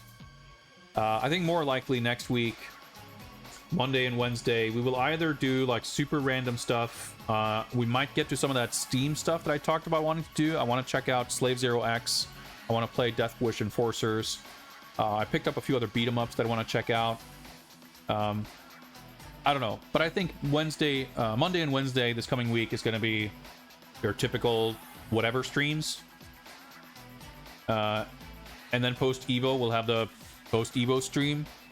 And then at that point, it's going to have been like 2 weeks since I played Bond, so I'm probably going to be ready to get to GoldenEye Rogue Agent on the DS. But that means that we're probably not getting to From Russia with Love until the end of the month, at least. But once we start getting closer to it, I will absolutely make sure to schedule a movie night on Discord for us to watch From Russia with Love. Mendel, the Best of Nintendo Marathon will be streamed on Goaty_'s channel, which is linked above you in chat. Little shout out thing. You can also find an announcement with links on my Discord. I've been wanting to do other non-Bond related movie nights. It's just been a kind of a busy time for me, so I haven't been able to schedule it. And I usually like to do that on weekends, but now my weekends are kind of all booked up. So if I get bored, like honestly, in the next couple of days, I will be a little bit busy with Nintendo in preparation and some other stuff. But I have been itching to like watch a movie. I haven't done that in a while. So we might have some impromptu Discord movie nights. I'm not really sure. I'm not promising anything, but we'll see. Anywho, I didn't mean to go on this long spiel about scheduling stuff, but I guess it became relevant as the topic of the upcoming Bond games came up. I'm happy to be done with this game. However, we're not technically done. First of all, I want to check out the extras that we unlocked, but we also have an obligation to go do some spreadsheeting. We have some data to fill in, and when I finished Everything or Nothing, we were like super stressed because I was running really late. So I didn't even really have time to do that on stream or filling it out properly, so I feel extra obligated to do that this time. But let's see if we got any cool concept art. Kind of weird, because like for some of these earlier ones, well, not this one, I guess.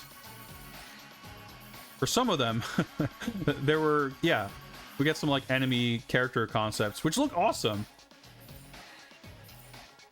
Oh yeah, that's the hologram. I guess all the characters are just like in this one for some reason, instead of in the levels they actually belong to.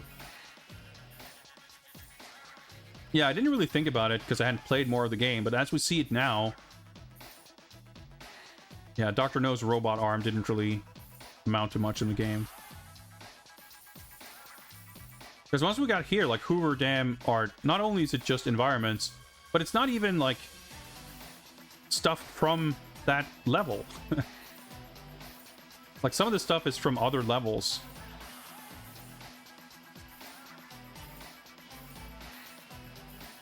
It's kind of weird. Anyway, crab key art. Ooh, hallways.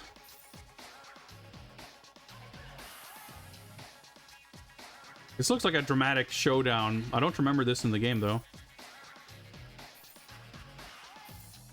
I'm getting some kind of trauma seeing all these big open areas. Artwork's way cooler than the game. That's pretty typical. For a lot of reasons. GoldenEye 2. I guess that's what they... I guess that was like the code name for the game. Which actually makes me wonder... And I don't know if this is something you can find anything documented about. But given the game's, like, famously troubled development and everything, and, like, demands for changes, I wonder if this legitimately started development as, like, a sequel to GoldenEye, whatever that would mean. Or if they just wanted to call it GoldenEye 2. This is not in the game. Neither is this. Yeah, this is like all this underwater shit and whatever. Yeah, see this. I guess that's meant to be Oddjob because it's got the hat. We didn't punch Oddjob. He tried to punch us and we like threw him off, not really off a ledge, but like into some kind of pit. I don't know. Shark, like, yeah, it's interesting to see all this stuff that's like 1000% not represented in the game at all. But you know, it could be relatively early stuff that's sort of, you know, you're trying to establish the mood and atmosphere and like the vibe you're trying to go for. And like, yeah, that's not the vibe of this game at all. But that's not like the fault of the concept art, and obviously it's not. You can draw anything, right? And a game's development process doesn't have to be endlessly troubled and incredibly limited by external pressure and budget and scheduling, you know, shortages, etc., for like the game to fail to replicate every piece of concept art. But it stands out kind of in the context of this game feeling so, you know, basic and plain, and like there's not a lot to it. Like clearly there were ideas and ambitions for something very different. And I'm curious how much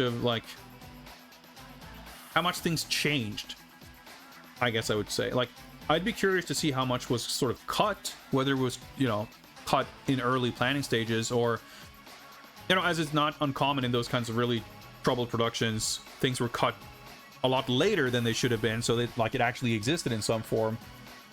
Actually, on that note, I'm curious to, like, it wouldn't shock me if there were some, pre-release builds of this having like leaked at some point or another. Pussy Galore didn't really do anything in that final stage. Yeah, the characters are very absent. Like that's another thing that to me feels like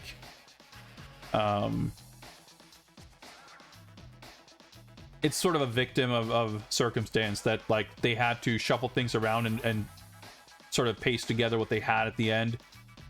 So you end up with a lot of sort of gaps, and as a result, like characters who may have been present, like basically, you know, you have to cut stuff out and there's not enough room or time to sort of replace that with something. Or in some instances, you know, you don't have to cut a lot of things with a character, but you cut something that's like crucial to the, like this happens in movies all the time, right, where you cut this one scene, or this one scene wasn't filmed, there was something that like necessitated the removal of one particular thing, and then all of a sudden an entire subplot like makes no sense, and so you end up sort of cutting that entire subplot, or at least like a particular character. So because you ended up having to cut like 2 minutes of a thing, another 10 minutes end up getting cut because keeping them like becomes another, like, more of an issue. And I'm sure that would happen in a game as well. You know, maybe not the exact same way, maybe not, you know, purely for sort of plot reasons, but I could see it.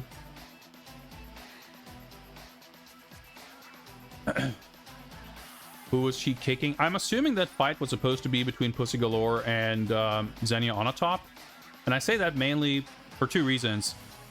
She was wearing black, and also she's the only other female character. Well, okay, there's the hologram shopkeeper lady, but I don't think she was fighting her. But yeah, there were in those illustrations, like, there weren't a lot of recognizable characters in general. I would love to see the rest of the artwork in this game, but fuck if I'm going to replay this to unlock that shit. But I'm sure you can find it on the internet somewhere. Anyway, I'm going to hit the power button. Actually, I'm not. I'm going to hit the eject button. So I can get the disc out of this Xbox box. And I'll do that. I will turn this off.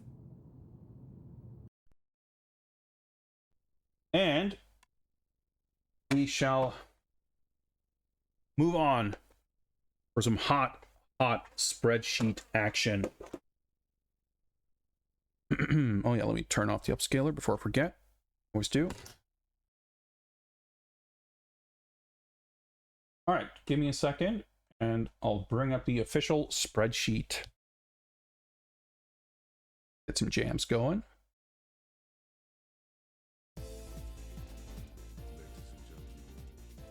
All right, give me a moment. Browser source.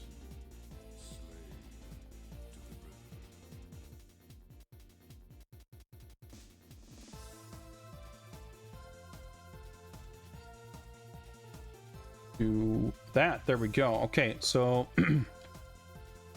I will need to do this. Zoom in a little bit, making it a little bit easier to read. And I will need to open another browser window so that I can do the actual editing as well.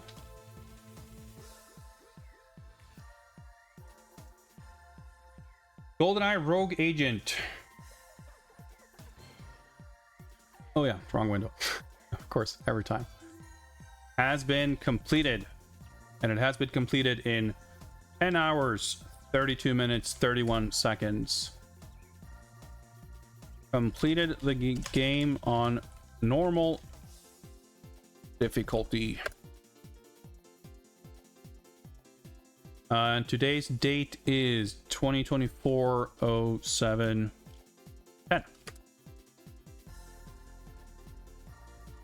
You can unbold that. We can mark it green. And we can then highlight the next game here. Coming up. Bold that. Coming up. Up next, I think is what I usually write. Up next is GoldenEye Rogue Agent for the Nintendo DS, developed by EA Tiburon, who I think, didn't they work on sports stuff? I think there were at least one of studios who worked on Madden. I could be wrong. Why don't we get a quick preview of that? In 33 will be GoldenEye Rogue Agent. The Nintendo DS version of GoldenEye Rogue Agent adapts the original console game's story and game mechanics to a handheld format. See what that means? I guess that means it's a first-person shooter. Features epic 6-mission solo campaign. Alright, we're down from 8 levels to 6. I consider that probably an improvement. Let's just hope they don't make the levels 4 hours long to make up for it. Sharpen your lethal edge against infamous Bond villains in DS-exclusive virtual training mode. We're gonna have to check that out. Wireless multiplayer mayhem for up to 8 players with only 1 game card. Well, we're probably not doing that, but 6 missions sounds, doesn't sound like much, and I mean that in the best way possible. But, I mean, Nightfire didn't sound like it would be a grand adventure either, and actually, let's take a look at the, so Nightfire, we did the Xbox version, then Windows, and then GBA. The Xbox game was 7 hours, yeah, the PC game was 8.5 hours, and the GBA game was 10 hours. I'm surprised, I thought these numbers were a little bit higher, but there we go. Yeah, so Everything or Nothing was 13 hours, because that was a long ass game, but it was good and it was exciting and it was varied and every level was short. But it's actually like Rogue Agent at 10.5 hours. It's not topping any charts, but it is above average. It is one of the longer games we've played, actually, and sure felt it. Sorry, I just realized I meant to show this on screen, but I was reading out loud from a spreadsheet, so we didn't miss too much. Yeah, so 10.5 hours. Everything or Nothing was 13 hours. This was GBA Nightfire. This, I think, is World's Not Enough, maybe? Yeah, the GBC World's Not Enough.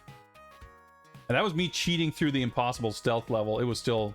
If I were to finish that legitimately, it would have been the longest game, easily. Because it would take me like a fucking week to get through that stealth level. 1050 was probably the N64 one. Yeah, the N64 World's Not Enough. GoldenEye is the longest game at 19 hours. And then the Stealth Affair. And I even had some hints. If I'd completed that with no hints, it would have been... Yeah, it would have been very long. So yeah, Rogue Agent. It's like one of the longer games to finish that has some of the least amount of interesting stuff in it, I feel like.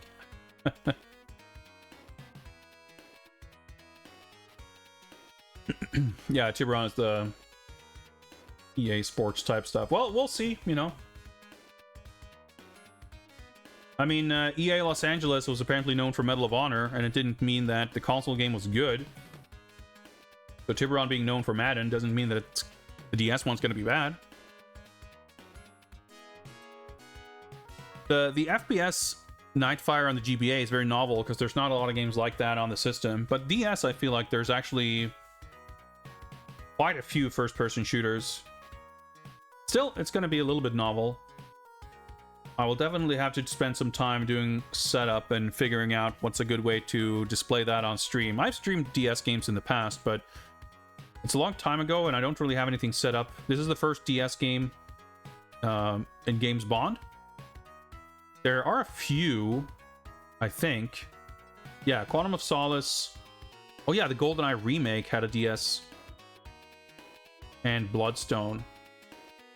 Yeah, so there's going to be 4 DS games altogether, and capturing DS and like displaying it in a sensible way, you can't really apply one standard solution. It depends a lot on how the game is. Like, does it use both screens, or do you want one tiny screen on the side? Or I need to do a little bit of setup, but I will have time because we're not going to dive into that for a little bit. But before we're done, of course, we shall also register the bond quotient for Rogue Agent. As I mentioned, we had a bit of a... I was in a bit of a rush, so the GBA game I didn't register this for at all, and I think the Of Everything or Nothing, I mean, and the console game. Actually, I think we were pretty thorough here. It looks like we didn't skip that much. There's a few things that I was like a little bit unsure of, but there's also, I didn't have time to it. Again, we were kind of rushed, but seeing the gambling stuff, Everything or Nothing on the GBA has a blackjack option on like the main menu, which I assumed was like, oh, there's like a little shortcut to do the blackjack mini game for the main campaign. And then we played through the game, and I was like, wait, hang on, there was no blackjack. So I don't know if there's like a hidden blackjack table on stage 1, which is like the casino, but I didn't find it. But we didn't look at it at all, so I'd really like to go back and double check that at some point, but today's not going to be that day. What the heck is bond quotient, you may be asking, in case you're new around here.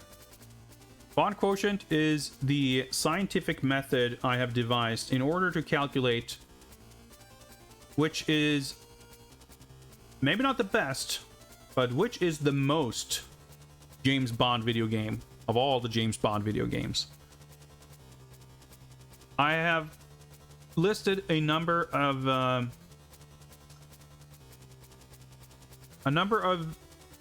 what do we want to call them? Criteria. A number of commonly recurring elements from Bond films. And we are making a statistic documentation of how many of these things appear in each Bond game. If this thing appears, the game will receive 1 point. If the game has something that is kind of like the thing in spirit, but not to the letter, or in some other edge cases, we may reward a half point. This will then result in what I call a raw Bond quotient. This is not the final number, because I will go through every Bond film at some point to calculate which of these things are the most prominent. And we will weight these variables depending on how commonly occurring they are in the films. In other words, in the raw data here, you will get 1 point for each thing, regardless of what it is. But some of these things, I'm sure, appear in more films than others. And as such, something that appears in every film should be rewarded more than depicting something that only happens in like 5 films. This is a... I don't want to call it... I don't want to say that it's not an exact science. I think what's more fair to say that it is a field of study which is in development. And what I mean by that is the specifics of what we're charting here, what we're calling different things, what appears and how we judge it is subject to change. In fact, I'm quite tempted, having now seen it in Rogue Agent, to add a new criteria that is a villain's speech. That's not something that necessarily happens in every Bond film, I don't know, but it sure feels like an iconic Bond thing, and it's one thing that I think myself and chat were in complete agreement that when it happened in the game, it was like, oh shit, that's pretty cool. It's like a Bond movie. And I think it's a good supplement to some of these categories that we have here regarding villains and stuff. Having the speech or a speech be a thing is like absolutely something that drives home the Bond, factor of the villain. It sets it apart from just having a villain. So I'm going to make an executive decision to say we're adding this category right now. So let's do this. Insert one column left. All right. And villain speech. So whenever we add a new category like this, what often happens is I don't remember offhand if this appeared in previous games. So I will make note to, like, before we do the final calculations on the Bond quotient so that we can rank the games according to, the most James Bond games of all time, I will give this entire spreadsheet a once over and double check any gaps by reviewing footage of each game. In some cases, I might have to look up sources elsewhere because some of these things could be present in a game, but hidden in a way that we didn't necessarily come across it in our playthrough. So you'll see that there's a lot of empty spaces here, and that's when I was unsure, or if the category was kind of added after the fact. So we'll definitely, this is incomplete. Even though these numbers will all be weighted differently, which means things will shift around. Even the raw Bond quotient themselves, these are not necessarily the final numbers. So these numbers will change. We can see here which game scored high. Everything or Nothing is almost a perfect score. I think actually we can look. I think it's 31 now, maybe. Yeah, 31 categories. So a score of 31 would be considered perfect currently. And Everything or Nothing probably has 28, because I'm sure there is some speech happening in this game. I don't want to confidently put a 1 here just yet, but I'm pretty sure. And there's another handful of games in the 22 to 25 range. This being 0 here is just because it's not filled in. It's not an actual 0. And, you know, people speculating that Rogue Agent would have some of the lowest scores. I mean, not really. Lord Bromley's Estate and Q's Armory get a very low score because they're just a shooting gallery, so there's like not much to it. Ian Fleming's James Bond 007 and Live and Let Die, the computer game, which is a delightful title for a game, by the way, scores a 4, and that's entirely understandable given that it was not a James Bond game. The game existed and had the Bond license kind of slapped onto it after the fact. And they did very... they put minimal efforts into making it a Bond game. But of course, in general, just like some of these older games are just simpler games. They don't really necessarily have the resources to include and replicate all these things very well. But even so, I think Rogue Agent will actually score better than some people might expect.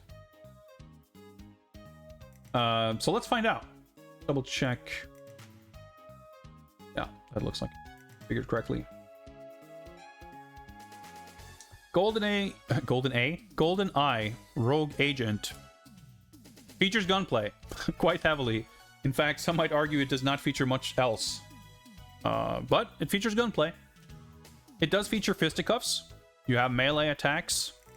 You can even grab dudes and, you know, hold them hostage. You can toss them, even though it's entirely unsatisfying. It qualifies. Gadgets, I'm gonna have to say yes. The titular GoldenEye is nothing if not a gadget.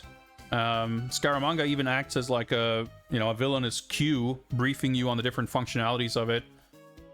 You have 4 features in the one eyeball, but functionally that might as well be 4 separate gadgets that you can swap between. So they're pretty boring gadgets. They're not the most Bond-like in spirit, but we have to count it, in my opinion. Driving does not happen.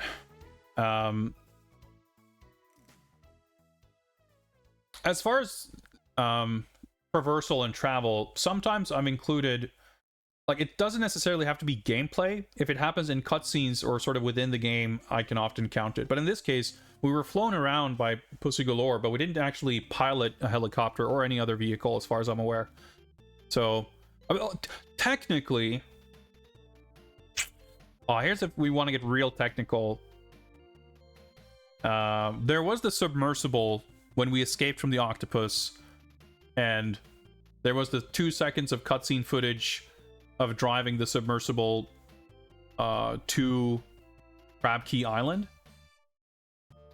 I guess it's not called Crab Key Island, it's just called Crab Key, but whatever.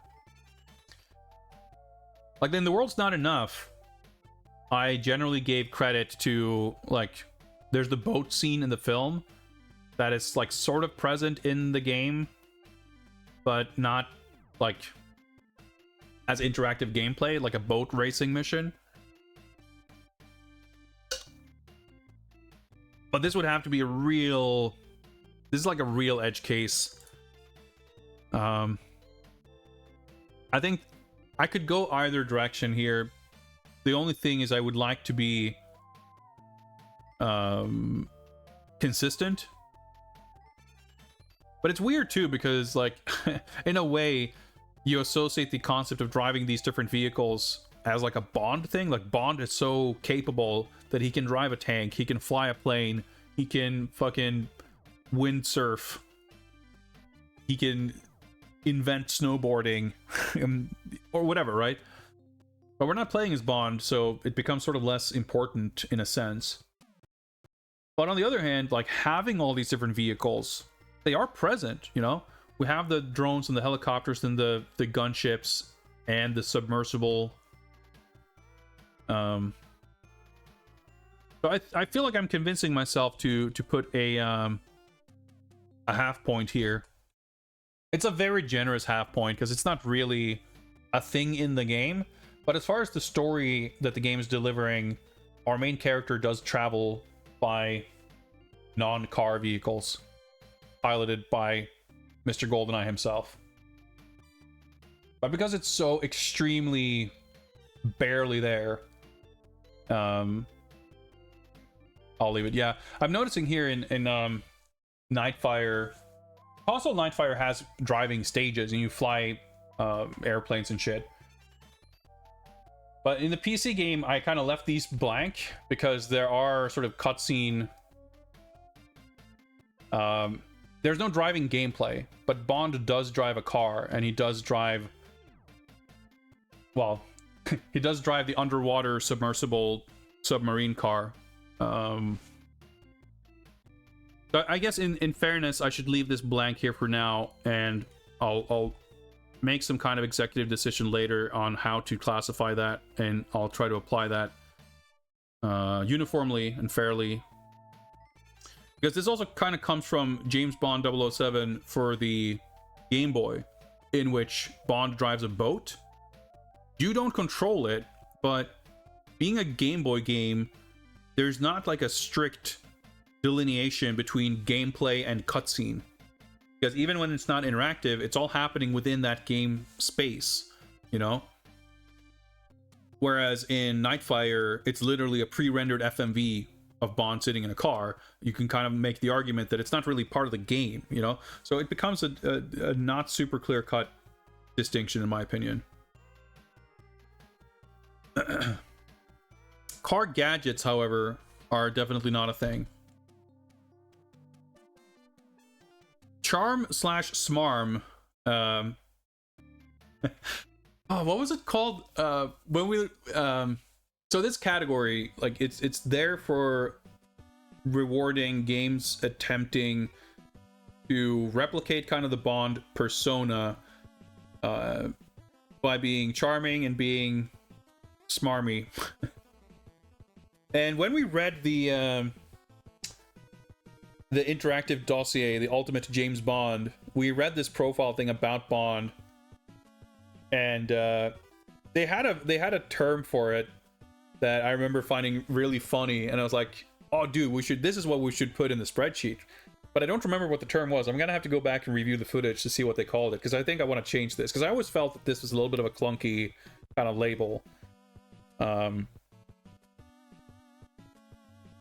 Yeah, it was something about his like witticisms or whatever. Even though this isn't necessarily about him making puns or whatever, but yeah, I'm gonna have to look it up. In any case, we're not playing as Bond, but regardless, this guy's a fucking charisma black hole. In fact, this entire game is mostly devoid of charm. The only thing is, like, Goldfinger is pretty charismatic. I like the voice performance for the guy who did Goldfinger's voice. His little speech and everything, like, that was pretty good. But, you know, even if Goldfinger is charming, which he is, I don't think that really counts. As a whole, I think the game was pretty much defined by its very absence of charm.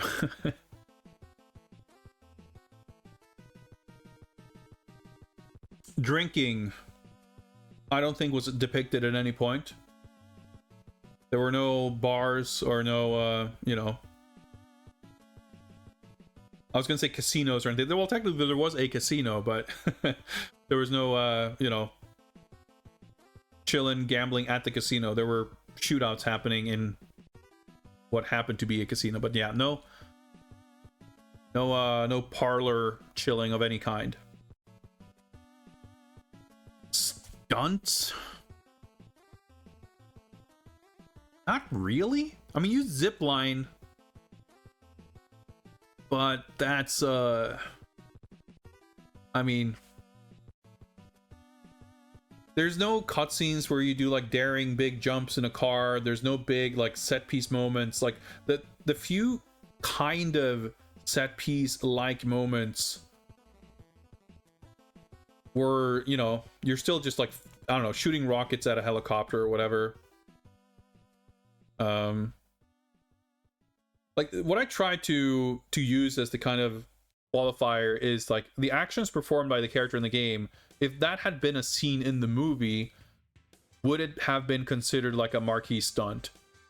And I think the zip lining in this game, while some of the like the longer, bigger zipline travels like would be a daring stunt to perform, they would not be framed that way in a film, because they are not quite, you know, sort of spectacular enough.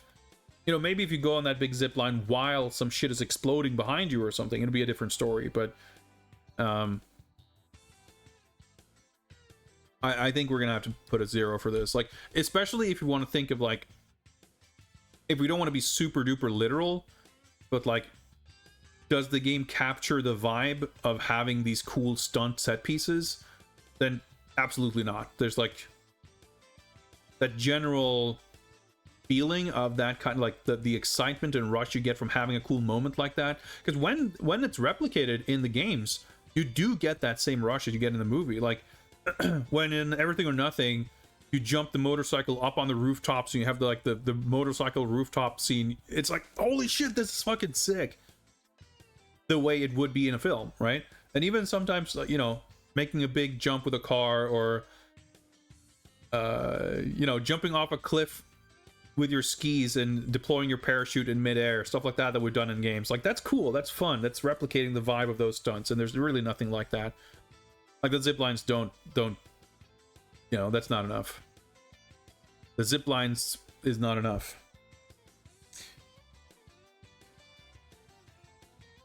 I was gonna say gambling, didn't we talk about it? But no, we were talking about drinking, but I brought up gambling because drinking occasionally happens in gambling like contexts in the films. But no, there was no gambling, no socializing of any kind. There was a casino, but there was no gambling happening. Globetrotting, yeah, I mean, we have seen a variety of monochromatic corridors from all corners of the earth. You're in Fort Knox, you're in Hong Kong. Is Auric Enterprises in Austria? Maybe. You go to Jamaica, to Crab Key. You know, there's vaguely exotic thumbnail images for the levels.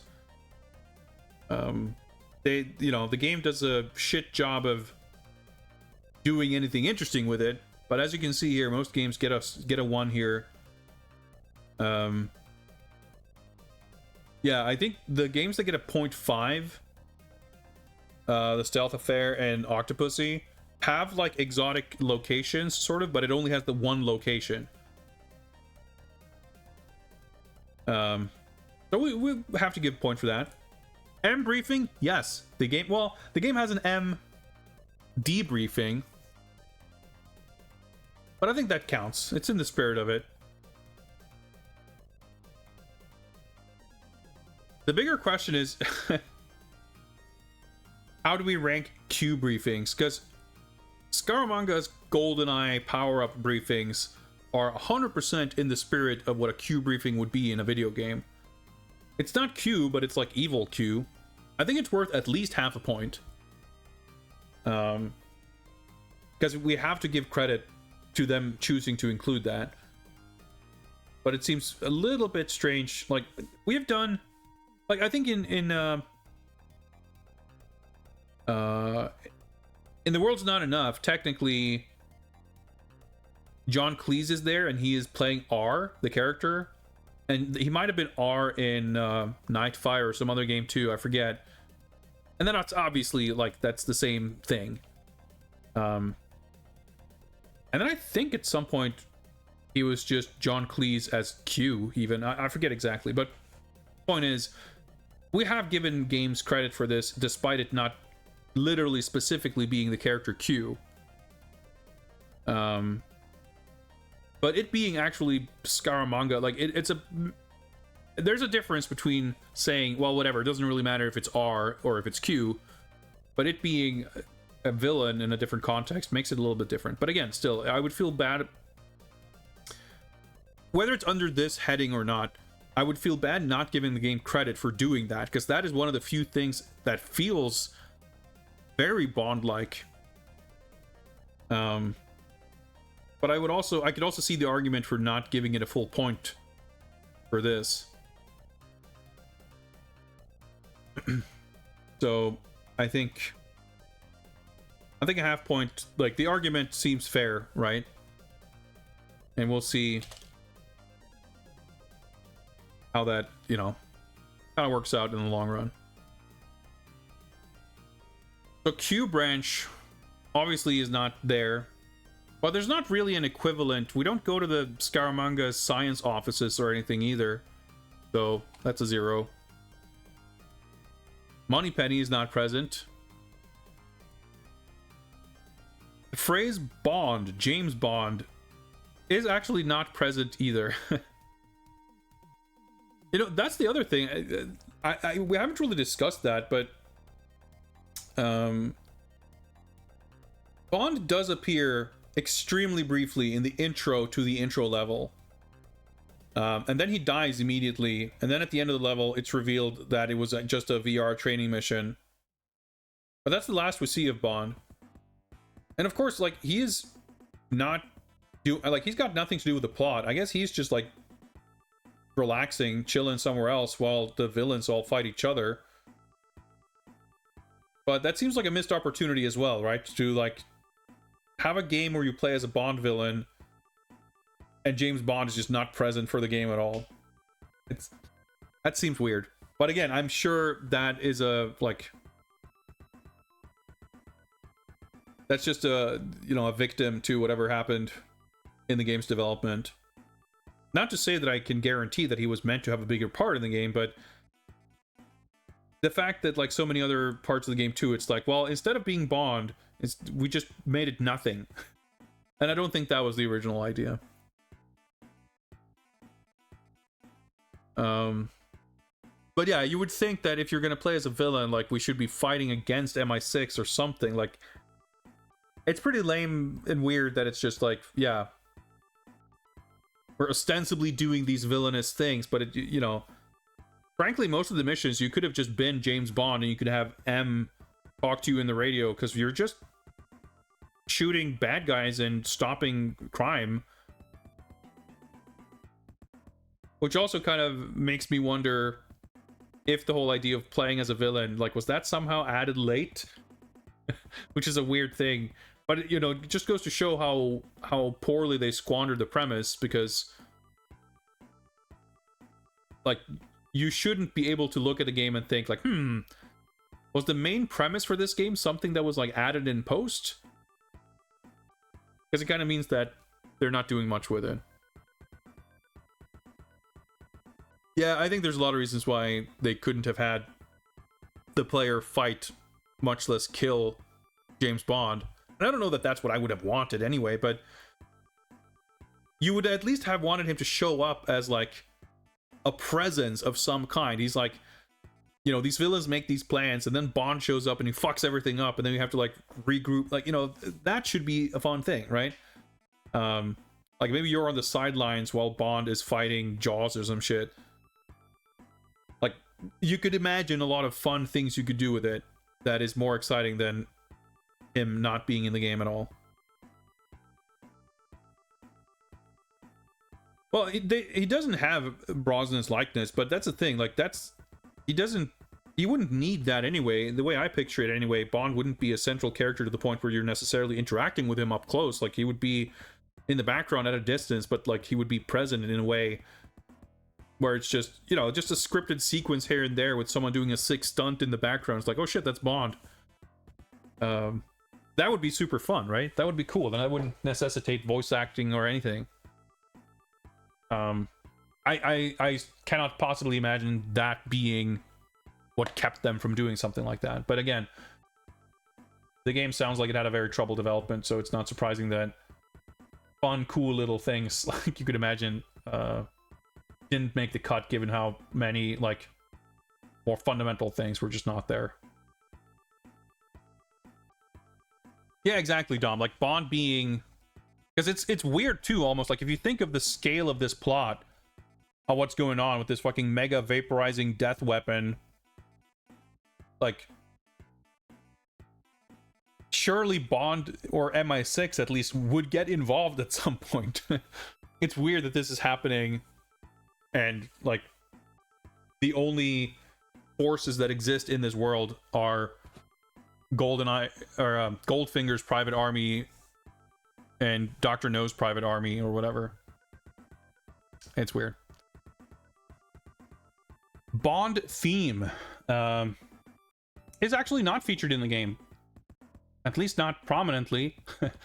We're talking about the music being kind of cool, but it not having very Bond-like music. And I mean, it's understandable that it's not technically a game about James Bond. And if they didn't want to, you know, spring for the license for this theme song, this is the one game where it's entirely excusable for them not to. The game did have its own theme song, though. It had a gun barrel sequence in the opening, but I feel like we're going to give it a 0.5. We have a couple of other 0.5 gun barrels because there's a gun barrel, like the white circles, and then it cuts from there to the, like, it doesn't have the dude walking on screen and turning to the camera and shooting it, because that would be Bond, and he's not in the game. So we'll give it a 0.5. It does have a full opening credits montage, though, with the music and everything. That was pretty sick. Very few games have actually managed that. That's like one point where they certainly leaned into the Bond nature of things. Product placement, I don't recall. We don't have any branded cars. This feels like the kind of game where you would not be shocked to see some blatant product placement. But I don't recall seeing anything. Even the guns have gone back to having fake names, even though they had real names in some of the other more recent games. That's a 0. Bond in peril, I think we could easily translate to this being our character being in peril. If we want to get really technical, the game does feature Bond in peril. In fact, he dies, even though it's a virtual mission. But we see, you know, after the helicopter crashing in the opening mission, Bond is like hanging precariously from a helicopter rotor blade or some shit. But I don't think that's in the spirit of this. The spirit of this category is when you have a beat in the story where Bond is captured, he's tied up, he's stripped of all his weapons and gadgets, and he has to cleverly devise a way to escape the situation. And that's definitely a trope in the films, and as you can see, it's replicated in a lot of games quite frequently. You know, as they start getting more sophisticated, like it's a staple. The older ones, not so much. But that would be like an interesting scenario, something unique happening. And that wasn't really a thing in this game. So I'm gonna put the 0 for that. Bond likeness is kind of it's a category that I think ultimately at the end of the day is not gonna mean anything for the score, because we can't really compare that to the films, because obviously the films have a film is going to feature the likeness of the character or the actor playing the character in that film. But ultimately, I think having the actor likeness in a game can definitely add something. But at the same time, there are games that feature the character Bond not tied to a specific actor, like the Game Boy game, where they kind of go out of their way to not show any specific, like, you never see his face, you see his like silhouette and something in certain sort of cutscenes, and you still 100% feel like it's that character. Like, the Game Boy game doesn't suffer from not having a pixelized Pierce Brosnan. And then, you know, The World's Not Enough on Game Boy Color has like an atrocious attempt at a pixelized Pierce Brosnan on some screens, and it does absolutely nothing to make the game feel more like James Bond. So ultimately, I think it's unimportant. However, since I started charting it just for the sake of science, like, it is interesting to at least chart. Either way, unsurprisingly, Bond does not feature the likeness or voice of Pierce Brosnan or any other film Bond actor. Sexy ladies, yes. Sexy ladies evil, also yes. In fact, not only all the ladies, I think every single character in this game, except if you wanted to count M and James Bond, every single character is evil. They're all villains, and they're all turning on each other. I'm gonna say the holographic shopkeepers are also evil because they're holographic shopkeepers at a super secret villainous weapons black market. Dick powers, I'm gonna say yes. Because somehow I was gonna say we seduced Pussy Galore. I think she might have done the seduction, but that's, you know, same difference really. So I think that qualifies. I mean, what's true is they were having sexy fun times at the end, and there was fuck all happening over the course of the game to develop any kind of romance or relationship between these two characters. She talked at him a couple of times and picked him up in a helicopter, and that's just no sound basis for a romantic relationship, in my opinion. I mean, I'm not against it, I'm not judging, but I'm just saying, for that to have happened, some amount of dick powers were gonna have to be involved. Is it the guy's or hers? That is left ambiguous, but I think it counts in the sense that we're gonna have to be a little open-minded in this case, right? Because clearly we're not necessarily strictly talking about James Bond in this particular instance, but clearly in the spirit of telling a Bond-like story, they wanted to include that element, and they did, with a kind of contrived, you know, romance scene. I think the game's better off for it. I mean, it's stupid and it's silly, but, you know, them trying to develop some sort of actual three-dimensional relationship between these characters would be patently absurd. So I think it works. I think it would be it would not be in the spirit of calculating Bond quotient to be strict to the point of saying it doesn't count if it's not James Bond himself. This is ultimately more a matter of a company is tasked with bringing James Bond to life in video game form, whether we're talking James Bond the person or James Bond the media property.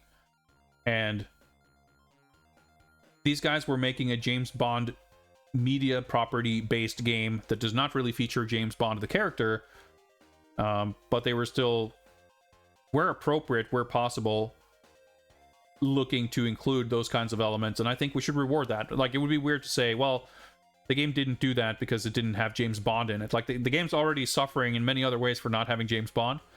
So I think this, like, it accurately reflects... I mean, we could call this category something else if it's like contrived sex, you know. I just call it dick powers because it's funnier, but it's my spreadsheet, so it's my call.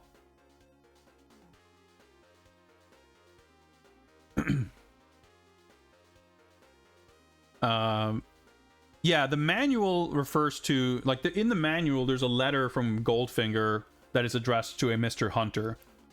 That is the only time and only place where the character's name is alluded to, even. But in the game, whenever anyone does refer to the character, they just call him GoldenEye.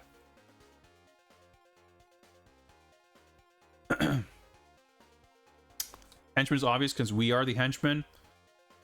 Sort of, but also we got Xenia Onatopp and Oddjob, who have more... I mean, they are henchmen from the films, but they also have more of a henchman style role, narratively and mechanically. Like, if anything, I feel like it would be... I couldn't reasonably give it any other score, but the game definitely, like, doesn't do... Like, you know, Goldfinger is great. Dr. No, we don't see that much of him, but the, you know, the character models look great. Like there's some pretty nice voice acting and everything. It's just that the plot and the story is so whatever, but the representation of the villains who actually did make the cut to the game is not bad. So, you know, they get points for all that. Villain's Lair, yeah, because like I said before, the game's basically nothing but villainous lairs. Every level is like a villain's lair to some degree or another. To a fault, I should say. That's the game they made, and they put... I mean, it would be weird if there weren't... I mean, the final level is literally called Volcano Lair. So, you know. And we got a very good villainous speech.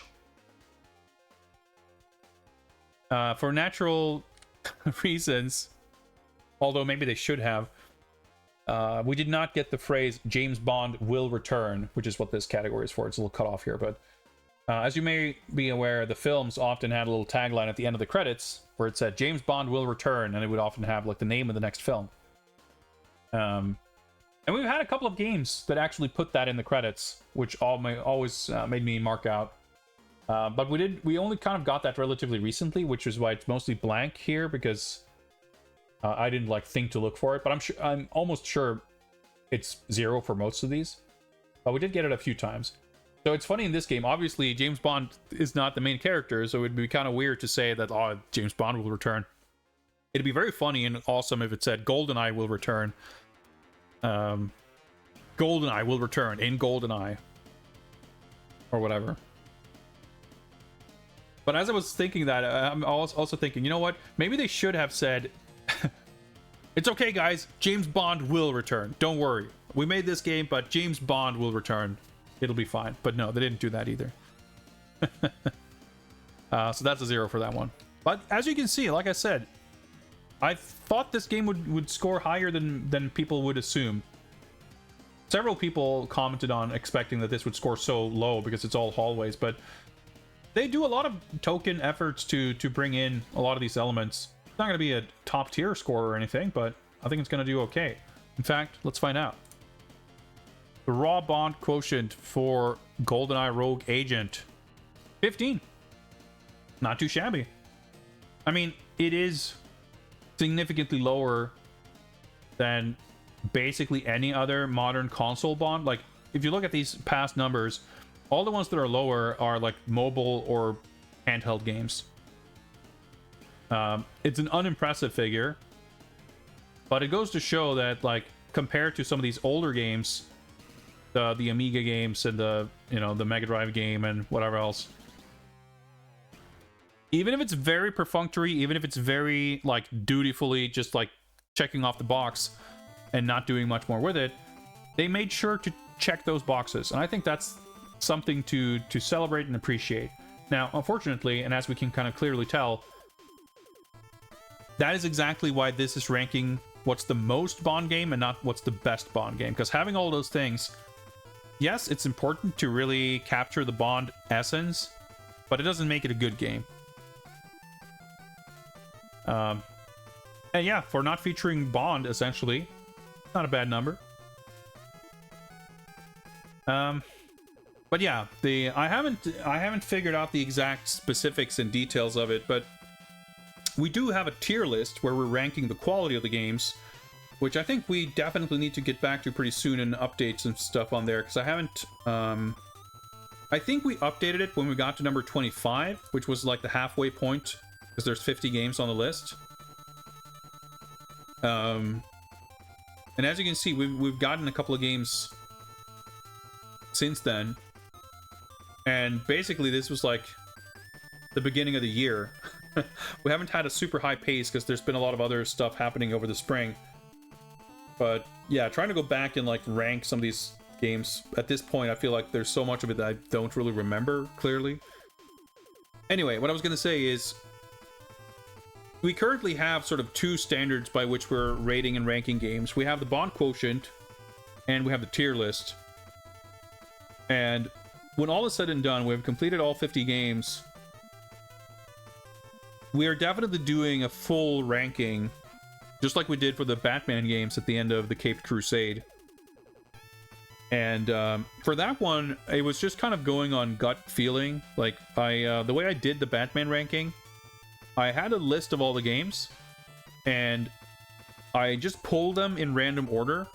So I had the list, and whenever I pulled a new game title, I just like decided where on the list it would go, like which games does it go above, which does it go below.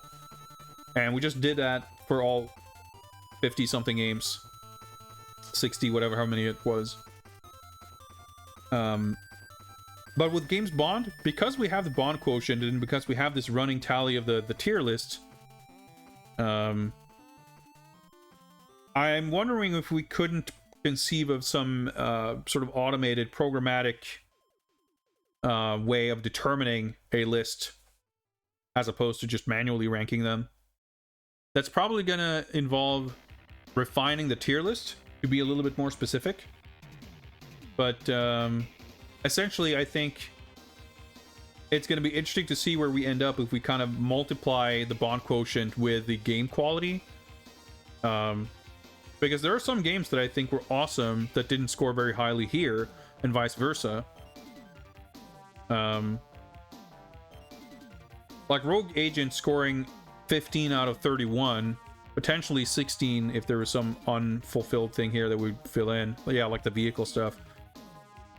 That would put it like smack dab in the middle, and it's definitely not. It's like below average in quality for sure.